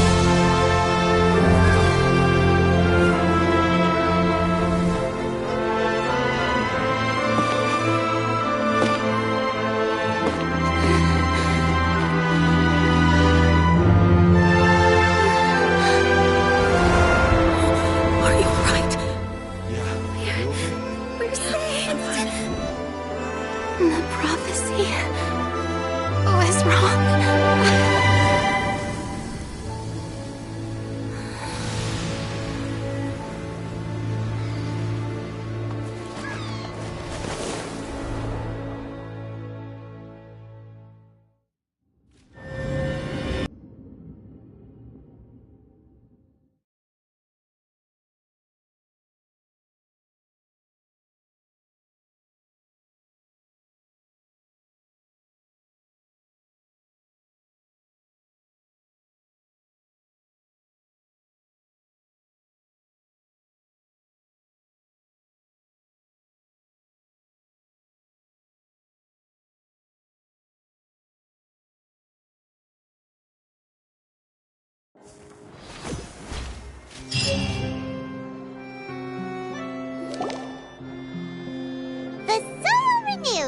The Spina di Rosula talks post-disaster rebuilding. I recently visited Poisson to meet with Miss Navia, spokesperson of the Spina di Rosula, and we spoke about Poisson's present and future. Old soil can still give birth to new bloom, Miss Navia stated. Hope is like seeing a small cookie when you're starving late at night. You just need a little of it. Skyship Winglet, lunar brain of the Fontaine Research Institute. The various disputes that have arisen on account of Mr. Edwin have suddenly become a shield over the Institute, with Jurier turning out to be a once overlooked hidden gem. People always call the first researcher mad, but few know what to call the second. And should that latter person achieve a miracle, they would find it all the harder to find a word with which to classify him and his team. Wow! Paimon barely recognizes the people in the reports. Are those really Jurier and Navia? They sound like real big shots. What do you think? Pretty enthralling, huh? The Steambird's idea was pretty simple. With the disaster just having passed, we would print a free edition packed to the margins with good news to calm people down. The value for these big scoops lies in their inevitable follow-ups. We'll publish further reports and go into the stories behind those people. Edwin's assistant, Jurier, created a true flying ship, while Navia is leading people in the reconstruction of their home. I'm sure that these stories could draw even your well-traveled eye. Paimon's curious too! Wait a minute. Didn't we watch everything happen from start to finish? What's there to be curious about? And that's exactly why I'd like you to come conduct interviews with me. You're the best incubators of news, if you haven't noticed. And also, with you around, I'm sure I'll get to see that Duke. Are you sure? Hasn't he? Oh, this time will be different. Come on! Let's head to Poisson first, and then make a trip to the fortress.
Oh, it's you. Hey, we're just having a look around.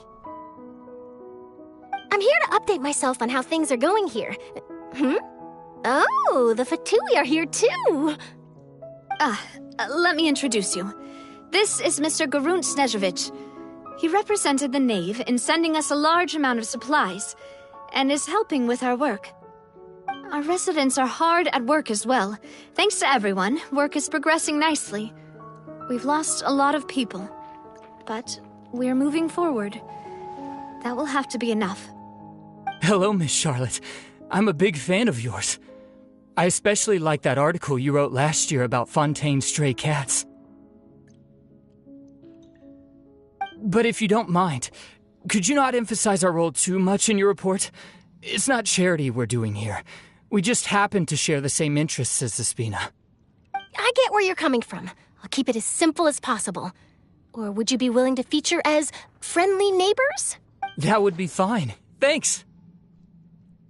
Oh, you're back too. How are things? We finished laying down the construction materials. It'll be another hour before the workers are able to go over there. Huh? You're here too, Clorand? Well, her reputation's greatly risen after that whole duel business with Miss Farina. So she's here in Poisson to wait out the heat. All right. She really came here to help me out. There's too much to consider in the reconstruction of Poisson. The Spina has need of more decision-makers.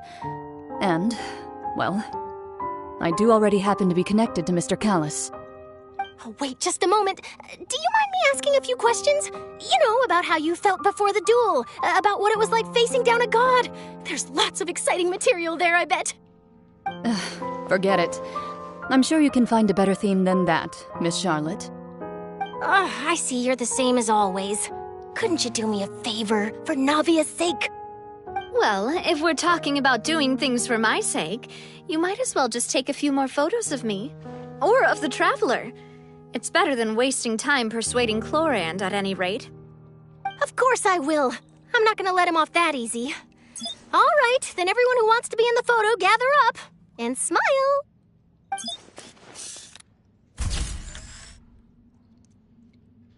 How did it go? Was it a good shot? Did Paimon look cute in it? Not bad. Your addition really helped the composition of the picture. All right, hang on a moment. Let me snap a few more shots.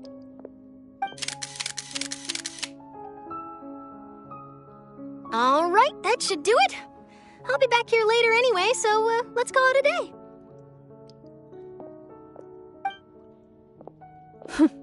You're very quick. Speed is of the essence when it comes to the news, and freshness is the key. Also, not to brag, but I'm pretty good at building connections. Who knows? I might eventually get that interview with you after all, Miss Chlorand. Wow, you really do have that never say die spirit. I'm impressed.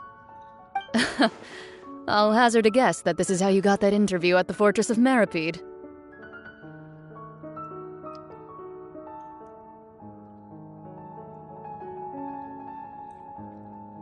Whoa, you're well informed. Let me make a guess, too. I asked Sijuin, who told Monsieur Nervillette, and he told you, right? That's a very complete information chain.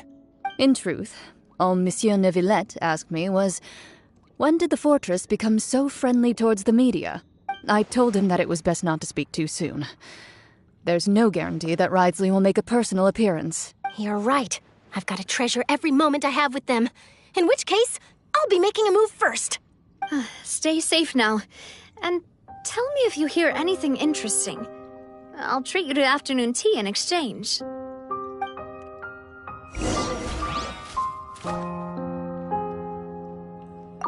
You seem curious about the fortress. Of course. That Ridesley. I still remember going down to the fortress to grill him for information on my father's case. Boy, did he take me for a ride. But he did invite you to tea. 2 large pots of it, in fact. I have to agree. The tea there is very good.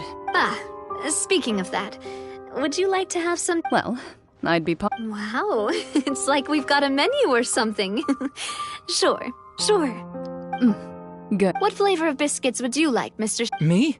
I'm fine with anything. All right. Leave it to me. I'll go over the newly arrived supplies with you later, Mr. Snezhevich. That works great for me.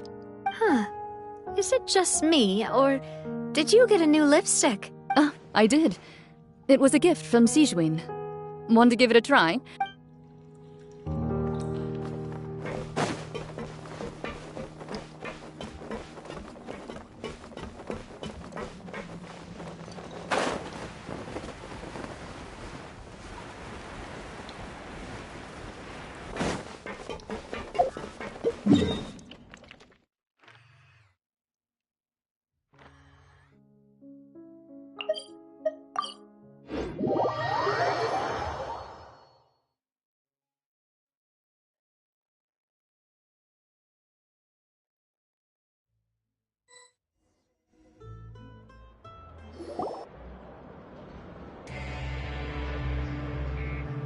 Wow, guess we're here again, huh?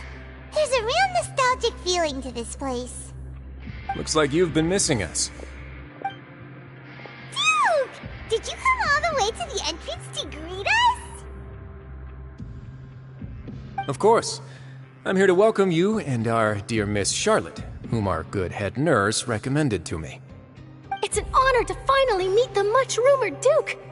Thank you for consenting to my visit to the fortress, sir. No need to thank me. But that said, I shouldn't be the focus of your interview. I trust you recall our agreement? Of course, of course. All right then, this way.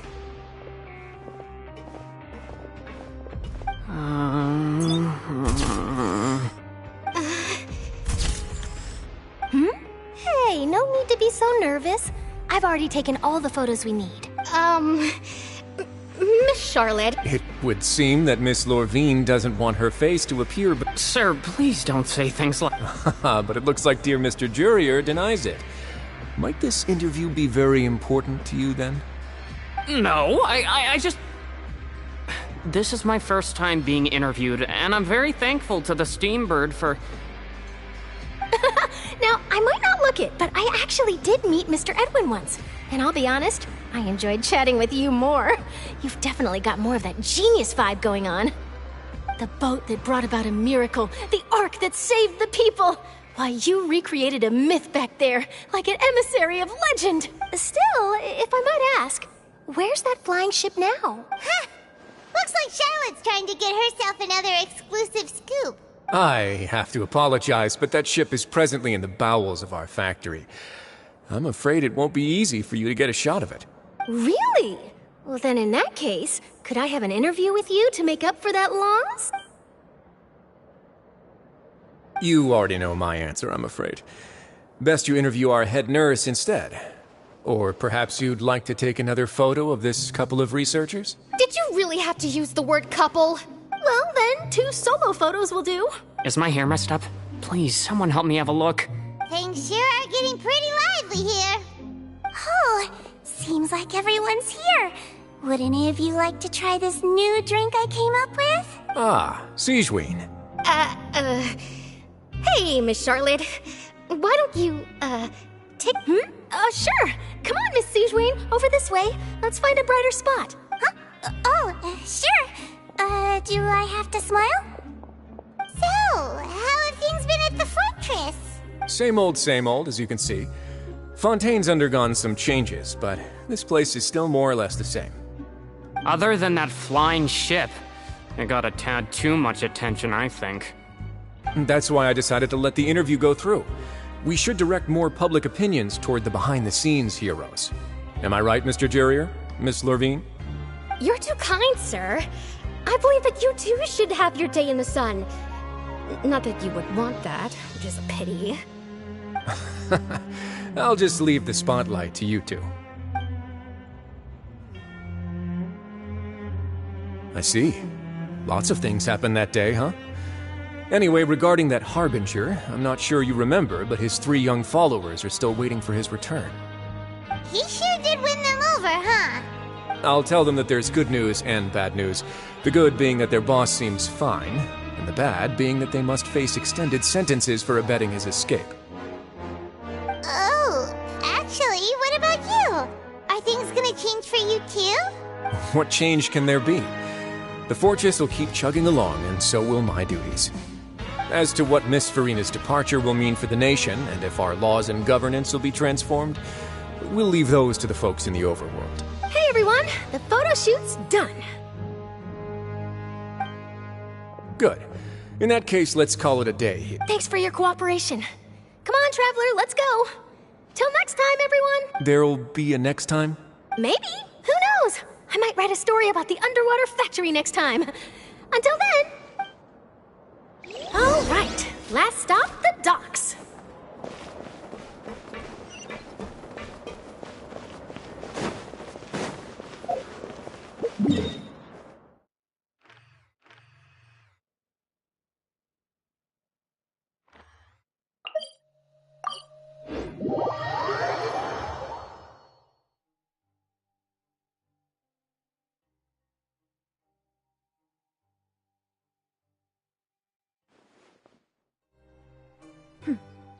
Clear skies can do nothing to hide the brilliance of lightning.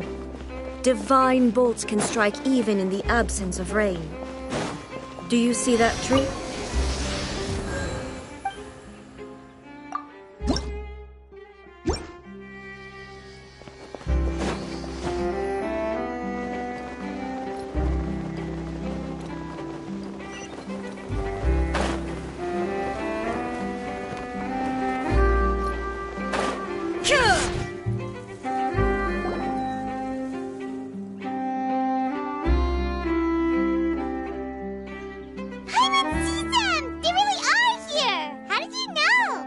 Navia mentioned that she stayed in touch with Linny and the others after working together.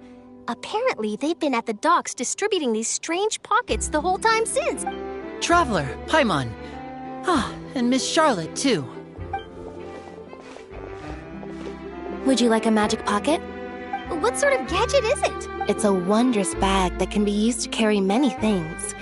The water level has returned to normal, but if you see any of your things floating around, you can use this to carry them. Or you could trick a friend into doing it for you. Trick a friend? I wonder which of my friends would fall for that.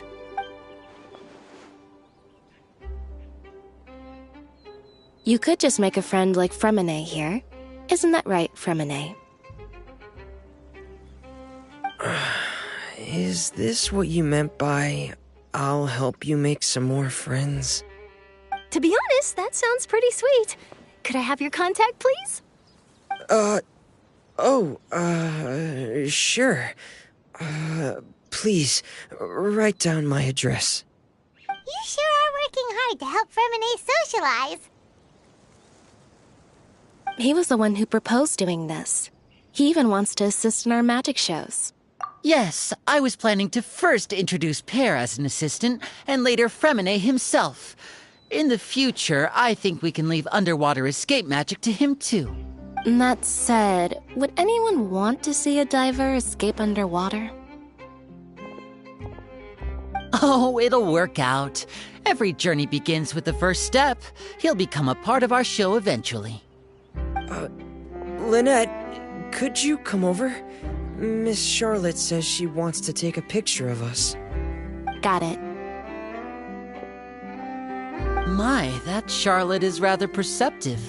She got rid of everyone the moment she realized I had something to say to you. Father says that you did a great deal during the latest events. She's very grateful for your contributions to Fontaine. That's all right. We were more than happy to help. So, what's she doing now? Oh, I guess you haven't heard. Well, after Lady Farina left, Father and Monsieur Neuvillette opened negotiations, during which he gave Fontaine's gnosis to her as a diplomatic gift. A diplomatic gift? A gnosis?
Yes, I was quite surprised at first myself.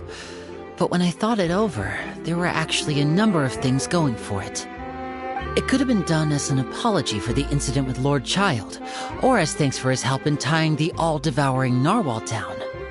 Furthermore, Father did also lend significant aid to Fontaine and Poisson.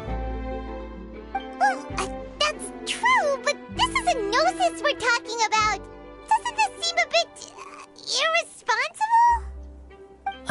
agree, but I've also heard that it seems that Monsieur Neuvillette has had a significant change of heart regarding the matter. So there's some reason for this that only Neuvillette knows about? I suspect you'll have to ask him about that yourself. Ah, yes, speaking of which, I did see him strolling around the entrance to the Fortress of Meripede a while back. Isn't he real busy and stuff? Paimon didn't think he'd have the time for that. But back to the topic. The Gnosis was given to the knave, right? What about Child? They say that he's returned to Snezhnaya to recover from his wounds. I hear that the recent disaster really did a number on his health. That's true. When you think about it, we've had loads of run-ins with the Fatui. To think we'd be allied with them this time. So shocked by such a simple switching of sides?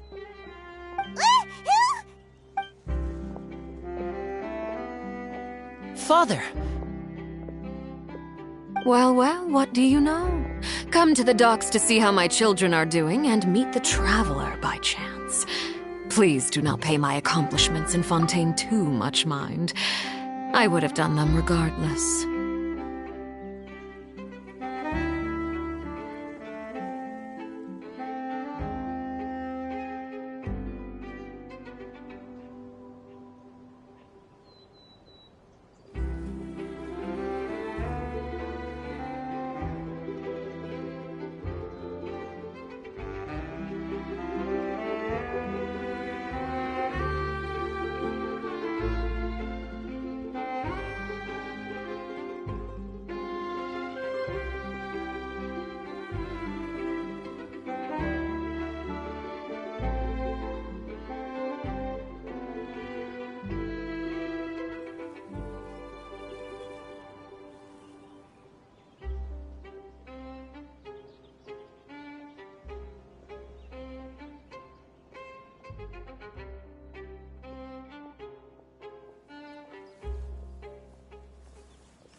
you going to take the Gnosis back to Snezhnaya?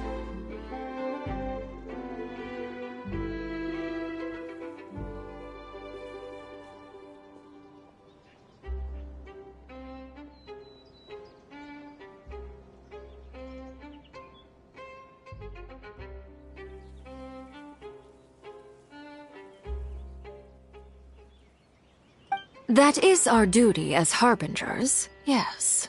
Don't be too preoccupied with sides. The goal of the Fatui concerns not a single place or person, but the entire world. With such a grand goal in mind, it is inevitable that we must wear many masks. Switching my masks is something I've always done. Well, that depends on many things. No one truly knows what the future holds. What good is honesty if you can't rely on it forever? As for you, I very much look forward to our next collaboration. Good things cannot be achieved alone, and you've proved yourselves to be great partners. A vision? All right. I'll remember to return it. Thank you for keeping it safe for him this entire time. And that's a wrap for me.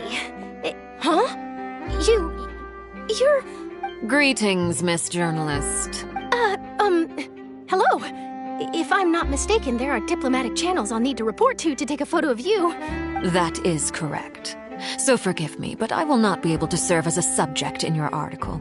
However, feel free to write as much as you'd like about our dear magicians and our upcoming rookie talent. I will. The sea breeze is quite pleasant. I shall continue my walk while the weather remains so agreeable. Farewell. Farewell, Father. Oh, she has such an intimidating presence. I didn't even dare to take a picture. Thankfully, I've already wrapped up all my pre-scheduled interviews. Thank you all. This'll be more than enough for me to write about, I'm sure. Don't be too nervous. Why don't you take a magic pocket before you go? Here, traveler, Paimon. To move things about? That's right. Funny. I was giving out magic pockets when we first met, too. And I guess this must be life. We will all follow our own paths, and serendipity will lead you to your fated friends. All right, then.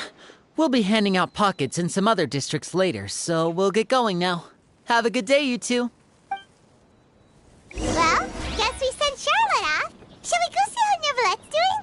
As long as he's not so busy that he doesn't have time to chat anyway. Add to my collection.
you really are here, Neuvillette. Paimon didn't think you were going to have free time this hour of the day. Really? Oh, I suppose you must have met Mr. Linney. He took the time to greet me earlier when he passed this way. In any case, you came at a good time. I was just considering reaching out to you to set up a meeting, so I may explain some things that I haven't had the time to before. Aw, Paimon's glad that you remembered. Thank you for keeping us on your mind, what with you being busy and all. Alright, let's have it then. How was Fontaine actually saved? The whole business is still quite the mystery to us. It is strange how words can often leave a bitter taste in the mouth when it finally comes time to say them out loud.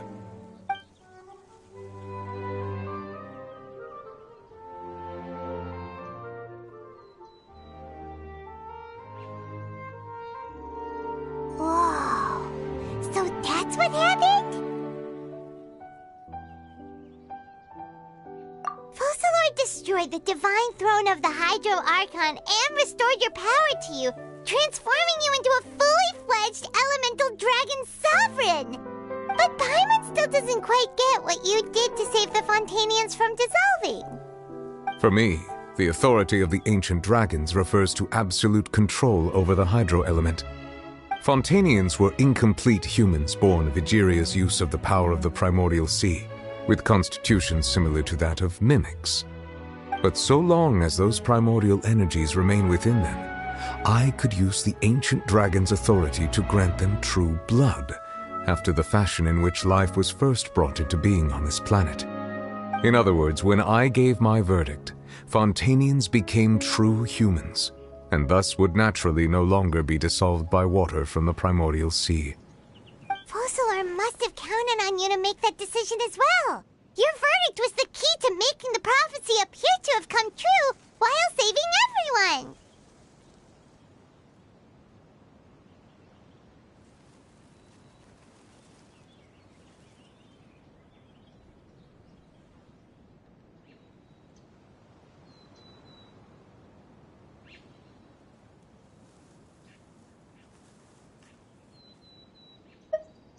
Yeah, and in a manner of speaking, Focalor finally managed to fulfill the original Hydro Archon's wish to turn Oceanids into real people too! It seems from your expressions that you still have more things you wish to ask. Ask away. I will tell you the truth as I know it. I have investigated his case along many avenues, and I have learned that he once fell into an unknown chasm when he was young. There, by chance, he awakened the all-devouring narwhal. But whether it be by sentiment or reason, that should not have been enough to consider him the root cause of the disaster. At most, he would have had tangential liability. As for the judgment passed by the Oratrice, whether it was due to that liability by association, or Focalor deliberately using him to buy time for us on the assumption that he would be able to hold the creature off, I cannot say. Guess Focalor had Fontanians in mind the whole time. In the end, it was thanks to her that they finally became real humans. Hang on a second. Paimon suddenly got another question. Back when Fontanians hadn't yet become real humans, were the children they had also transformed Oceanids? Life has always flowed like water. Do you recall how Fontanians would often come to the Fountain of Lucine to pray for children? Yeah, Lynette said the fountain is where all the waters in Fontaine converge. In truth, even those couples did not know that such prayers were no mere custom, but instead a form of ritual. Those Oceanids who were blessed within the spring water would later descend as new humans in the coming months. Paimon sorta gets it now. Either way, seems like this ritual won't be of any further use, but it'll probably live on as a local custom.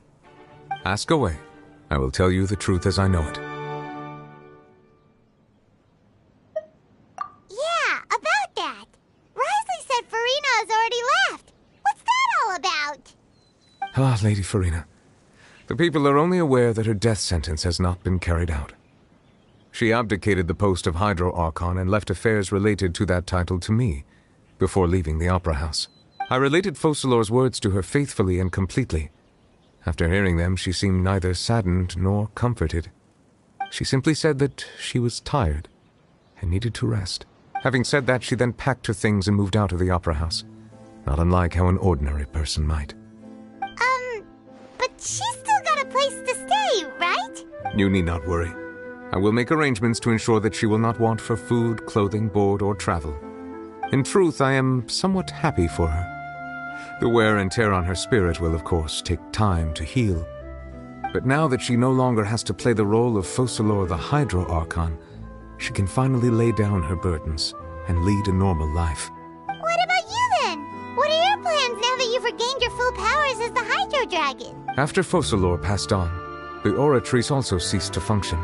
This matter will directly affect our trials. After much careful consideration, I've decided to take over its role in our courts. From now on, I shall hear cases and pass verdicts by myself. Looks like you're still considering stuff from the perspective of the Udex, huh? As an elemental dragon, there are indeed many things that I must do. But this power and this duty, in a manner of speaking, you could say that both were granted to me. As such, before I attend to my other responsibilities, I must first and foremost continue to serve Fontaine as its highest judge. The duty of the Hydro Sovereign and the duty of the Udex shall coexist within my person. Additionally, the Hydro Archon's departure has brought about another problem, which is that the Opera House shall no longer produce indemnitium. That's true. That power was derived from the people's faith in the Hydro Archon, wasn't it? Wait, but the various mechs and machines in the city are all still... As I am now, I have full command over New Musia, and it can serve as a complete substitute. Another reason why I cannot quite leave Fontaine immediately. Wow. This ancient dragon's authority stuff is really quite useful, huh? Ask away. I will tell you the truth as I know it. Oh, that's right! They say you've given it to the knave as a diplomatic gift or something! Leaving aside their intentionality, the two Fatui Harbingers have indeed done much for us during this crisis. Their sole remaining goal in Fontaine, at least at this point, would seem to be the Gnosis. The Oratrice has ceased to function. The Hydro Archon's divine throne is now no more, and I do not need the Gnosis's power. As such, it has lost all meaning for Fontaine. If the Fatui have impure designs, then we might as well accede to their request now, and avoid unnecessary conflict. What complicated considerations? Paimon thought you were just giving it to them out of gratitude to the knave and as an apology to Child. Ask away. I will tell you the truth as I know it. You will soon be heading to Natlan, I presume? I'm afraid that I have little talent as a travel guide, so all I can do is tell you what I know about that land. As far as I'm aware, Natlan can be said to be a nation of dragons. A nation of dragons? You mean like you? No, I suspect that I would not find myself welcome there. Unlike ancient dragons such as myself, the dragons of Natlan have undergone long years of development and evolution. Large numbers of them have entered a form of coexistence with humanity. Natlan is also the nation of war. War ravages those lands like an undying flame. There is one other piece of information I got incidentally from my negotiations with the knave that I believe may be useful to you. The harbinger known as the Captain has thrown his hat into the endless ring of war. The Captain. Sounds like a real tough customer. Seriously, everywhere you look, there's a Fatui Harbinger doing their thing. I suggest that you fully prepare yourself before going to Natlan. In the meantime, Fontaine's doors will always be open to you. Ask away. I will tell you the truth as I know it. Hang on a sec. Paimon's still got a question about the Gnosis. When we spoke to Linny earlier, he mentioned that your attitude towards giving away the Gnosis had clearly changed. We guessed that there might be some reason for it that only you were aware of. No wonder the House of the Hearth is the Fatui's intelligence division. They are certainly sharp. So regarding this specific issue, I was just getting ready to share something with you. What is it? In truth, I exchanged some further words with that lady named Skirk after sending you two back to the surface. It went something like this.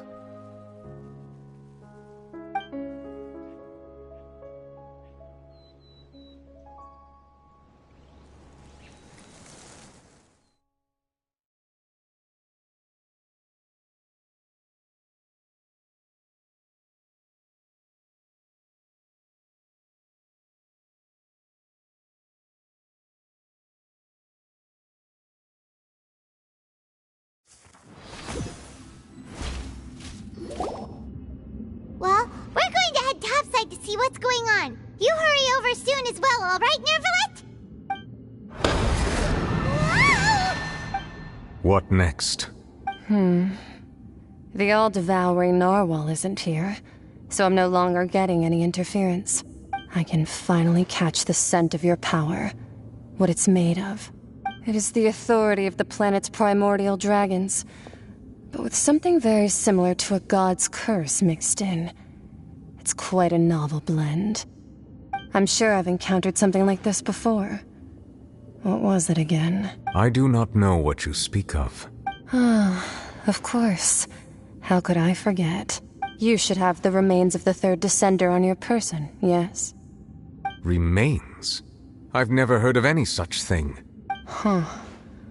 According to your parlance, I believe it may be called a gnosis. Well, that much is true. After Focalor's divinity faded, she handed her gnosis to me. But I fear I have never heard of it described in the manner that you just did.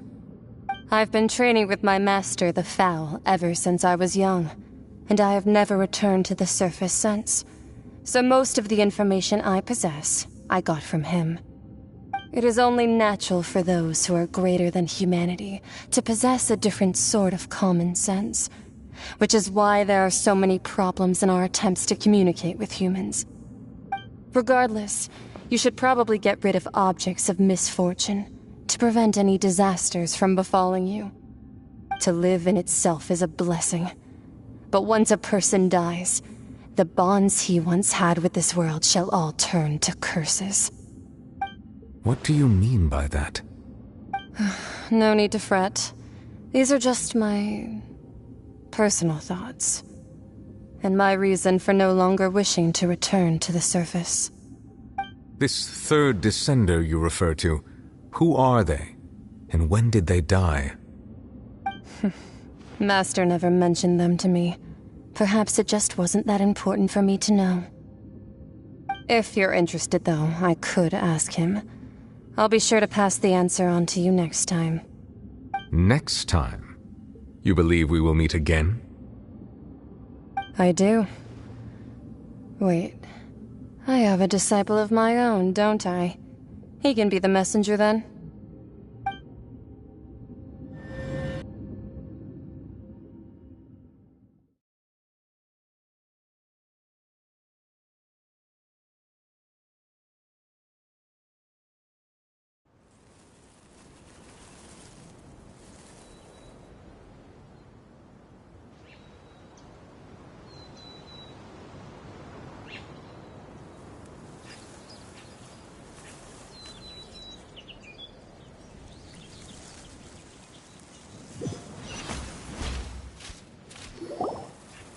That's what she told me.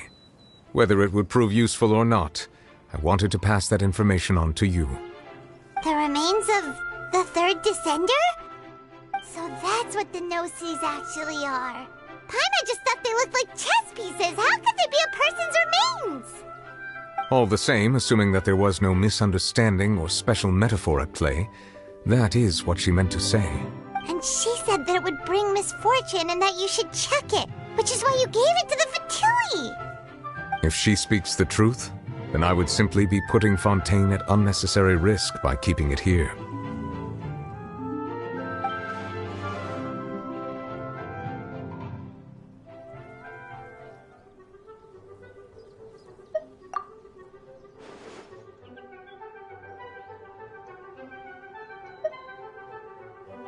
I had guessed that you might already be familiar with this concept, but I did not expect you to be one of them. That means that the Gnosis, which are exceedingly element-compatible and can even enhance elemental abilities, do indeed come from the third descender. I wonder, does your body also possess similar properties? Like being able to use elemental powers without a vision! That does sort of count as special compatibility, right? No, let's not think about this stuff right now. It just feels creepy. Comparing the Traveler to the dead third descender and all. That's what you say, but this topic still feels like bad luck. Once Child recovers, let's get some more answers out of him. Or go look for his master and get the answers that way. I too believe it unwise to make too many blind guesses when information is lacking.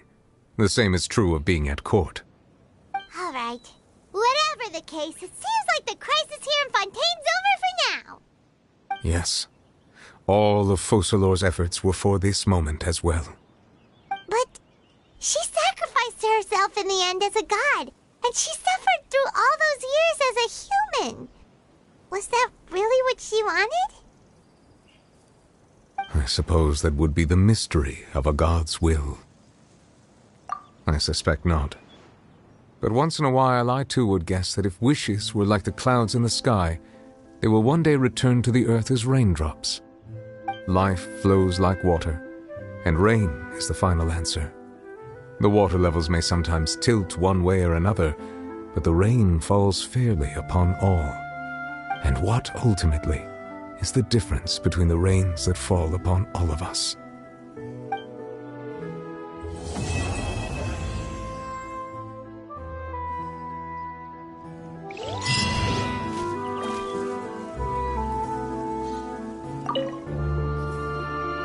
It seems from your expressions that you still have more things you wish to ask. Ask away. I will tell you the truth as I know it. I suggest that you fully prepare yourself before going to Nat.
Everyone hold hands!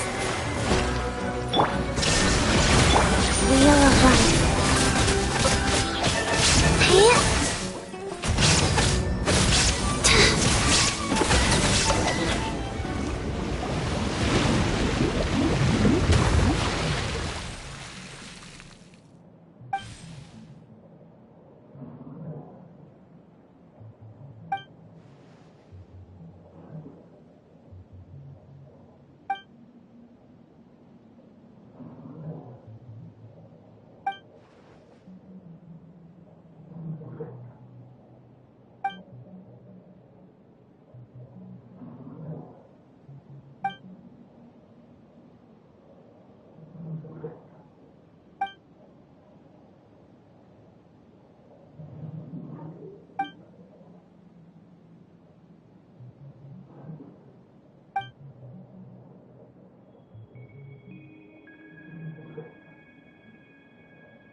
Faster? Okay, faster.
There is no escape!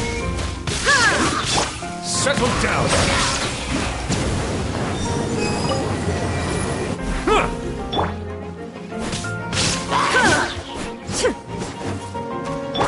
Rise.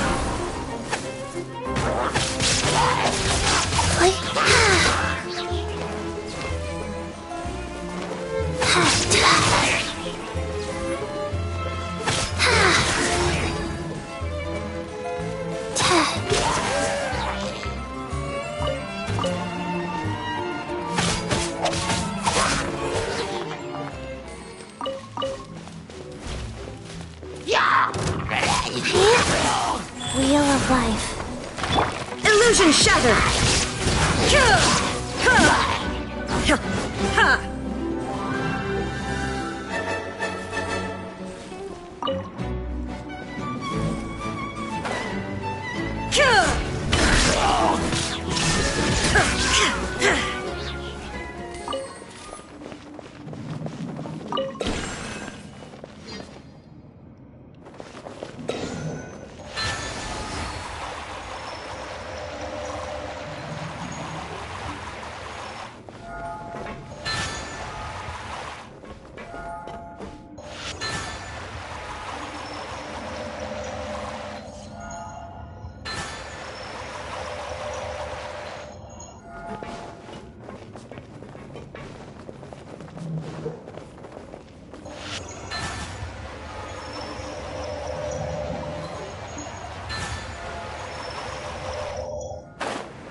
Shine down!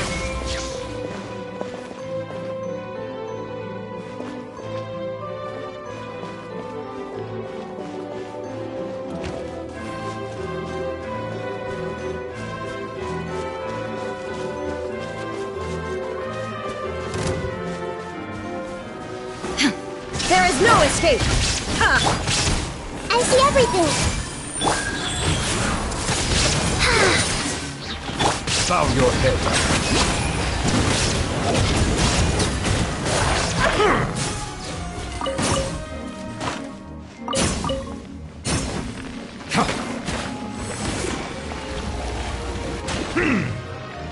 Silence!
Bow your head.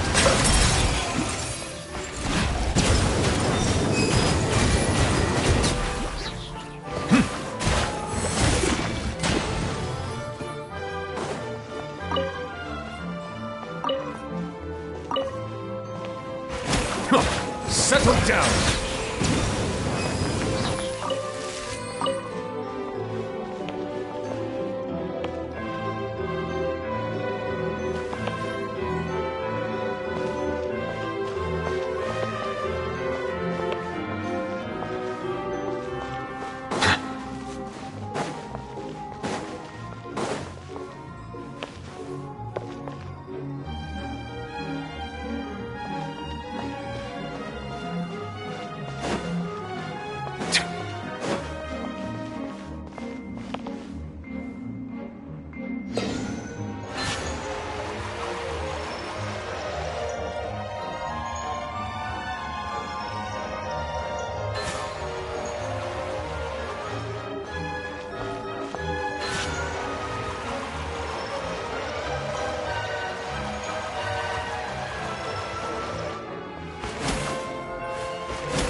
Illusion shattered!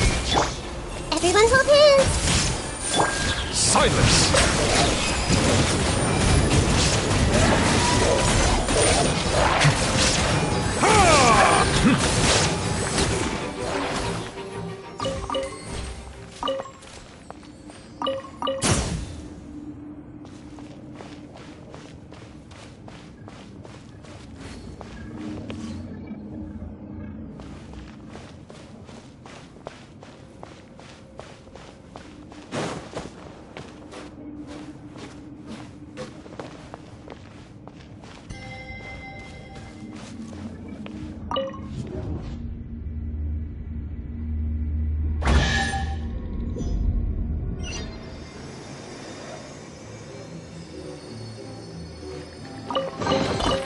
Is it what you wish to find? Hopefully the excitement of opening a treasure chest has at least made it a worthwhile experience.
Bow your head.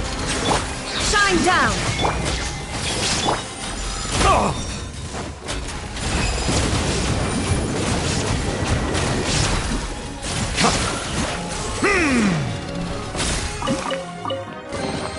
Is it what you wish to find?